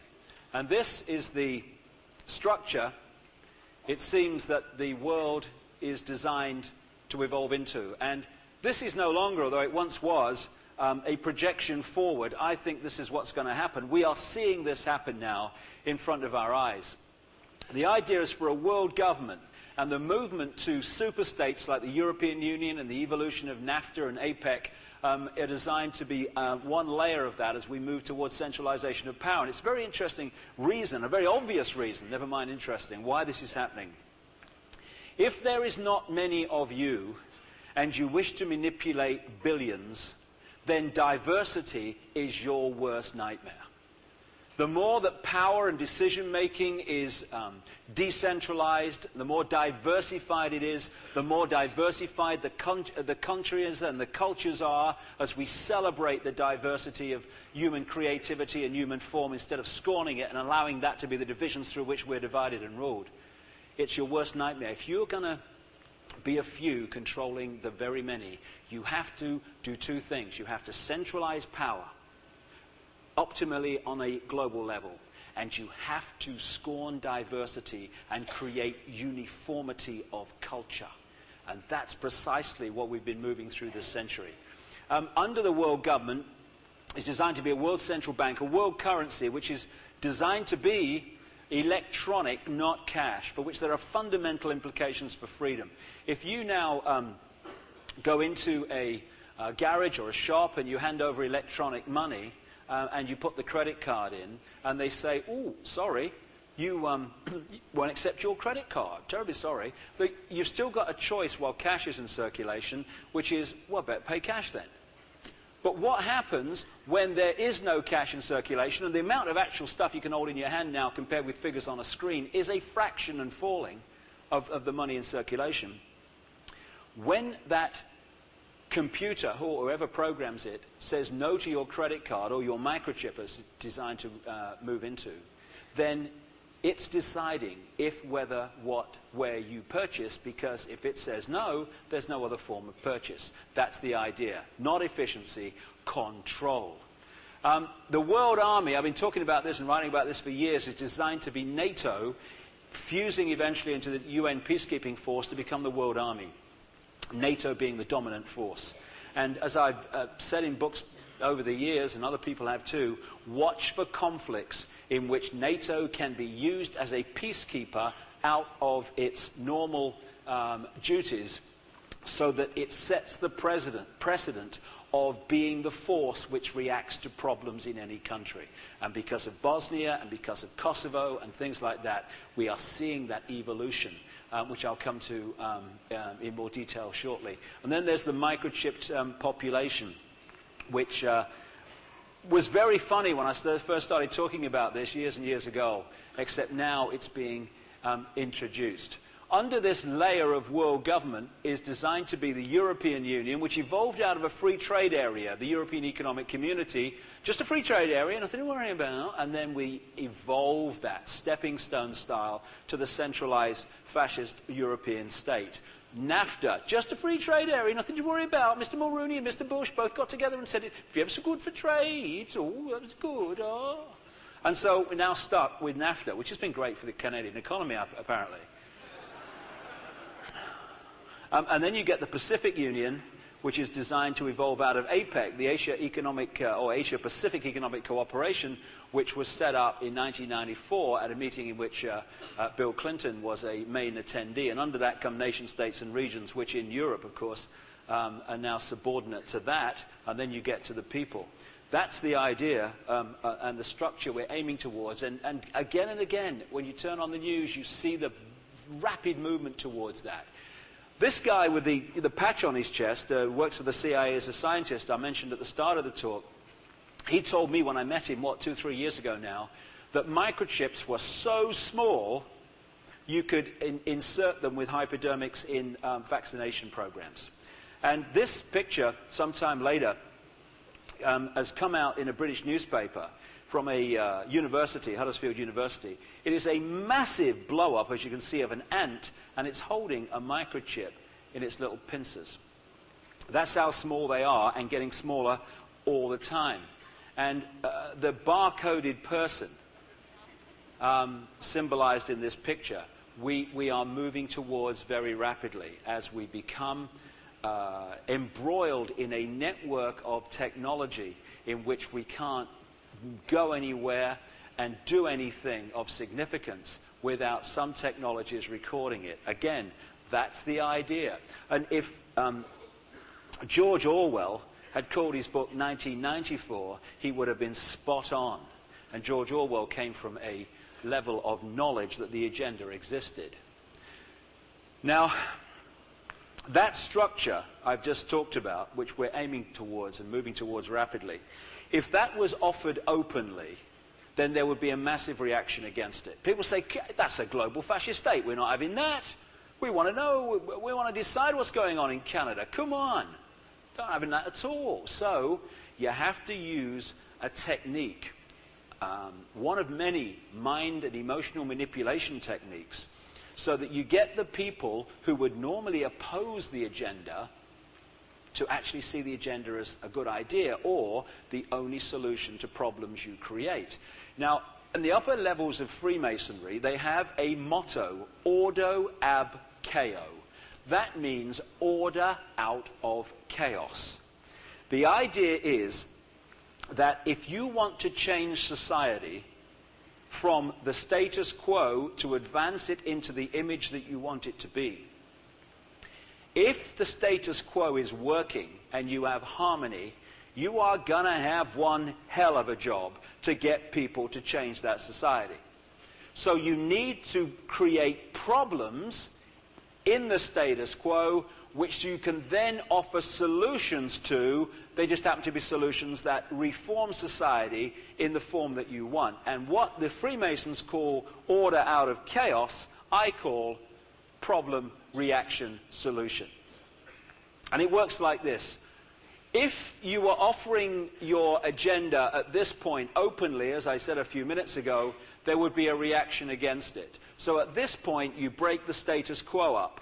So the status quo appears not to be an option. You create a problem. You make sure someone else is blamed for it, like some lone assassin, and you make sure that it changes the status quo in some way. It could be a run on a currency. It could be the collapse of the Canadian currency's value. It could be a war at its most extreme. It could be a government collapse. Any of these things, a terrorist bomb. You then get the media, which you also control at ownership level, and by lack of vision and courage at journalistic level, often, you get them to report your problem in the way you want it reported and to blame the people you want blamed. Let's analyze this for a second. When a major event happens, like Oklahoma or a war or whatever, in the first 24 to 48 hours, Waco's another example, you are given the official version of that event. Just listen to the journalists talking and writing. FBI sources say this, White House sources say that, government sources say this. In other words, the explanation in the immediate aftermath of a major event is what the government explanation is. That explanation is at the top of all the newspapers, front page, because the event's just happened. It's at the top of every radio and news bulletin. That goes around the world. This is what happened at Waco. This is what happened at Oklahoma. Then people who are interested in what really happened start digging away. And again, the official version is demolished. Where is that reported? Not at the front page of every major newspaper, not at the top of every global news bulletin. In small circulation books, in small circulation newsletters and papers and magazines. And so, decades after the official version of these events has been demolished by research, stop anyone in Sydney, Australia, in London, in Vancouver, and say, Waco, Oklahoma, and they will regurgitate the version they heard in the first 24 to 48 hours, which just happens to be the official version. This is how it works. So stage one, you create the problem, you get the public to be informed about that problem in the desired fashion. So getting the public to say, something must be done, this can't go on, what are they going to do about it? Enter the sting.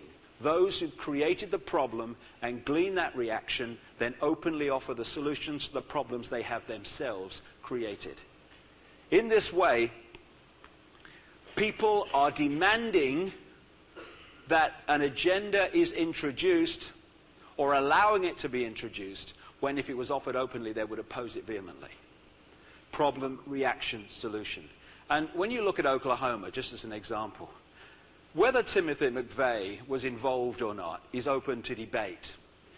What is not open to debate on the evidence, I would suggest, is that not only he was involved. As independent bomb experts who spent a lifetime in the military have confirmed, the bomb that caused the Oklahoma horror, 168 men, women, and many children, killed and maimed others, could not possibly have been caused by a fuel fertilizer device in a Ryder truck. It had to be caused by a very high-tech device on some of the pillars, or the building could not have fallen like that because it was an immense building. And it's interesting that some of the parents of children who died in Oklahoma started doing some research, made themselves very unpopular, and they established that the target, apparently, of Oklahoma, the Bureau of Alcohol, Tobacco and Firearms Department that was involved in Waco, nobody from that department was in the building when the bomb went off, but they were in full combat gear around the building an hour before the bomb went off. And when you look at the background to Oklahoma that you're not told about, quite clearly there is a great more information to know than we're being told, which would put a totally different light on what happened there and why. And why did it happen? Problem, reaction, solution. You have to have the solution to the problem. Purely and only because of Oklahoma. Anti-terrorism bills went through Congress on the nod, not a word of challenge, which took away basic freedoms in America and gave more fascist powers to the security forces and the military. Within 24 hours of Oklahoma, Bill Clinton was calling for an easing of restrictions on the military's involvement in domestic law enforcement. Problem, reaction, solution. And there's no better example of that than the Second World War. Wonderful example. You had this Illuminati, this global elite, and this is documentedly provable. They had, by this time, created Russian, which became Soviet communism. Lenin and Trotsky were funded from Wall Street and London. Provable. Why? Because if you're going to create a conflict to divide and rule and change society in your image, you have to create the sides to play off against each other. So by the time the Second World War was about to start, they had their front man in Russia called Joseph Stalin. In Britain, they had another front man who came to power just when the war was about to start, in earnest, Winston Churchill, from the Marlborough bloodline, Blenheim Palace, which I mentioned earlier. Aleister Crowley's mate.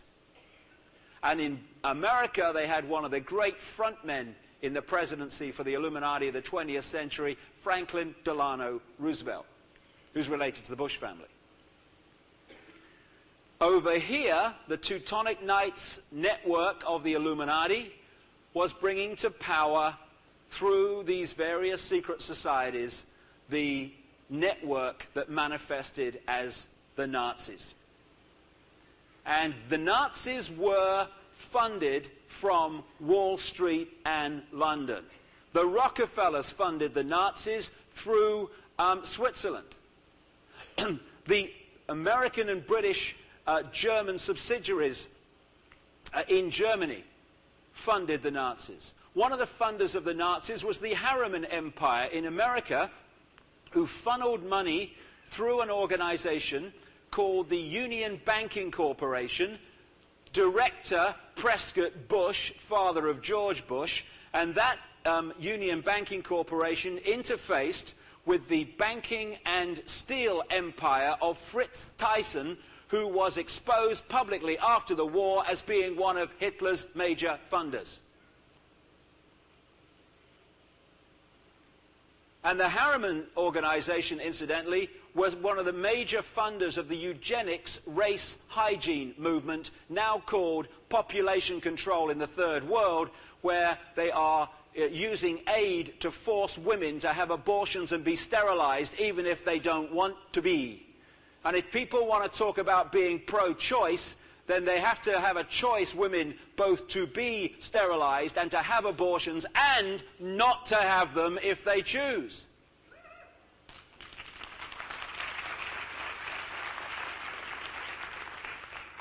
Dr. Ernst Rudin was one of Hitler's, in fact, probably Hitler's main race hygiene experts. He occupied a whole floor of a German university to experiment in his race hygiene insanity. Who paid for that? The Rockefellers from America. The world is not black and white, it's shades of grey. And so you had this situation where the two sides were created and then they were played off against each other. And what happened? You had 55 million casualties as a result of that war, of all different races, colours and cultures. Massive problem. The second global conflict in just a few years. The end of that global conflict, this world, particularly Europe and North America, was mentally, emotionally, physically, spiritually exhausted. What did they say collectively, understandably? Something must be done. This can't go on. What are they going to do about it? Solution? An explosion of globally centralized bodies, the United Nations and others in finance and politics of various kinds. Why were they created and justified?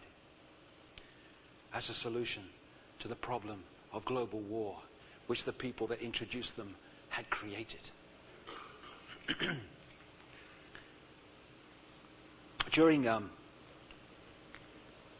Between the two wars, the First and Second World War, a document came to light out of London, and an American congressman held it up in Congress and said, "What the hell's this?" It was called Propaganda in the Next War. The interesting question when it was exposed was, what friggin' next war? No talk of a Second World War at this time. And the Truth Shall Set You Free, I print what it says in detail. What it says in summary is this: we're going to have a problem manipulating American public opinion to go into another war in Europe and allow their sons to go into another war in Europe so soon after the last one. What we need, it says, is for another country to attack an American state, so creating a problem, an outrage, which leads to America going in the war. I kid you not, it says in this document, Japan would be perfect. 1941, Japan attacks Pearl Harbor. Problem. Reaction, outrage. Solution, America's in the war. This is how we are constantly manipulated. And so that has produced a complete change in global society, exactly as it was designed to be. And if anyone thinks that or anyone thinks that it's not possible for a few to control the world, that is the proof of it. Because there's a simple question: how many people in America, in Britain, in Canada, in Australia, in South Africa, and all these countries that sent their sons to fight in that Second World War, how many of them wanted to be there? How many in Germany wanted to be there once they saw the horror of what war really was? Hardly any of them. So why were they there?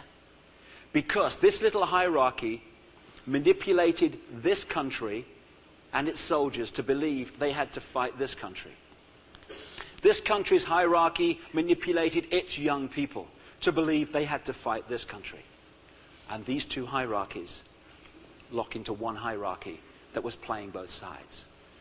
Because if you want to control a game the way the Illuminati want to control a game, which is to know the result before the game started, controlling one side is no good. You will influence the game, you can't decide the outcome. There's unknown quantities.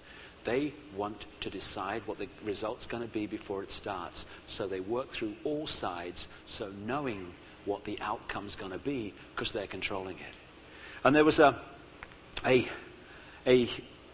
song, I think it was written by a Canadian, Buffy St. Marie, which was recorded by a guy called Donovan in the 60s, which sums up the futility of war, but also where the real power and responsibility is for this. Because wars only take place because we fight them. If we didn't, they wouldn't take place. And the song went like this. He's 5'2" and he's 6'4". He fights with missiles and with spears. He's all of 31 and he's only 17. He's been a soldier for 1,000 years. He's a Catholic, a Hindu, an atheist, a Jain, a Buddhist and a Baptist and a Jew. And he knows he shouldn't kill, and he knows he always will. Killing for me, my friend, and me for you. And he's fighting for Canada, he's fighting for France, he's fighting for the USA. And he's fighting for the Russians, and he's fighting for Japan. And he thinks we'll put an end to war this way. And he's fighting for democracy, he's fighting for the Reds. He says it's for the peace of all. He's the one who must decide who's to live and who's to die. And he never sees the writing on the wall. But without him, how could Hitler have condemned him at Laval? Without him, Caesar would have stood alone. He's the one who gives his body as a weapon of the war, and without him, all this killing can't go on. He's the universal soldier, and he really is to blame. His orders come from far away no more. They come from here and there, and you and me, and brothers and sisters, can't you see? This is not the way we put the end to war. And if we could just learn one thing as a human race, we could end so much of this manipulation. When we stop playing the game, there is no game.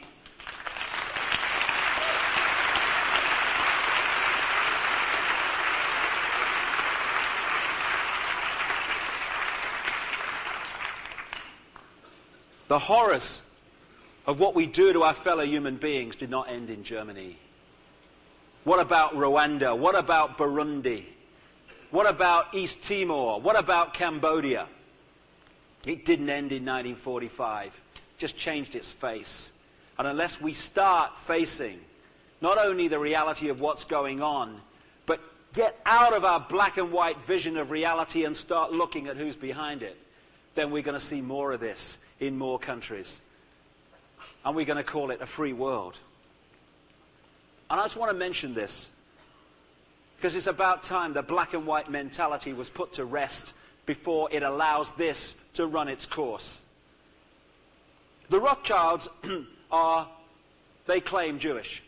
When you mention the Rothschilds, you're anti-Semitic. Well, how about if the Rothschilds have mercilessly manipulated Jewish people for centuries? What about if they're still doing it now? Let me tell you a quick story for those who have a problem with talking about the Rothschilds. When I was in South Africa with Credo Mutwa and met Winnie Mandela and talked to her too, I got this strange call from the daughter of P.W. Botha, the apartheid president of the 1980s. And I was asked through his daughter if I wanted to go and talk to him because he'd seen me on the media talking about the manipulation and was interested in what I knew about South Africa, because I went along to meet this guy not expecting to like him because of the apartheid thing. I left feeling what a pathetic experience, because he seemed to know genuinely so little about the manipulation that goes on. He named the classic names that were manipulating South Africa, but he didn't realize all the other countries are naming the same names. And we talked about the Rockefellers, and we talked about the British royal family and the manipulation from Europe, and then the Rothschilds came up. And he said to me, you know, I had a very strange experience, he said, in the 1980s. He said, I got an invitation to meet what he called the English Rothschilds in Cape Town with his namesake, but not related, it seems, Pik Botha, the foreign minister in South Africa during apartheid. A serious piece of work, this guy, and very much an Illuminati frontman in South Africa, Pik Botha. And he said, when we had this meeting in Cape Town, this is in the 1980s, he said, the Rothschilds told me there was massive wealth in Swiss bank accounts that used to belong to German Jews that was available for investment in South Africa if they could agree an interest rate. This is the very wealth that in the last few years has come to light in Swiss bank accounts. The Rothschilds, who if you name them you're anti-Semitic, have been using it horrifically to make interest profit on since the war. The world is not black and white, it's shades of grey, and if we don't realize that, these guys are going to walk all over us. Along with problem, reaction, solution comes this technique, the stepping stones approach. That is, you know where you're going, but you know if you go in one leap, people are going to look up and say, what's happening? What's happening? What's going on here? So you do it in little steps. This is how we've moved from a free trade area in Europe to the centralized superstate. Little steps. And every little step is projected to the public as totally unconnected to all the others. So after a few years, you look back and you think, well, how did we get here? I didn't agree to this. Been done in stepping stones. Exactly how it works. James Madison said, I believe there are more instances of the abridgment of the freedom of the people by gradual and silent encroachments of those in power than by violent and sudden usurpations. The stepping stones approach, being used on us all the time. This is how NAFTA is being manipulated into the American Union. Now, the structure of secret societies is that you create a pyramid structure and you have to go through different levels of degree. And until you get into the higher level, you don't know what knowledge is held at the level above you. Compartmentalization. Keep them in the dark and feed them bullshit. It's a wonderful system. Now, the world is controlled by a global version of that. If it works, why change it? Which is this. Every organization today is a pyramid, if you look at it. Virtually every organization anyway. There are very, very few exceptions. Every bank, every business, government, university, a media operation. It's a pyramid. You've got the tiny few at the top who know the agenda of that organization. How it works, how everything fits together. As you come down the pyramid in these organizations, you're meeting more and more people, but they know less and less about the big picture. They just go to work. They're not trying to manipulate the world. They want to earn some money, go home, give their family a good life. But they don't know, someone here in the military, for instance, how what they're doing fits in with what somewhere here in the drug corporations are doing, or somewhere over here in banking. The only people that know how this fits together are the tiny few at the top. Same in every organization. And the structure by which the world is manipulated is pyramids within pyramids. So you'll have a bank pyramid. Someone down here, you hand the check to over in the local bank, won't have a clue what's happening here, and he won't have a clue what's happening here, etc.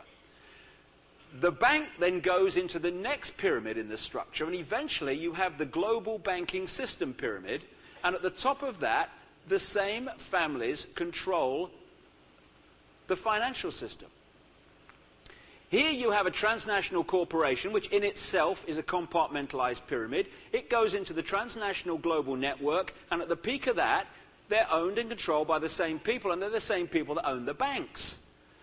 It's very, very lonely up there. The same names keep coming up.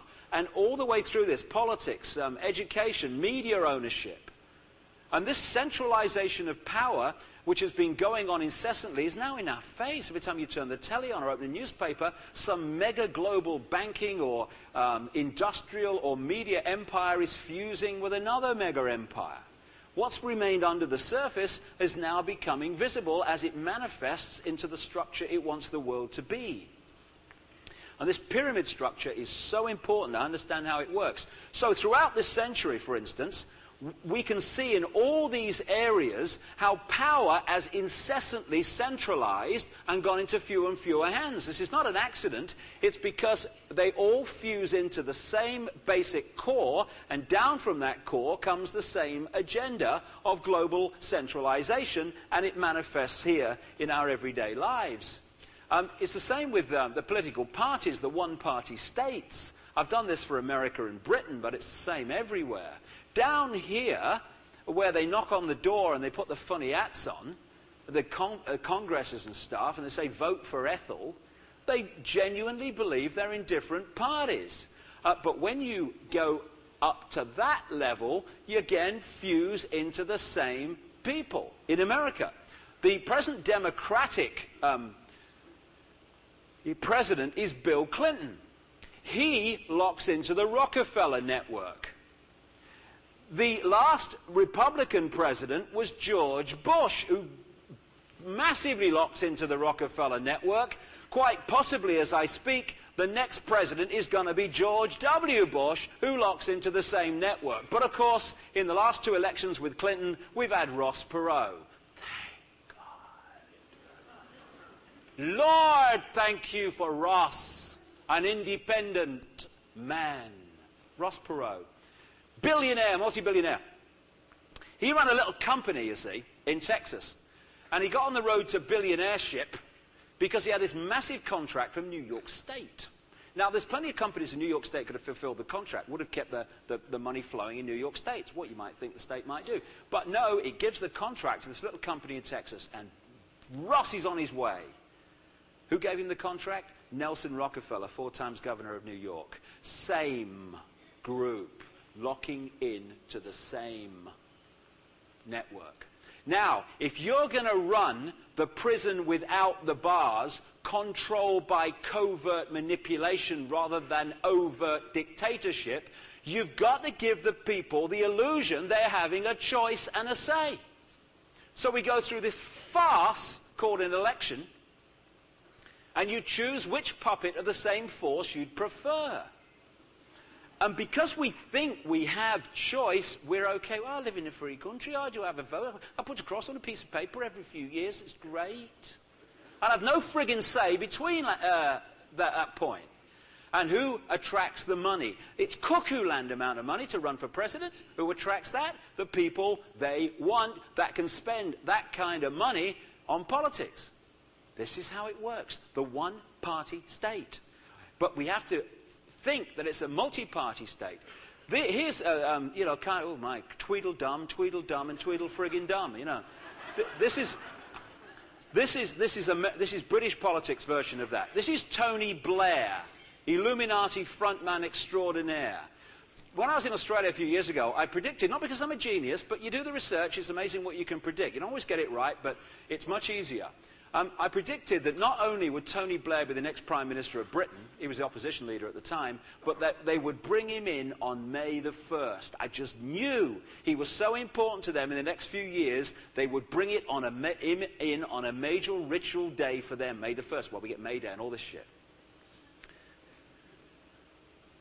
In Britain, the sitting Prime Minister decides when the election's going to be called and when it's going to take place. Guess, months and months and months and months later, when John Major, the sitting Prime Minister, called the election, May the 1st. And in went Tony Blair on May the 1st. It's all ritual and it's all cycle. Now, this guy's an opponent of him. It's called Michael Heseltine. This guy's a Bilderberger, come to the Bilderberg group. And this guy is called Kenneth Clark, who is a conservative opponent of him, and they attended the same Bilderberg group meeting in Greece in 1993. These are together, these opponents, at an event I mentioned earlier, where you have an all-party group wanting to push Britain further in to the European community net and web, because these are Illuminati frontmen. Low level, this guy, but Illuminati frontmen. This is how it works. And in public, apart from the agreement on the agenda, these people would argue with each other, therefore giving us the illusion that we have choice. There's these two. Conservative, opponent Labour, at the same meeting agreeing Britain should go further into the web. Positions of power. We're led to believe, as the politicians walk the world stage and the media report them, that politicians are here in the decision-making process, like presidents, prime ministers, head of NATO and stuff like that. In fact, they're here, and I'm probably being optimistic, in these levels where they control the money, the finance and the media, they put into positions of apparent power people who will introduce their agenda. They are not actually powerful people, although of course they have power over people below. They are administrators of an agenda. And I would emphasize this point. You know, when people like me speak, you know, you go on the bloody media or stuff, or they're writing about you, they go, he's a conspiracy theorist, thinks conspiracies. Well, actually, I'm not a conspiracy theorist because, A, most of it's kind of provable, and the rest of it we can debate, but the point is, it's not a conspiracy. Oh, not at its heart, it's not. It is an agenda. It's an agenda for the centralized takeover of planet Earth and the control of its population through a microchipped network in all of us, etc., etc. Where the conspiracy comes in is in three ways. One, manipulating and conspiring to remove those people and organizations that are a threat to that agenda becoming reality, making sure they don't get an opportunity to speak and say what's going on. Two, conspiring to put into positions of power politicians and bankers and stuff that will make that agenda become reality. And three, conspiring to create problems in the world which, through problem, reaction, solution, will get the public to allow or even demand that your agenda becomes reality. The conspiracies relate to making the agenda happen. The agenda is at the heart of what's going on. The health pyramid. Wonderful. Pyramids are wonderful. What you have is the transnational drug corporations here. They have a wholly owned subsidiary called the World Health Organization, you see. The World Health Organization then makes announcements, for instance, that it's, there's going to be a measles epidemic or something, and coming through the World Health Organization Codex, which is trying to make life very difficult for alternative methods of healing and stuff like that. Not that they're alternative, they've been around for thousands of years, they've been around for 10 minutes. They come down through European and national government legislation to the medical profession, when they're not on flipping trips to the Bahamas paid for by drug companies. Oh, I think you know, I've heard of this new drug, you know, which I understand might be very good for your ailment, you know. They never tell you. They heard about it in the friggin' Bahamas, paid for by the people that make the flipping drug, do they? So,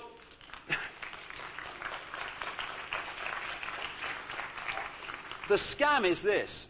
Transnational drug corporations, through the World Health Organization, announce there's going to be a measles epidemic. This comes down, European and national governments spend advertising, get your children immunized, there's going to be a massive measles epidemic, and the medical profession then administer the measles vaccine, which is provided by the transnational drug corporations to set the whole thing in train. This is how it works. I mean, I've got nothing against doctors, I just don't see them. You know what I mean? I just don't go to them. I have no problem with that. But, I mean, have you ever seen American television? You must have done, it's Canada. But American television, you you couldn't have American television paid for without the drug adverts. Have you seen them? Unbelievable. You're eating your dinner, you're minding your own business, and it comes on, doesn't it? Do you suffer from constipation? Right, but they don't say that, do they? Because it's middle-class America. It's, are you too regular? Have you seen that? That's middle-class America speak for got the shits. Are you too regular? But I'd love a real straightforward advert. Got the shits? Take this. Right. But the thing I love, you must have seen this one. It's got as far as Britain now. The great line in American drug adverts, because we have to give our power away to people in suits, is, a doctor recommends it. Have you got that one? A doctor recommends it. You know, my reaction is, let the doctor friggin' take it then. Just leave me alone, you know. Anyway, there's this one this advert. It's wonderful in the way they manipulate us. And it's this elderly couple, right? They're walking down this beach, right? And they're obviously on a good pension because he's got nice silver hair. And every time I see older people with nice silver hair, they seem to have a good pension, you know. Seem to be well off anyway. They're walking down this bloody beach, and they've got the rocks and the sand and the sea, you know. And suddenly she stops, because she's got nice silver hair as well, you know. She stops and she goes, darling, I've got to go back. And she turns. And because he's a good husband, like, he's got the concerned look on his face. Ooh. And they walk back, you see. And then comes the punchline as they walk back. Do you have a weak bladder? Right? She wants a wee, you know. Anyway. And then they tell you about this drug that doctors recommend. And then they cut back to this couple, because she's obviously taken it and it's worked, you know. And now they're walking down the same bit of beach, you know, and the rocks and the sand and all that stuff. And he turns to her, because he's a nice husband. He says, darling, would you like to go back? And she sticks her nose in the air, because she's had the pill like now. And she says, eventually. And walks on, you see. Now, when I first saw that, I don't know about you, when I first saw that, I'm screaming at the screen. For God's sake, woman, don't walk away all back to the bloody restroom. Have a wee behind that rock like the rest of us do.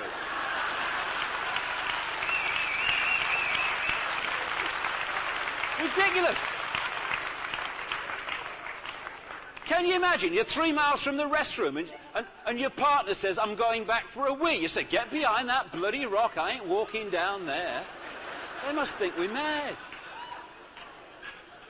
I love it. I love it. This is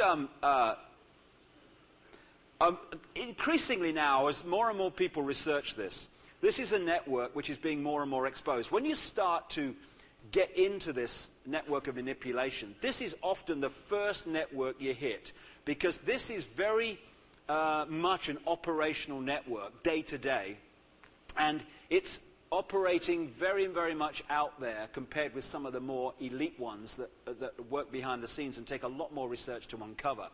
This network started with a British-based secret society called the Round Table that was started the end of last century, early in this one. And its first head was a guy called Cecil Rhodes, after whom Rhodesia was named, now Zimbabwe.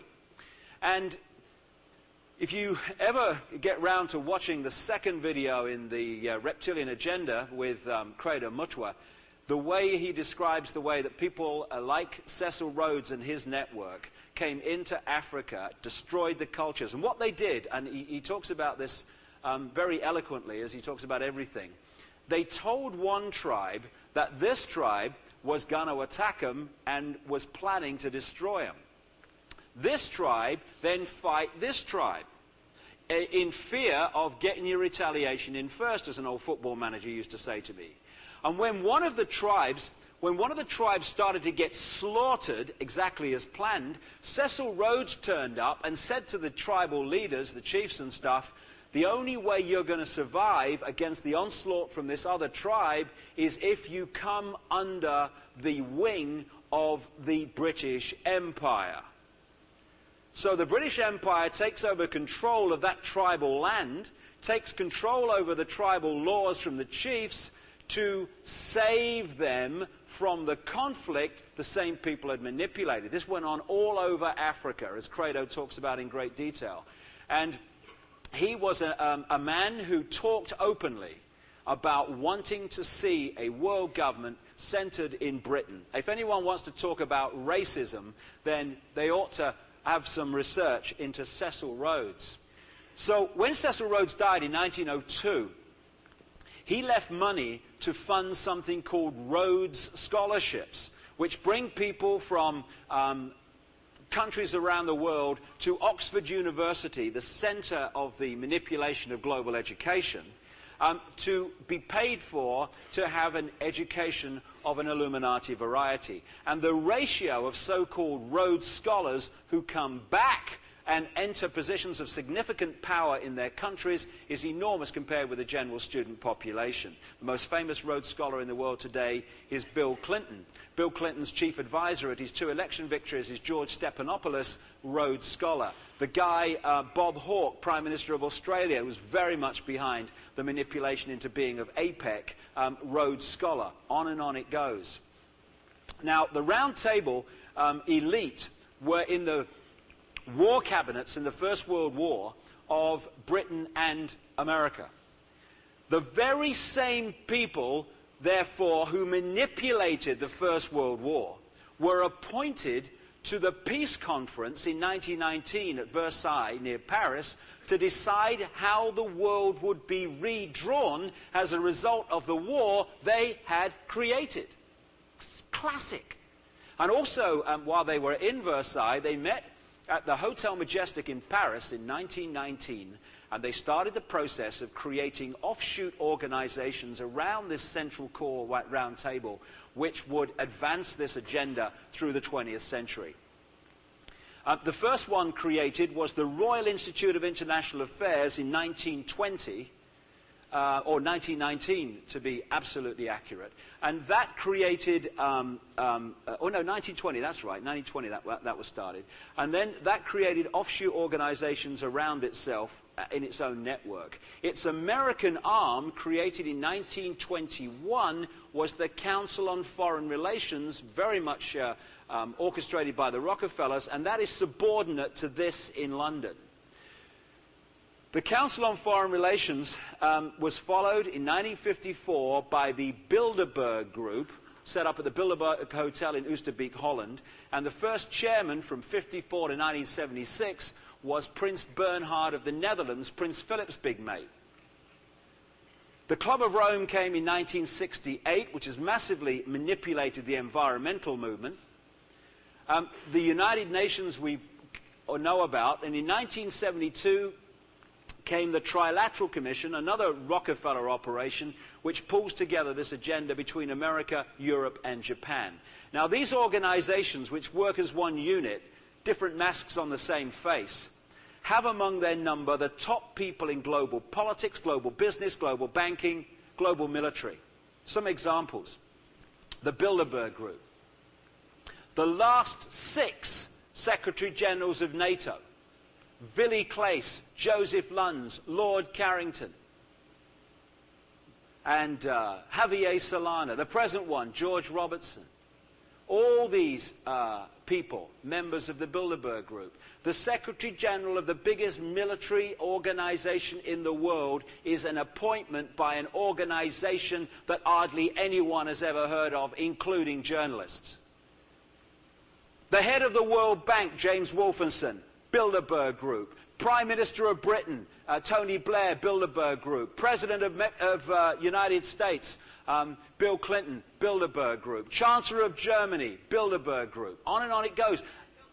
And yet we, as a people, have no idea this thing exists. And I can't give you a better example of what I'm talking about here, pulling this together, than what happened during the Bosnian conflict. The Bosnian conflict, and Kosovo was stage 2, was created to advance the agenda of the world army, to NATO becoming the world police force. The start of the Bosnian conflict, the status quo when there was a problem was the United Nations peacekeeping operation. Had that been allowed to work, it would still be the status quo. Instead, as we saw the horrific pictures coming out of Bosnia on our televisions every night, the United Nations peacekeeping operation in Bosnia was massively, calculatedly exposed as inadequate and useless. Problem. Reaction, especially with the horrors we're seeing every day, something must be done. This can't go on. Solution? A 60,000 strong world army in Bosnia, the biggest multinational force since the Second World War, under NATO control. So when they played stage 2, which was Kosovo, there wasn't even a mention of a UN involvement. In went NATO immediately. The agenda was advanced. So let's apply that to this.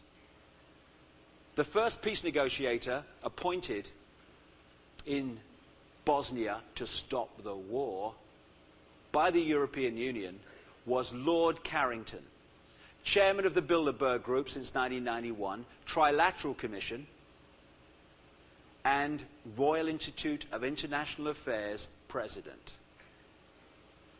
The war went on, stands back in amazement. He was replaced by another English lord, David.Icke, Bilderberg Group, Trilateral Commission. And the war went on, and he was replaced by the European Union by the former Swedish Prime Minister, Carl Bildt, Bilderberg Group. At the same time, the United Nations was appointing peace negotiators to stop the war, and they were working alongside the European Union appointees. The first UN peace negotiator in Bosnia, Cyrus Vance, Bilderberg Group, Trilateral Commission, Council on Foreign Relations.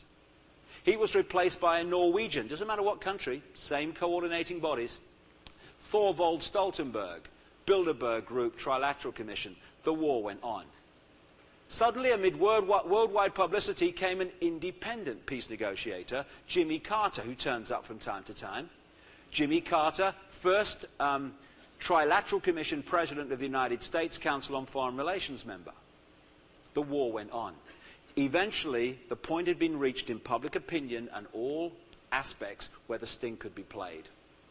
Onto the scene came Richard Holbrooke, Bill Clinton's peace envoy, who negotiated the so-called Dayton Agreement that put into place the World Army, NATO World Army in Bosnia. Richard Holbrooke, Bilderberg Group, Trilateral Commission, Council on Foreign Relations. He answered to the then Secretary of State, Warren Christopher, Trilateral Commission, Council on Foreign Relations, and the Defense Secretary, William Perry, Bilderberg Group, and they answered to the President Bill Clinton, Bilderberg Group, Trilateral Commission, Council on Foreign Relations, who answered to the unelected David Rockefeller and Henry Kissinger, major executives of the Bilderberg Group, Trilateral Commission, and Council on Foreign Relations. The first head of the World Army in Bosnia was Admiral Leighton Smith, Council on Foreign Relations, and the civilian operation was given over to the High Commissioner, Carl Bildt, Bilderberg Group. Just a coincidence, nothing to worry about. This is how these events are orchestrated behind the scenes with a hidden hand. Now, don't expect the media to tell you about this stuff. Catherine Graham won't tell you, the owner of the Washington Post, because she's a member of the Bilderberg Group, Trilateral Commission, Council on Foreign Relations. The Los Angeles Times, the Wall Street Journal, the New York Times, the NBC, CBS, ABC, the three networks in America, all owned and controlled by members of these organizations. Tell you about the media. Have you heard of something called the Hollinger Group? They seem to own rather a lot here. Have you noticed that? Conrad Black's operation. Does he own a few newspapers or something, like most of them? Interesting little story. Do you know who owns those newspapers in truth? British intelligence, with the symbol we saw earlier. Hollinger Group has an interesting background. It was started by an elite aspect of British intelligence during the war called the Special Operations Executive, top people of which created the original CIA. They started this Special Operations Executive, a front organization during the war, for covert purposes, called War Supplies Limited. The two agents designated to run this scam, this front for British intelligence were Edward Plunkett Taylor and George Montagu Black. After the war, they kept this going, but they had to change its name because it was called War Supplies Limited. They changed it to Argus. And more recently, they've changed it to Hollinger. The present head of Hollinger is Conrad Black, the son of George Montagu Black, that started the whole thing in train for the British intelligence elite special operations executive. Conrad Black is not just a member of the Bilderberg Group, it's one of its inner core elite, and he hosted their meeting in 1996 at King City, Toronto. This is the hidden hand in the prison without the bars that's going on. And this is a wonderful one. I love this one. One of the great foundations of the manipulation of the planet has been through the money system. And if you follow these bloodlines from the ancient world to now, they keep playing the same scam, lending people money that doesn't exist and charging interest on it. And it means this: you get people, businesses, and countries up to their neck in debt, therefore control. People think that when they go to a bank, they're lending money, or they're borrowing money rather. No, they're not. You go to a bank and you're asked to borrow $50,000. They don't create $50,000. They don't print it. They don't move precious metal anywhere. They type in your account $50,000. Because of laws passed by politicians controlled by the same people who control the banks, laws have been passed which allow banks to lend at least, and my God, it's at least 10 times what they have on deposit. So every time you put $1 in a bank, you're giving it permission to lend at least 10 it doesn't have, and charge people interest on it. It's what the national debt is. It's ludicrous. And this means this. The only difference, because people think that when you say to them, who creates money, they say, well, the government does. Money is absolutely overwhelmingly created by private banks lending non-existent money called credit. Now, there's one difference, and one difference only, between an economic boom, when we have jobs, when we have abundance, when we have prosperity, materially anyway, and a depression when we have no jobs or massively fewer jobs, when we have poverty, when we have hunger, when we have need. That difference is the amount of money in circulation at the time. It's a funny thing, you know, it's amazing the things you kind of realize. Do you know, when there's an economic depression, it's not because people think, I don't want this nice house anymore, I'm going to live in the street. They're not created like that. People don't think, you know, I'm putting a bit of weight. I think I'm going to stop eating for a week. You know what I mean? That is not how it is. Depressions are created because there is not enough money in circulation for those purchases to be made. Who controls that? The private banks, controlled by the same few families. And this is how the scam works, and it's been played for years. What I'm going to describe very briefly is what economic correspondents, you know, with smart suits and good wages and stuff, and reporting from the stock market to the casino. Yeah, I'd love that. I'd love to do a television program where you kind of did, you know, casino reports from Wall Street. You know, I'd do them from Las Vegas. They wouldn't see a difference. Hello, John. What's happening in Bellagio Casino today? Oh, well, blackjack seems very popular. A lot of people playing blackjack, and a lot of people playing poker over here. Yeah, so that's just what a report from Wall Street is, in truth. It's a casino. It's a game. It's nothing to do with people. Anyway, the way it works is this: the economic cycle is what I'm going to describe.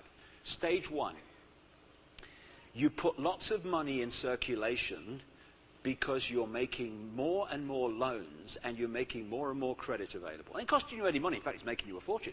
You put credit out there. The more money in circulation, the more money people have to buy things. The more they buy, the more production is needed, the more people are employed.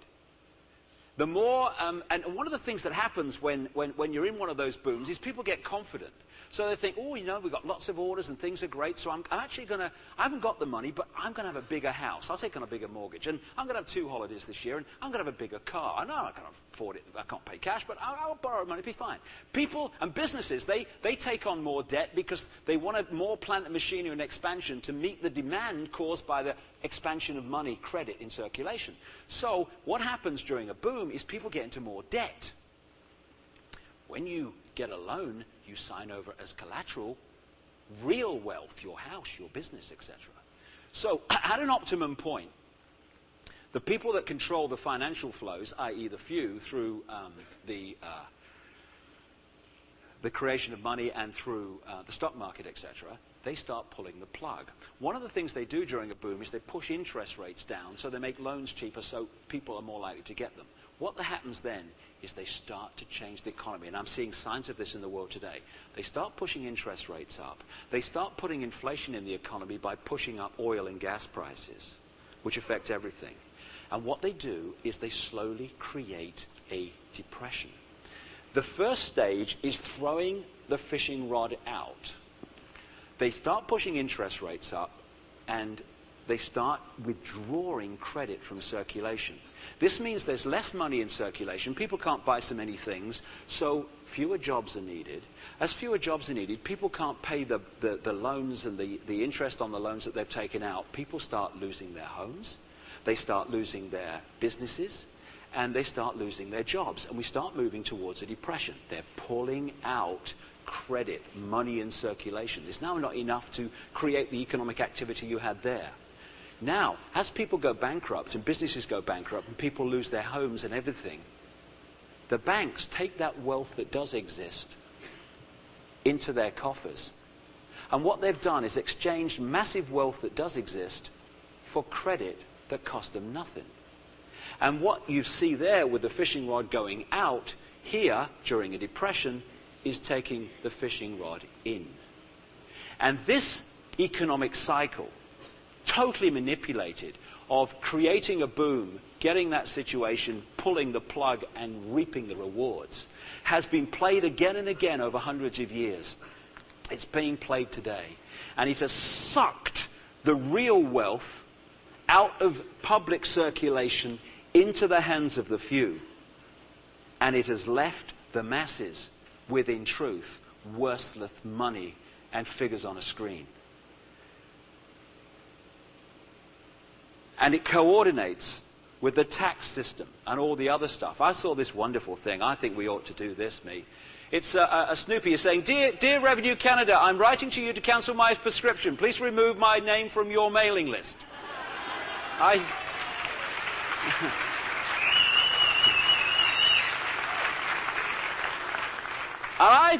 think, no one wants to hear this, but I've got a great solution to the economic problems and national debt of the world.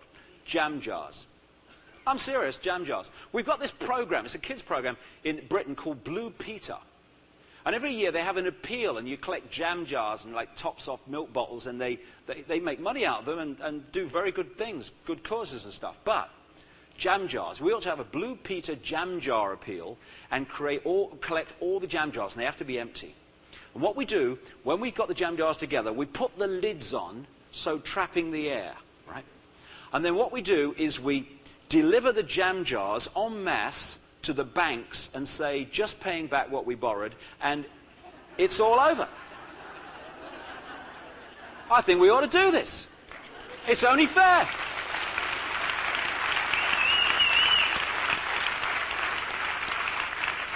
I believe in paying my debts back with what I've borrowed. So there we go. You have fresh air, darling, and sort that out.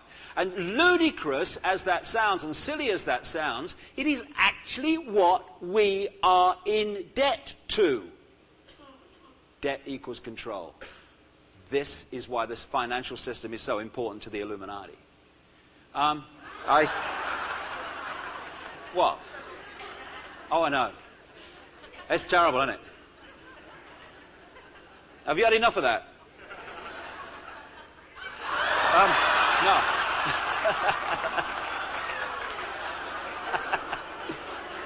Hey, What are we doing, letting the world be controlled, by this? I'll just finish this bit.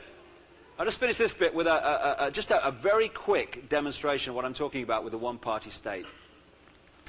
I'm just going to show very quickly, and this is just a selection. This is not the whole administrations who are members of these organizations. This is just a little selection.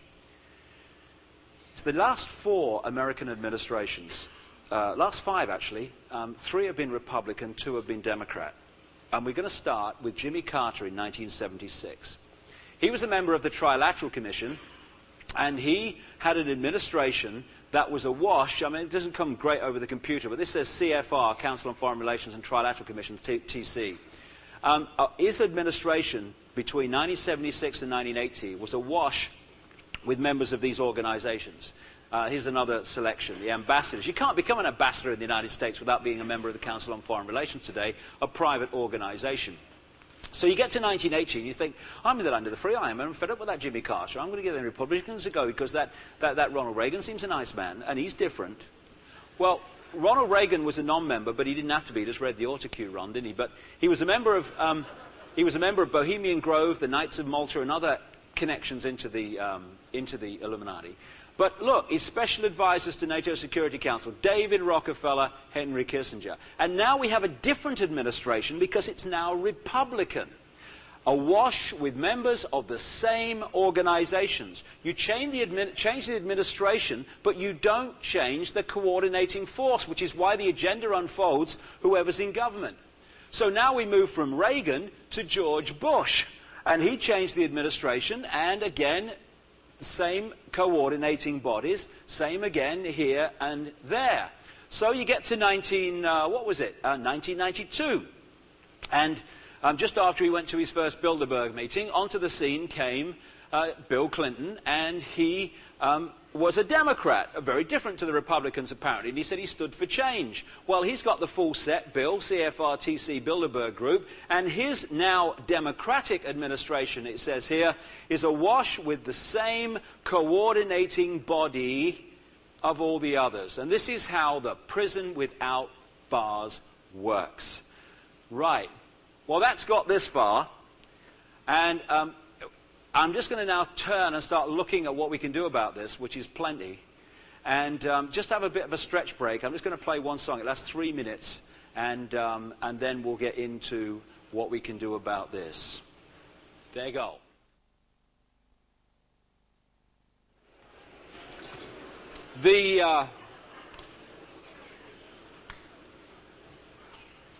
We can talk, and I have for a long time, about the way the world's manipulated, and we can talk about Bilderberg groups and secret societies and bloodlines and all that stuff. But in the end, the suppression that makes this manipulation possible, and always has, is the biggest suppression of all. The suppression of knowledge of who we are and the nature of life itself. Without that suppression, none of this would be possible. And that's why, through this historical period we've been talking about, the effort has been to destroy the ancient knowledge, to destroy those in the native peoples that have ancient knowledge about the nature of who we are, the fact that we are not ordinary men and women in the street, as we have been conditioned to believe. There's not an ordinary man, woman, child, blade of grass, breath of air, drop of rain in existence. There's just the extraordinary. We are extraordinary. We are genius waiting to remember we are genius. And when we remember, this is all over. That's where we're going.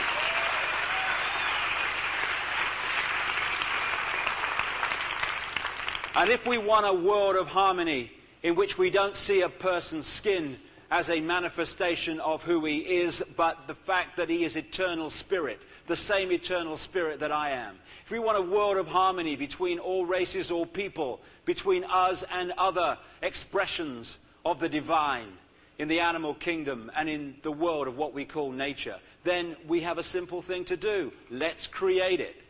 Because the great knowledge that's been lost is that this world is just an illusion.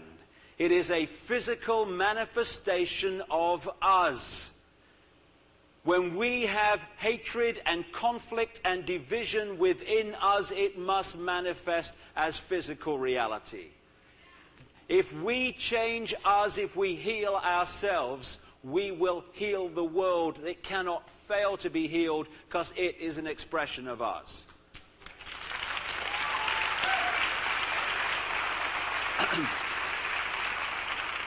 And it's interesting when you look at some of the background. We talked about religions. But what about science, or what passes for it? Again, we have two opposames here. We have apparently opposites who conflict with each other. Religion or science and all that stuff.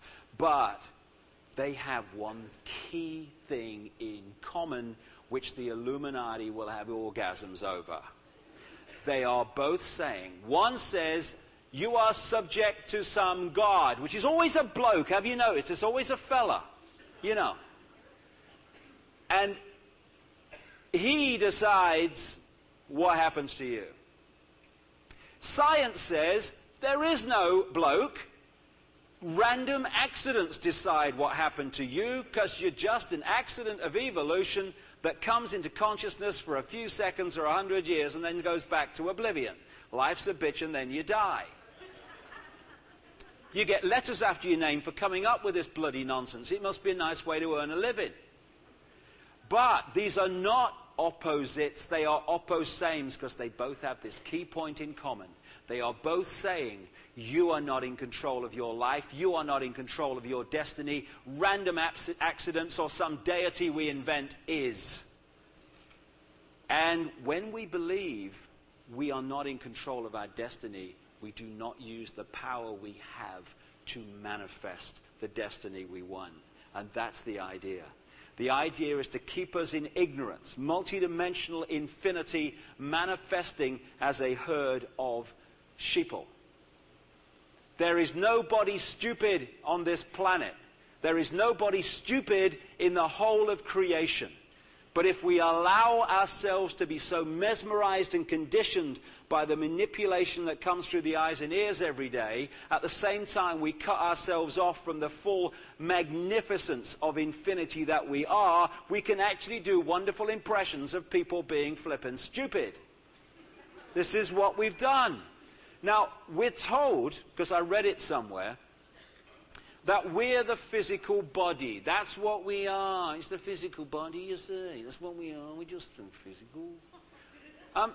In fact, I would suggest, and metaphysics is increasingly confirming this, what this is a vehicle, a magnificent vehicle, for our eternal consciousness to experience this dimension of physical life. If our spirit did not take on an outer physical shell, we could not interact with this physical world. My consciousness, like all consciousness, is vibrating at a speed, at a frequency, which is beyond the physical senses, which are just a frequency range which allows us to observe this frequency we are experiencing. There are other frequencies, like all radio and television stations are sharing the same space that my body is now. They're not interfering with me, they're not interfering with each other unless they're very close in frequency because they're sharing the same space, but they're in a completely different universe, vibrationally. If my consciousness tried to experience this world, it could not. My consciousness couldn't hold that in its hand because the frequency of that is so different to the frequency of my consciousness. So we take on this outer physical shell so we can interact at this outer level of ourselves with the world we've come to experience.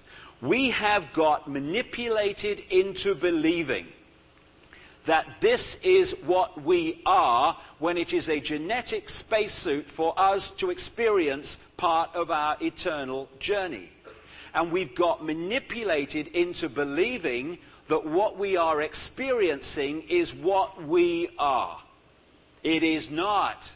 When you're trying to get a fix on someone, you say, what are you then? And you say, oh, I'm a New Zealand airline pilot. Oh, really? And you get a certain fix on them, don't you? And you say, and who are you? Oh, I sweep the streets in Vancouver, I do. And all this stuff, right? Now, that is not what those people are. I don't care if you're the Queen of England or you're sitting on the streets of Vancouver. That is not what you are. That is what you are experiencing. What you are is infinity, with an infinity of potential and power to change our destiny and our experience whenever we choose. But people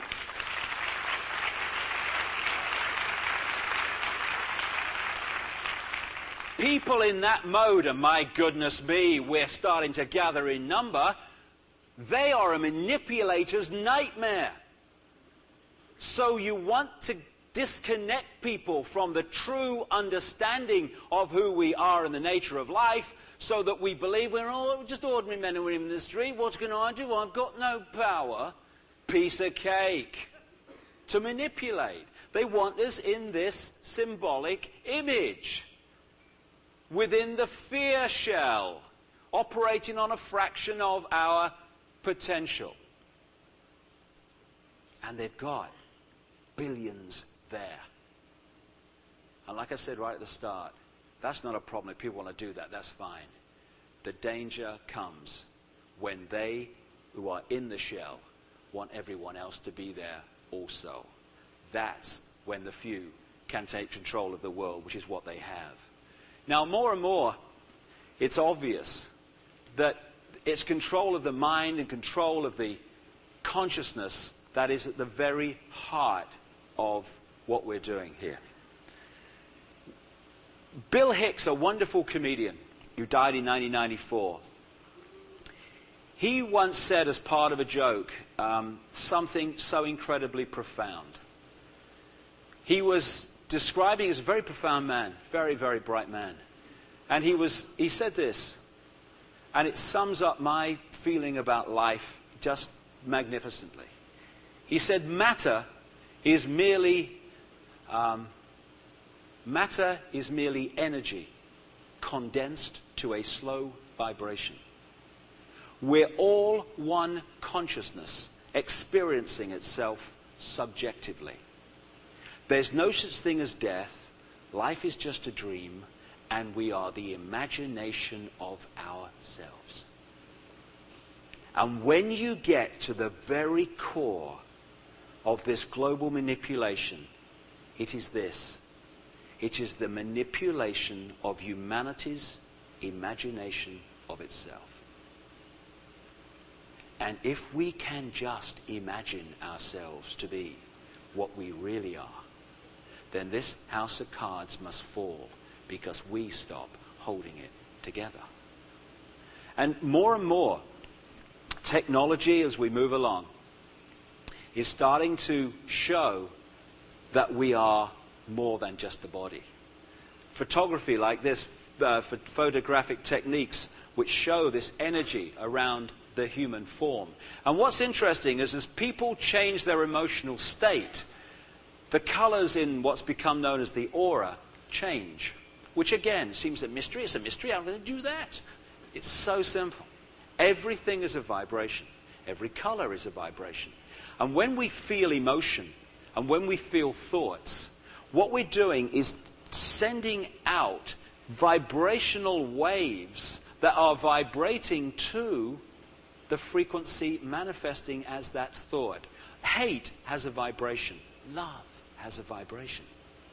And so as we change ourselves emotionally, those waves of emotion and thought go out through our energy, and the frequency subtly changes. Every frequency manifests as a color or shade of color, so as we change our emotional state and the frequencies we're sending out through our energy, the colors in the aura change. And you can see again and again as we get more and more open to this stuff that these things are happening. This is just some psychic lady actually drew some paintings of what she's seen in auras around people. I'm absolutely convinced. Are Byron and Bruce around? Because I think this woman's just had a visit from Revenue Canada. I mean, she looks really pissed. I think they ought to get on to Byron and Bruce. You'll feel better then. Again, this is a human finger. And through these techniques, you can see the energy emanating from it. We are magnificent electromagnetic energy sources. This is why we're affected by the movement of the planets and the changing of the Earth's energy field. We're interacting with energy because it's seamless. This is just an illusion of division. Between us is energy, so there's one energy. Just as water, clouds, and ice manifest in very different ways, but are actually the same substance manifesting in different ways, so everything that exists is the same energy in a different state of being. We are the rain. We are the sky. We are the sun. We are everything that exists. We are just our individual expression of it. We are like droplets of water in an ocean of consciousness. We are individual to an extent, but together we are the ocean. You look at an ocean, it's made up of droplets of water. And if those droplets connect with all the other droplets, every droplet is the ocean. We are the ocean. And we think we're ordinary men and women in the street. What a scam we've had played on us all these hundreds of years right up to the present day. Here we have...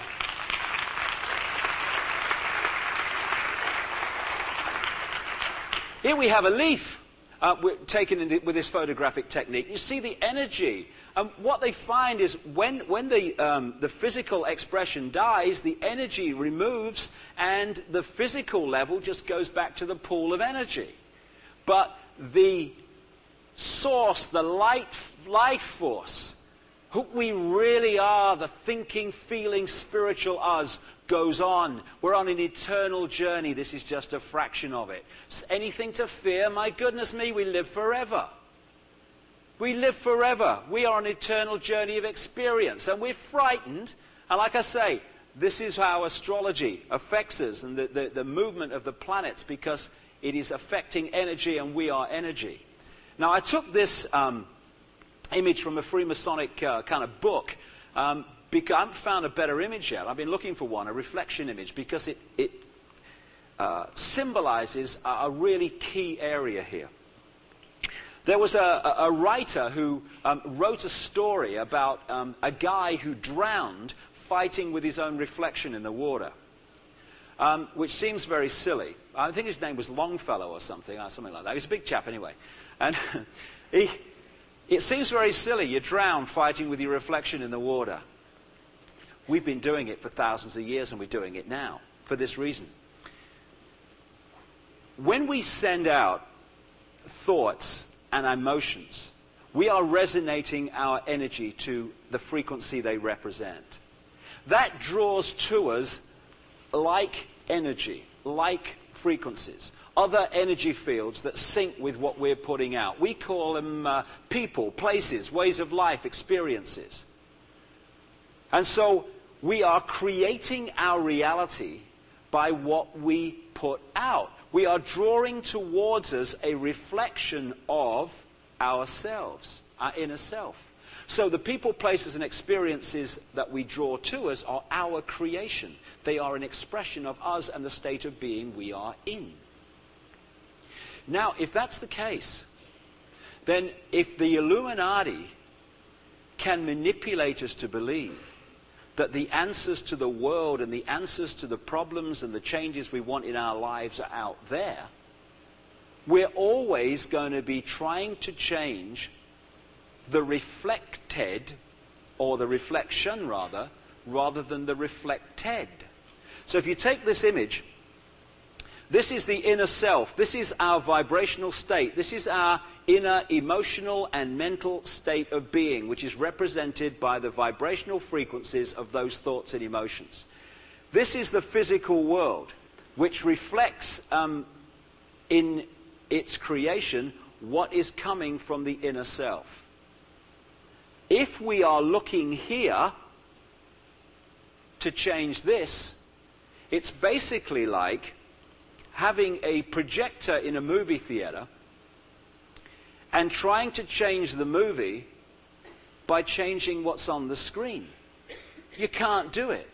You've got to go back to the source to change what is being projected. So if we want to change our lives out there, we need to change our lives in here, even on a very simple level. If I have hate in my heart, I am going to take consequences for that in what I create in my life. If I have love in my heart, I am going to create very different circumstances. This is a very basic truth. You only have to experience it to see it. And so, if we change what's in here, we must change what's out there, because this is just a reflection of this. And what happens is there's two ways of evolving and from this. And it goes like this. People think that, responsibility is like, oh, responsibility. Responsibility is freedom. Once you take responsibility back for your own life, you start to realize what freedom is. There's two ways of evolving. One, which more and more people are opening up to, and the other, which is where humanity has been for so long. It goes like this. First stage, you're putting out your state of being, your mental emotional state where you are. You're drawing to you, as a result of that, people, places, ways of life, and experiences that reflect what you're putting out. Now, in the conditioned state, we are conditioned not to look at the source of our creation, why we've drawn these people in who are pains in the arse instead of people who are going to be nice. We are conditioned to look out there. So when people come into our lives that we don't like, we go, She's terrible what she's done to me. I'm in this state, because of this woman. And I tell you what, I'm also here because of that person. 1963 it was a Tuesday. What she did to me, that's why I'm in this state. What this means is that what we're doing is looking out there to find the answers. As a result of that, what's creating this, what we're putting out, is not changing. And what you do when you get into this cycle, and we've all been there, my goodness me, we're all there to a certain extent still, is you see the cycles in your life, where people of the same type keep coming in, where the same things keep happening in your life, and you get really pissed. Ethel, you'll never guess, it's only happened again. And we think we're so bloody unlucky. We don't realize we're creating it. It's a wonderful line I came across. If you've always done, or if you always do what you've always done, you'll always get what you've always got. It's a brilliant line. And so we get into these cycles. And because humanity has been given its power away and its mind away for so long, we've got in the cycle over thousands of years of constantly being subordinate to a force of manipulation and control. There's another way, however, of doing this, and that's to take power, therefore responsibility, back. And more people are doing this. As the penny starts to drop. At this stage, you put out your mental and emotional state, you draw in a reflection of it. Now, instead of looking out there and blaming everybody for the state we're in, we start looking in here. Why have I pulled this pain in the arse into my life? And I tell you what, I've pulled some serious pains in the arse in the last few years. I can't tell you. And anyway, you pull them in, and you say, what is this saying about me? How is life speaking to me? What is it saying about me that I'm drawing this in? Or is it trying to give me an experience so I can learn something about the bigger picture? Whatever, you're looking here. Now, when the penny drops, right, I've learned from that. I know what this experience is about, which I've created. Your imagination of self changes, either subtly or if it's a massive experience, very significantly. Now, your mental and emotional state has changed, the vibe you're putting out has changed, the people and experiences you pull in change, because you're no longer syncing with the old ones, because your vibrational state has flipped and moved as a result of the change of imagination. So the awakening people are now going, why did I create this? Got it. Change what we pull in, move on. Oh, why have I created this? Got it. State changes, vibrational state changes. We don't pull that in anymore. They go out of our lives. That experience goes out of our lives. We've moved on again. But most of humanity, who is stuck in blame and all this stuff, is actually still saying, it's her fault, it's your fault, it's their fault. And the fact is that the Illuminati are manipulating the world. And they have manipulated it for a long time. But the truth is, they're only doing it because of us. We are giving ourselves a massive experience here as a human family of what happens when you give your power away and what happens when you let someone else think for you. And we are now at the cusp, as this veil lifts, of a massive evolutionary leap when we understand the consequences of giving your power away and you start to take it back. If you give power away around your own life, you give power over your life away. If enough of us do it, we give the world away, and that's what we've done. And we can take it back without stockpiling weapons, without violence. My goodness me, what's the use of meeting violence with violence? You get twice the violence. Oh my God, we've moved on. Just by being who we really are. That is the revolution. And more and more,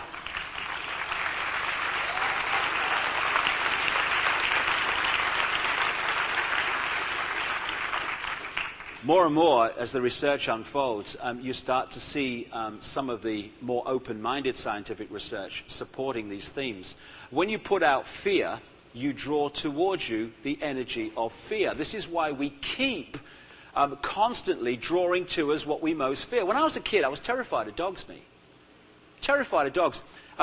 We had this little, in Leicester in England where I was brought up, I lived on this big council estate, see, and there was this green between where I lived and the shops.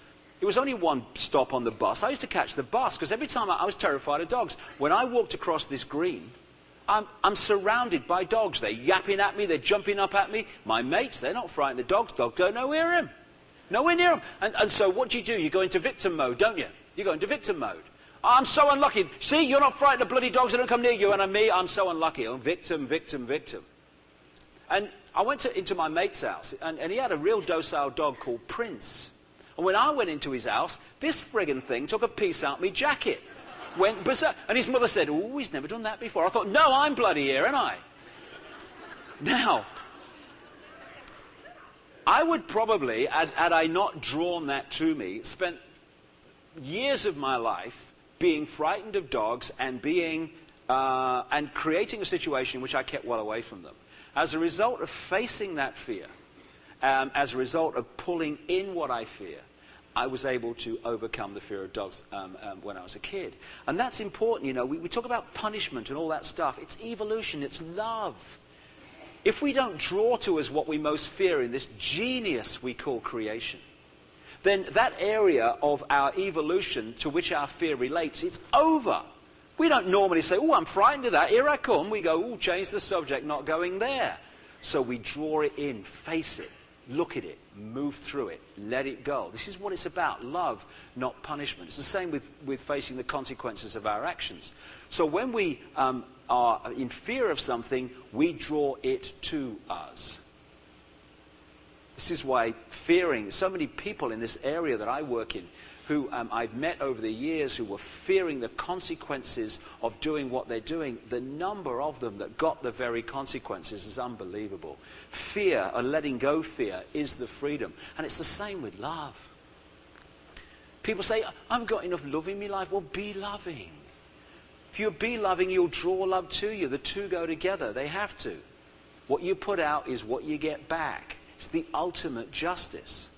And more and more research is showing how we are affecting the world. We ordinary people in the street, when you go to the supermarket, your state of being is affecting the environment around you, the energy around you.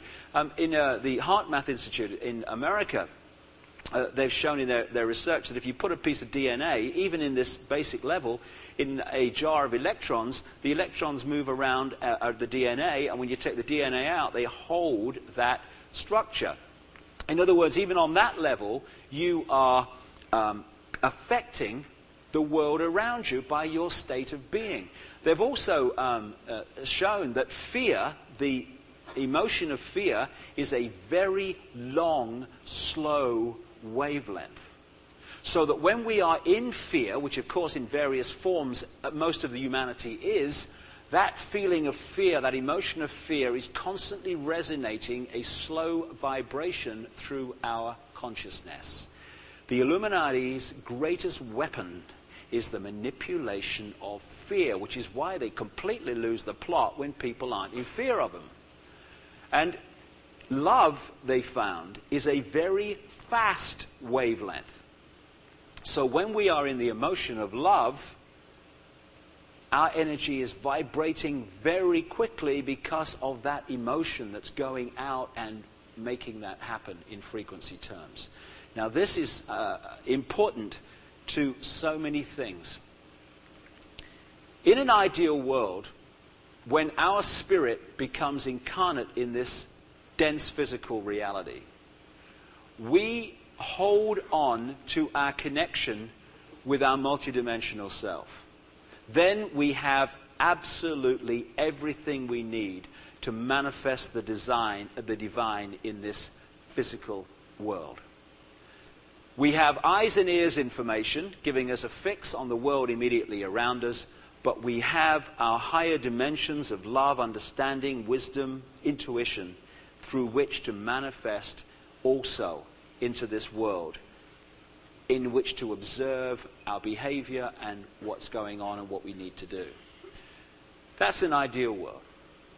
What happens, however, in this manipulated one is that when consciousness becomes incarnate in physical form, from the moment we become conscious in the body, the programming conditioning starts. Through education, through parents who have been programmed to condition their children, not through malevolence, but through conditioning. Through the pressures you feel if you want to express your divine, and it's outside the hassle-free zone. So we tend to go in these boxes, into these eggshells, which shut out our higher levels, because once we let them in, there's no bloody way anyone's going to tell us what to think or do. So we become disconnected from the higher levels of ourselves. Symbolically, it's like this. You know when you're a spaceman on the moon, and you're in that big spacesuit, symbolic of the physical body, and you've got eyes and ears information giving you a fix on the world around you, the planet you're on.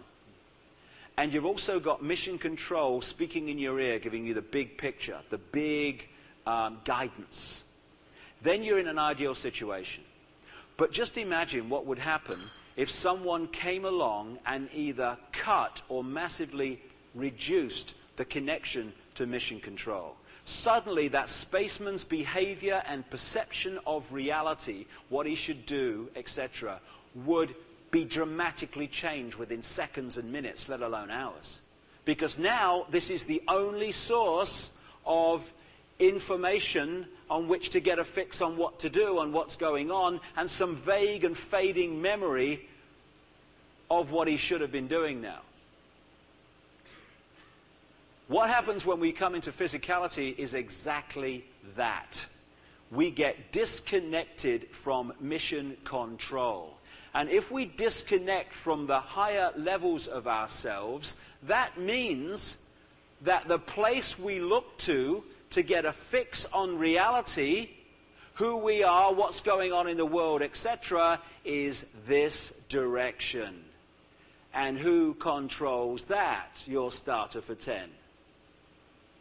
So if you can, and this is the way it works, control the information that these receive while disconnecting us from our infinity of knowledge, wisdom, inspiration, and intuition that would filter this information, you have got people exactly where you want them, caught in the headlights of an oncoming CNN.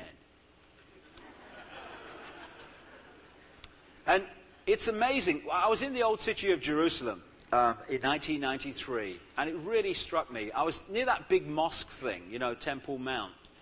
And these little Muslim kids are playing soccer. Only about, I don't know, 5, 6, 7, 8. They all seem to be called Mohammed from what they were shouting for the ball. It was quite funny. But if you've ever been to the old city of Jerusalem, I found it a very moving place. It's a very small area within the city walls, but even so, it's still broken up into quarters. There's an Armenian quarter, a Jewish quarter, a Christian quarter, and a Muslim quarter. Because bloody hell, we don't want to live together, do we? It might start a trend. And these Muslim kids were playing soccer, and I looked at them and I thought, by that age, 5 or 6, they would already have a fix on who they are, the nature of life, God, and Jewish people. Yet, had that consciousness become incarnate, literally in the Old City of Jerusalem's case, 5 minutes down the street in the Jewish quarter or the Christian quarter, that same consciousness would now have a very different fix at the same age of God, of life, and of Arab people. And the only difference is the conditioning that consciousness has experienced in the first 5, 6, 7 years of its life. A friend of mine brilliantly summed it up like this. He said, if you're born to loving parents and they tell you 2 and 2 equals 5, and you go to kindergarten or something and nice teachers tell you 2 and 2 equals 5, you go off to high school and university, and very nice professors, you know, with letters after the name, we're very bright, tell you 2 and 2 equals 5. All the people around you are telling you 2 and 2 equals 5 because they've been through the same system. The media is constantly confirming 2 and 2 equals 5. There's a bloody great chance you're going to go through an entire physical lifetime believing that 2 and 2 equals 5. It still goes on equaling 4, but you're not aware of that because you're not getting that information. As Gandhi said, even if you're in a minority of one, the truth is still the truth. And this is the way the system conditions us.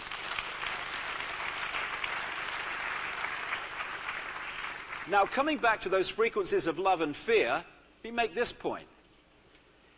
If the higher levels of ourselves, and I don't care if you're Henry Kissinger, the Rothschilds, the Queen of England, George Bush, whoever you are, whatever things you're doing in this physical world, at that level, whether you are reptilian, mammal, or whatever the hell you are pure love. And you are a unique and equal expression of the big I.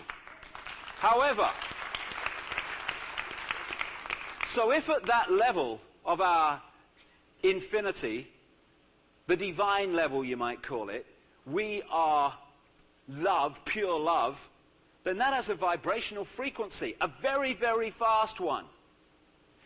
If this incarnate consciousness in this world is manipulated to resonate to the frequency of fear, which it is, fear is a comparatively to love, very slow, dense wavelength. What has to happen in purely mathematical vibrational law? The incarnate fear has to vibrationally disconnect from the infinite love. There is no way it cannot be so. We have feared our way into this abyss.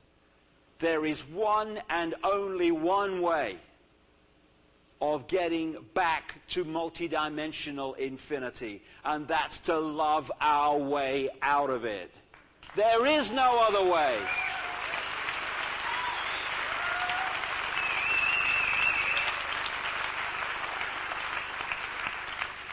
When we start manifesting pure love, a love that says, I love you, Henry Kissinger. I love you, George Bush. I love you, Queen of England. I'm not standing for what you're doing because you're imposing your will on others, but you are part of me and I am part of you. I don't care if you're reptilian or what you are. I love you for what you are, me. We have got to start realizing, and the reptilian bloodlines have got to start realizing, because they've forgotten this big time, that we are all each other. There is no one that has a right to control this planet. No one who has a right to control and impose their will on another individual. That's not what creation is about. It's about abundance, and it is about freedom for all to express the glory of what we all are, each other.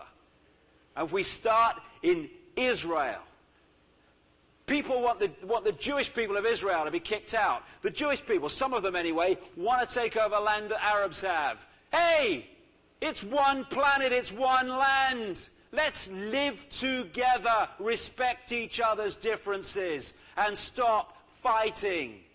in Northern Ireland, so you believe in Catholicism, so you're a Protestant. Who gives a shit? You go to a Protestant church, you go to a Catholic church, and let's live together. I won't stop you doing that. Don't stop me doing this.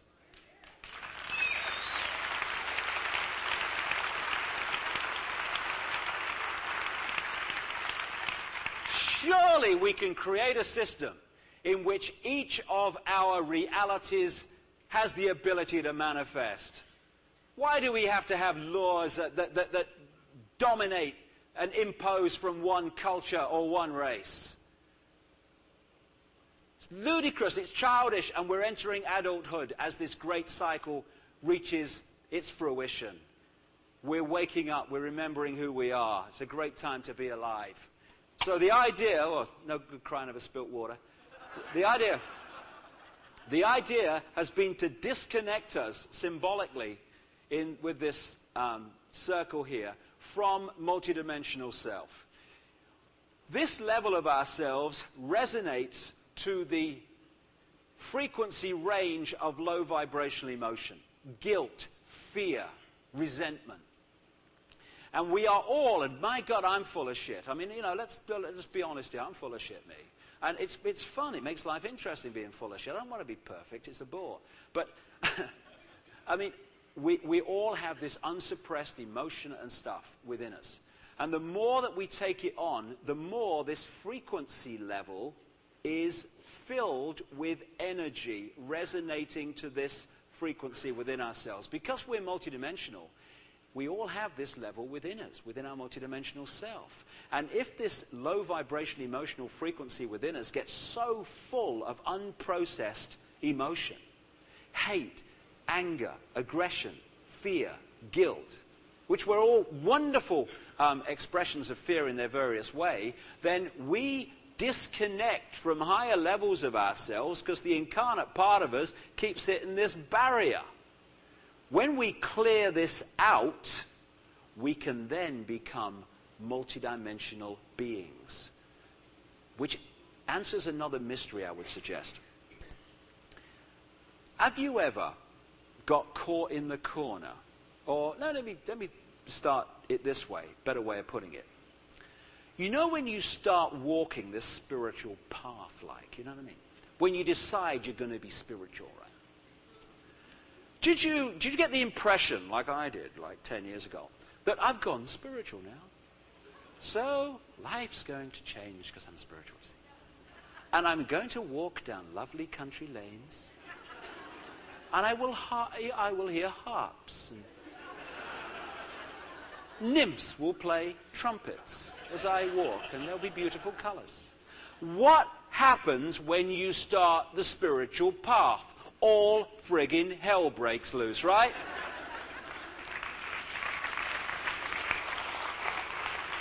When I started 2 years into my journey, conscious journey, I thought, if this is spirituality, darling, you can stuff it, because this is no fun.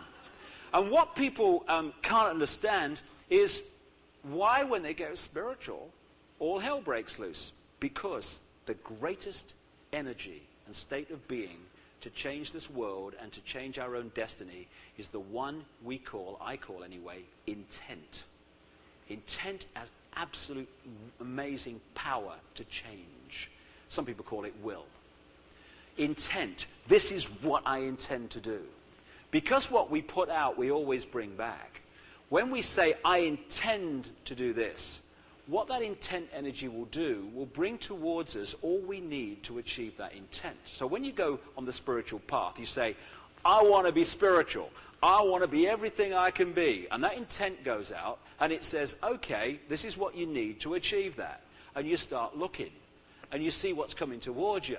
And you go, I'd like to transform, but not that sodding badly. Thank you very much. Right? Because of the challenges that comes towards you. Now, what's happening here?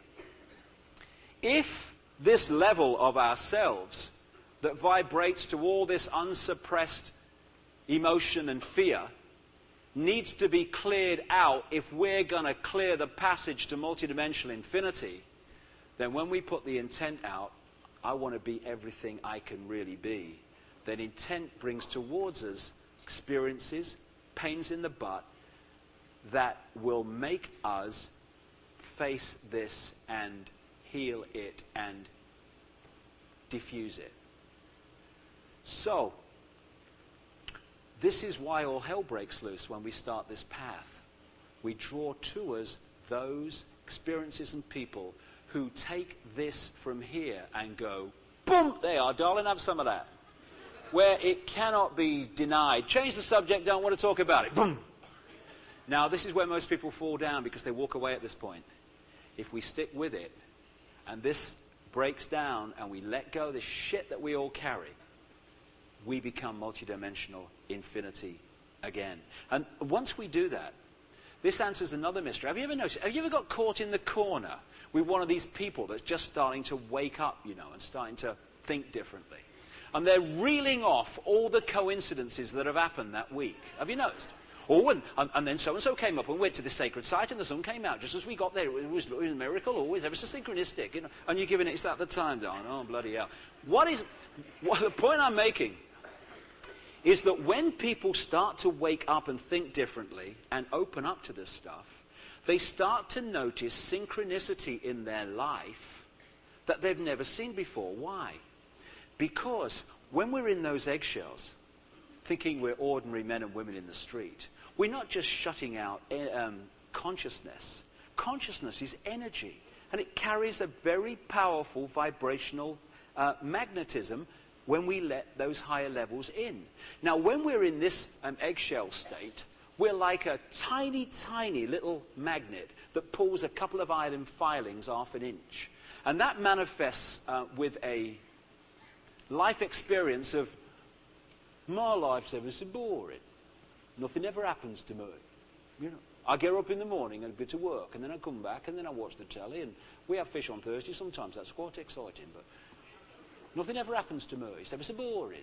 Why? Not because that person is stupid or has no potential. He's the big I, for goodness sake. Because that person is shutting out that high-powered energy which he could bring in, impregnate with his unique state of being, and put out there. Because there's a tiny little amount of vibration coming off him, very little comes the other way. My life's ever so boring. Doesn't see synchronicity, doesn't see coordination in life, doesn't seem to be going anywhere.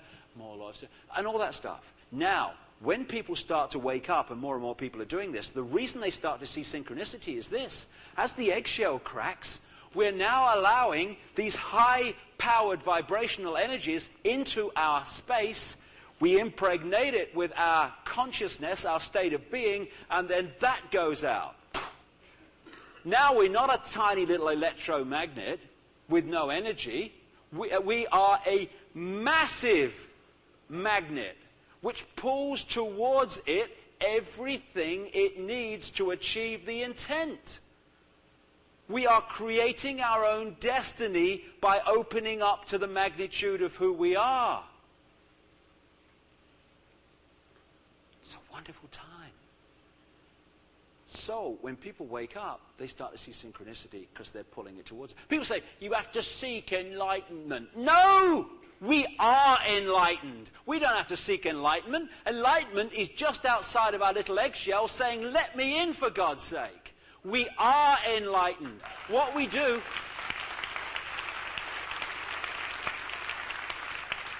what we do is we put the barriers up between ourselves and enlightenment and disconnect from it. Get them down, let the eggshell go. I am me, I am free. We become enlightened. It's our natural state. We've been manipulated out of it. So, this is the time in the cycle when we are breaking the eggshell. And there is more and more evidence that this vibrational frequency of the planet is changing. There are changes in the sun, and starting way back, it seems, talking to scientist friends of mine, actually in the heart of the spiral of the galaxy, there is a different vibration, a different beat of the drum coming out, which is starting to affect us all. This is why all that's remained hidden is now being lifted. This is the cycle that is coming to fruition around 2012 that is bringing all that's remained hidden to the surface. This is the cycle that's acting like a spiritual alarm clock to wake us up. And this is why the Illuminati are so desperate in this period to get these structures of microchip control and political control and military control in place, because they know they've got an awakening population to deal with very shortly. In fact, it's happening already. And what research has shown at places like the HeartMath Institute is that we connect into the Earth's vibrational field through the heart vortex, not through the head. And it comes into the heart vortex, it goes to the brain, and then out to every cell of the body. And so we start in every cell, when we open this thing and connect with the Earth and connect with the Earth's vibrational change, we start every cell of our body vibrating to the new rhythm, the new vibration of change, enlightenment, understanding, love, and freedom. This is why some people are syncing with this now and changing their lives, and others are still not syncing with it. They're just not on the vibe at the moment, but they can be any time they choose. And so if we shut off our hearts, shut this heart chakra, we're actually shutting ourselves off from this changing rhythm, which is going to transform and is transforming life on earth from a prison to the paradise it is going to become as we manifest our multidimensional divine enlightenment in this physical world. That's the only thing that we need to do to remove the prison and introduce the paradise that's coming. The energy field of the earth is changing. Its vibration is getting quicker, and there's more and more supporting evidence that what people have been saying for years is happening is happening. In 1899, something was discovered called Schumann cavity resonance, the base resonant frequency of the planet. Between 1899 and around 1986, when I started to wake up, consciously wake up, it was pretty much a stable 7 cycles a second. From 1986, which is when a lot of people started to wake up, this Schumann cavity resonance, the base resonant frequency of the planet, has started to get faster and faster and faster. And it's gone through 9, some say it's gone through 10 by 1998, and it's heading, some say, to 13 by 2012, probably much faster than that. At the same time, the magnetics of the planet, and it's quite it's a natural cycle, nothing to panic about, is also falling. And someone explained something to me, which I think has a lot of truth in it. About 2,000 years ago, the present cycle of the Earth's magnetic field reached its peak. It was at its most dense and most powerful. And in energy terms, when it's in that state, it's like trying to walk through treacle. And have you noticed, as more and more people are, I certainly have, that what you put out is coming back quicker? Anybody notice that? Right. There's a reason for this, and I think this is close to the truth, if not, there's more to know. There's always more to know. When your thoughts are being projected and your thought forms are going out, the manifestation of who you are, in a very dense magnetic situation, those thoughts take a long time in that dense situation, like treacle, vibrational treacle, to manifest themselves. The more the Earth's magnetic field thins out as it comes to this part of the cycle, the more the treacle thins out, and therefore the quicker the thoughts, because they're operating in a much smoother and less dense energy environment, the thoughts can manifest quicker and quicker from the time they are created to the time they manifest their creation. And I think as this cycle moves on towards 2012, the speed with which what we put out is going to come back is going to stagger us. And of course that's a wonderful way to evolve very quickly, because you realize that we do really manifest the consequences of our actions. So the idea is, because the Illuminati have known this cycle is coming for a long time, the idea is to get all these situations in place, because they need to try to suppress as much as possible this awakening, which is going to destroy the very base of their control. which is thousands and millions and billions of infinity expressions, acting like a herd of flipping sheep. And someone showed me this. I don't know whether this will work. They told me something about cycles and how they start slow and tend to end very quickly. And I don't know whether I'll be able to do this. We'll have to see. This sums up what's happening. When a cycle starts, it's slow, and then the end becomes very fast. And we're now at a cycle which the Mayans talked about, and many of the ancient peoples and others talked about, where everything's getting faster. More and more things are being invented. We're changing quicker. We're understanding more quicker. We're waking up quicker. Everything's getting fast, fast, fast. And this is having an effect on our relationship to time. I don't know about you, but things tend to be happening quicker. I mean, did Christmas happen or what? I can't remember. Everything's happening faster. And our relationship to what we call time, which is another illusion, appears to be getting quicker. Everything is changing. And this is there at this time of all times to try to head this off. If we can just break out of these eggshells, everything else comes from that. If I stood on this bloody stage now and said, what we need to do is we need to start this group and then start this bloody pressure group and we need to protest there, what am I? I'm just another expression of the old energy. We set ourselves free. Everything we need to do for our unique journey will come towards us because we'll manifest it. We don't need to be told what to think. We don't need organizations. We just need organization. And we need to set our infinite potential to control our destiny free. And everything will come for that without stockpiling any guns and without pulling any single triggers. We are going to transform a world of conflict with peace. We're going to transform a world of hate and violence with love and peace. We are not going to change violence by more violence. We're not going to change hate by more hate. We're going to change by manifesting a different vibration and a different beat of the drum. And Bill Hicks used to finish his talks like this. He used to say about life, he used to say, life's like a ride in an amusement park. And when you go on it, you think it's real because that's how powerful our minds are. The ride goes up and down, round and round. It has thrills and chills. And it's very brightly colored, and it's very loud, and it's fun for a while. Some have been on the ride for a long time, and they begin to question, is this real? Or is this just a ride? Just an illusion we create? And others have remembered, and they come back to us, and they say, hey, don't worry, don't be afraid ever, because this is just a ride. And we kill those people.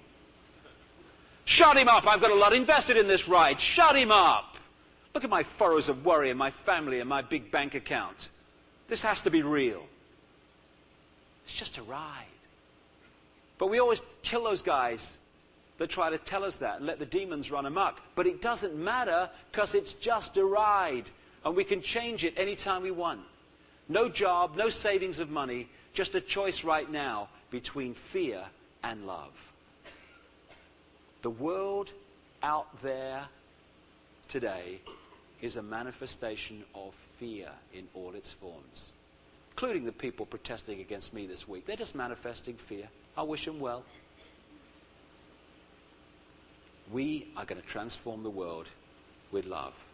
And the world that we can create, summed up by a guy, before I say that, don't think it, know it. One of the great lines, when you think it, you're still not quite sure you're going to do it. When you know it, you manifest it.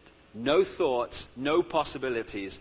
Yes, I am going to manifest this. And you know something much more powerfully than you think it. We think too much and we feel too little. That's the problem.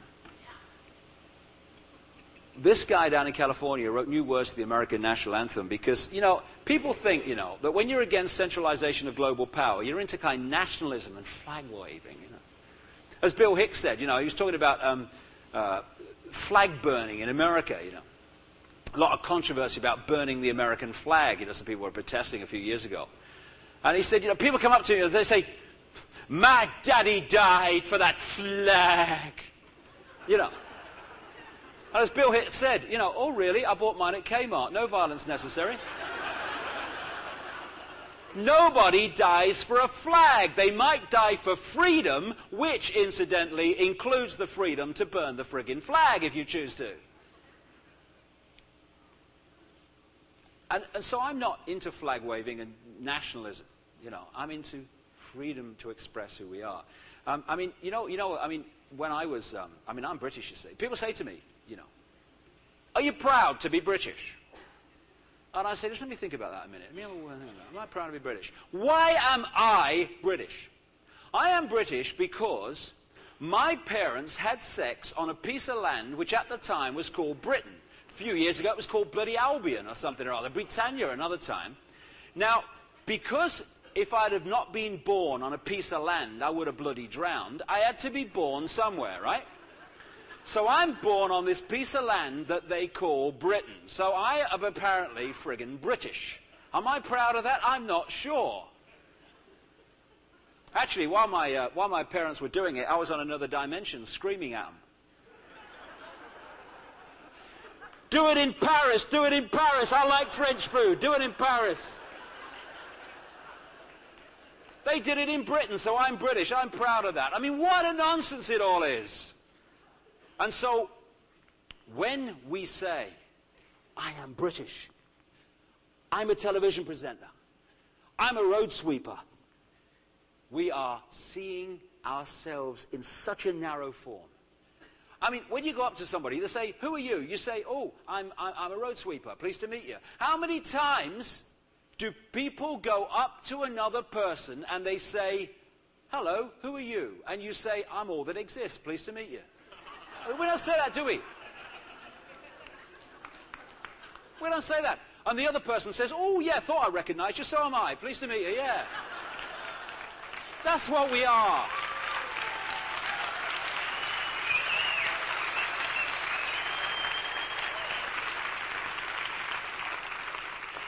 So this guy used worse than the American national anthem to get away from this. And it went like this. Oh, and this is the world we can manifest, and we are going to manifest. It is our destiny. Oh, say can you see, by the one light in all, our earth to embrace at the call of all nations, where our children can play in a world without war, where we stand hand in hand in the grace of creation, where the rivers run clean through the valleys pristine, where the cities stand tall in the clear skies of freedom. Oh, say do our hearts sing out for harmony and love forever on this planet of our birth, blessed with peace on earth. That's not a dream. It's not a utopia. It's a change of mind away. It's a change of feeling away. It is our destiny to create it. We have lived probably many times the experience of this prison. I think we deserve it, and we owe it to ourselves to see what paradise is really like. And we can create it, and we are going to create it. This is a wonderful time to be alive. I hope you got something out of it. Thank you very much.